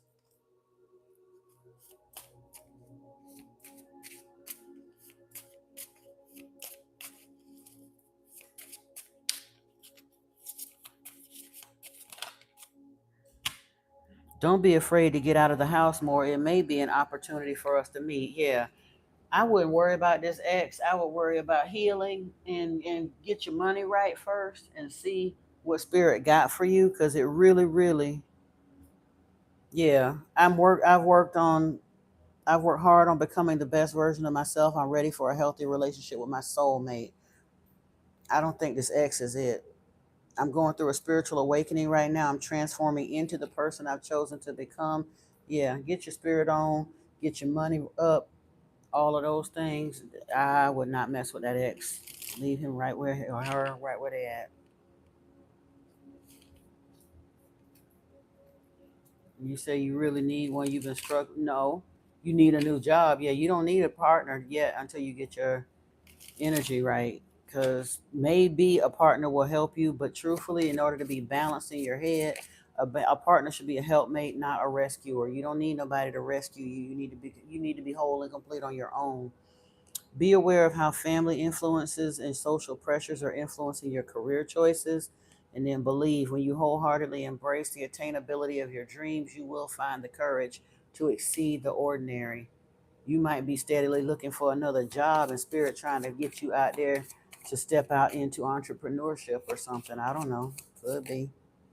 You know where you're nudging your thoughts have been. Reckless, uncontrolled spending habits and impulsive purchases are making your financial journey harder than it has to be. Denial, are you refusing to face the reality about some aspect of your financial life? And then why do you believe that you deserve benefits and privileges that you haven't earned or worked for? Ooh.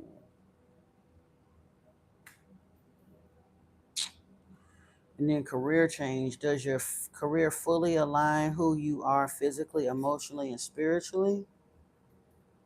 Healer is right up under there. So are you being called into some kind of spiritual work? And you just kind of afraid to jump out there on that limb because we done spend so much time being told we need to work the 9 to 5 and do the this and the that, and you kind of scared to get out there. You really want a call center job? Now I don't work plenty of call center jobs. And I will work one again if I have to get over. But if you really want a call center job, you need to level up and realize that you could do a whole lot better for yourself. And I think that's what Spirit is trying to call you to do. A call center job ain't gonna do nothing but stress you out so damn much that you wind up shooting your own spiritual development in the foot. That's all it's gonna do. I don't worked enough of them to know. That's the main reason I kind of sort of don't want one, even though I know I'm good. I could do that in my sleep all day. My skill, I got phone etiquette, well, yeah, all of that. The last 2 years that I spent doing that, I was so stressed out from it. All I wound up doing was gaining back all the weight that I had lost.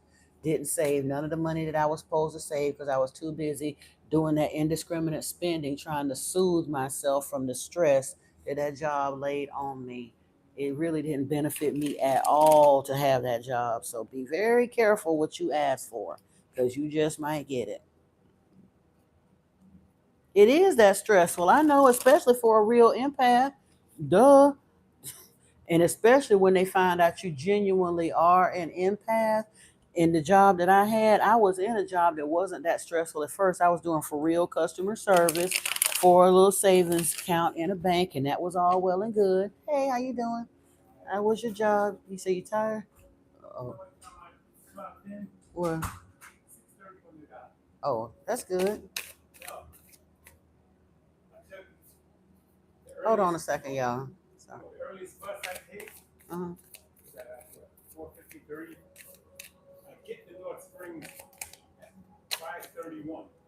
That's the time it normally gets there. The train leaves at 5:26. The next train don't leave until 5:45. Get off that train at the airport. What time is it? 6:27. Wow. I had to run like OJ. Well, I'm glad you made it. And this is an everyday thing, so I gotta take Lyft. You ain't gotta take Lyft the whole way. That's gonna cost. We'll talk about it later. You really don't. I'm just taking it to North Springs. Oh, okay. Yeah, yeah, I understand that. Yeah, so you said you want to call center. It really is that stressful. You feel a lot. You can't stand it. And that's what I'm saying. I started out on a job that genuinely was pleasant. I didn't mind it. It was a little bit stressful because we were launching a product and I didn't have no problem with that part. And the job they hired me for was fine. But once they found out I had real soft skills and as far as phone work and all the rest of that, they so called Pat ain't gonna start no YouTube channel, child. Pat don't even really watch YouTube. He be all up on ESPN. Trust and believe. I can tell you that right now. Pat ain't never gonna start. No, well, I ain't gonna say ain't never, but I seriously doubt it. Huh? He said ain't never. He ain't planning on doing that unless genuinely the heavens will have to open up, and literally Michael and Raphael would literally have to tap him on his forehead to get him to do that. No, but Lover's Lane, once they found out that I had phone skills and all like that, they literally gave me a promotion that I did not want and did not ask for. And it really wasn't that great of a promotion. It was like $3 more per hour or whatever. But they made me a supervisor in the fraud department for a bank for credit on a banking credit card, and the company wasn't handling their issues right. So I literally spent all day long writing complaints and trying to talk angry customers off the ledge, and still had to do all of that and be able to keep them pleased enough to keep uh my call stats high enough to get my little piece of bonus. It was very stressful. You said a psychic lady told you to start a channel. Yeah, but you on that path, Antoine. That's different. If you're on a spiritual path and you got a message for somebody and all the rest of that, Pat was aware of certain things in the spiritual path, but it's not his walk. I mean, if somebody don't want to, they just don't want to. He's aware of York, and like I said, but he was out there with uh, all them old heads in the 60s, 70s, 80s, and all of that. Let me see. Throne of doubts here. An unexpected challenge to your authority will arise, requiring you to reaffirm your command, assert your authority, clarify your stance, self-display your skills or bridges to success, connect, expand networks. And heroism is here. Heroism lies in the willingness to sacrifice for the greater good. Fear nothing, embrace destiny. I don't know, Lover's Lane. You probably will go and go do the call center thing because that's what you're comfortable with or what you think you want to do. What have you been doing? And what do you want to do? Is there something that you could go and take a class or get a certification or some kind of something to do with? Veiled path, a hidden path in the secret garden offers a shortcut. Will you choose bravery or safety? Choose the path less traveled. Vacation is here. A pause en route can unveil paths to prosperity and hidden pitfalls. Watch the signs. Pause, perceive, proceed. Are you going to become a travel agent? I don't know.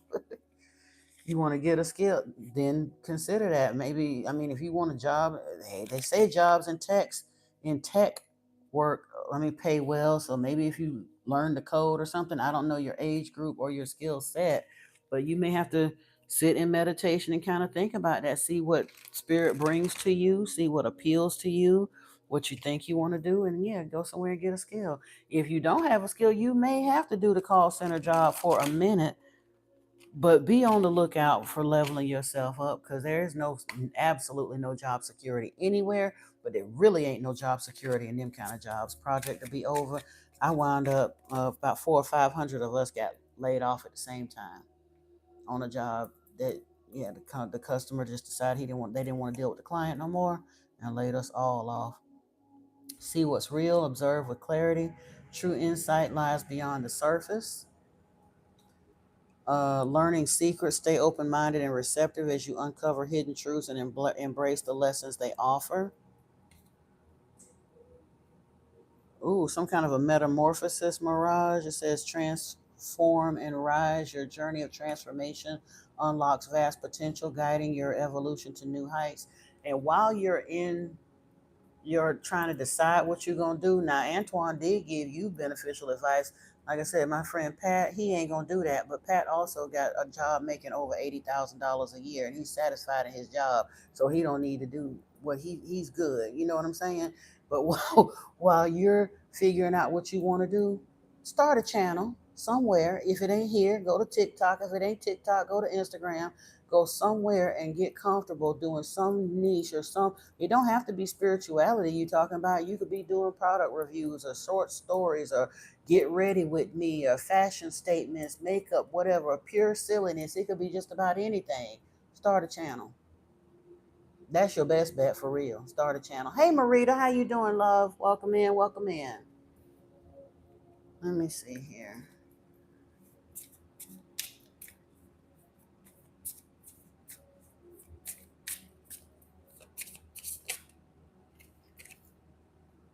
Butterfly. Yep. Sudden change. Short term arts movement, temp jobs, fun work. It talks about, but butterfly also indicates some kind of a change or metamorphosis happening. The list is closed for the day, honey. I'm so sorry. You're going to have to come in another day.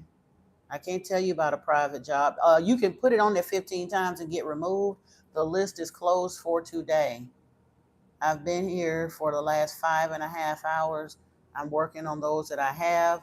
If you continue to put that, I don't want to remove you, Arya, but stop it or I will. That is rude. I will never read for you if you don't stop doing that. Stop it. I don't know what make y'all think that you can just come up and make demands on people like that and start spamming people's live streams. That is rude. Cut it out. You wouldn't walk up to nobody in public. I hope you got better manners than that. To just walk up in the middle of a conversation and just start screaming over and over again and demanding to have your needs met. Do you really think that's going to make anybody want to do anything for you? Especially, I'm here working for free. I don't have to answer to nobody that stomps their feet at me and demand me to do something, and I'm here working for free. But you say I'm the second person to tell you that in a reading, then guess what? That part.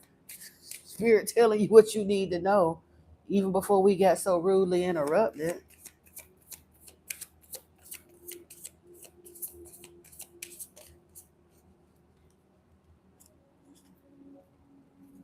Money strategy is here with chess, wise spending, the long game.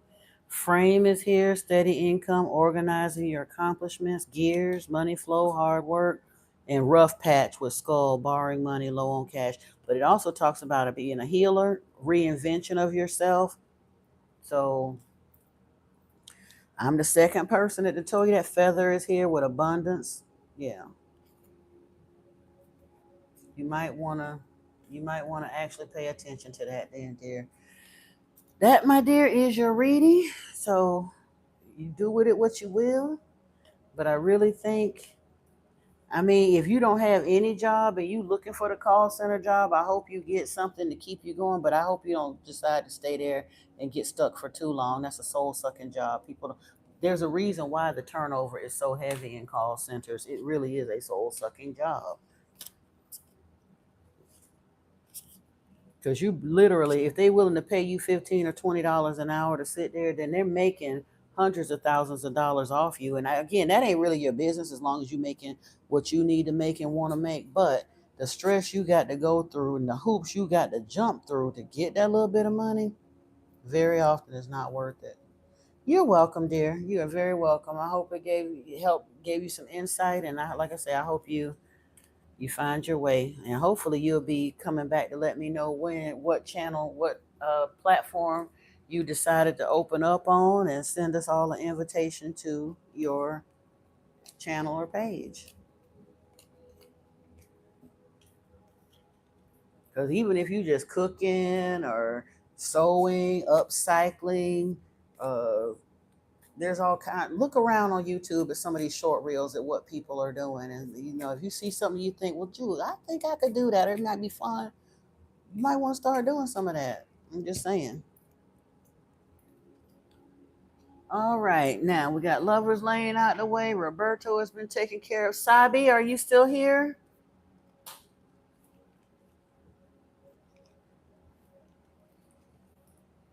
You're very, very welcome, lovers lane. And thank you for entrusting me with your guidance. Sabi, are you here? Brag, I'm sorry.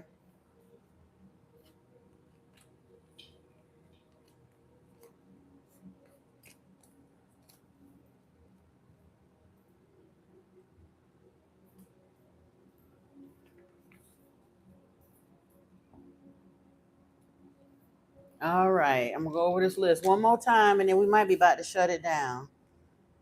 Crystal 1983, are you here? Linda, Chrissy, Val's Starseed, are any of you here? Sabby or Yvette Bragg? Are any of you here?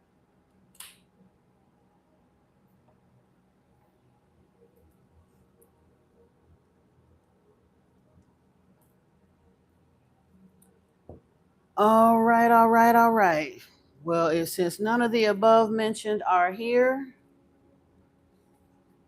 and Arya, if you're still here listening, waiting for your timeout, honey, I wasn't gonna read for you anyway. I closed this list almost an hour ago, so I wasn't gonna. That's why I said you'd have to stop and you continue. You got timed out because you continued spamming. But I got to say, I don't know from the name.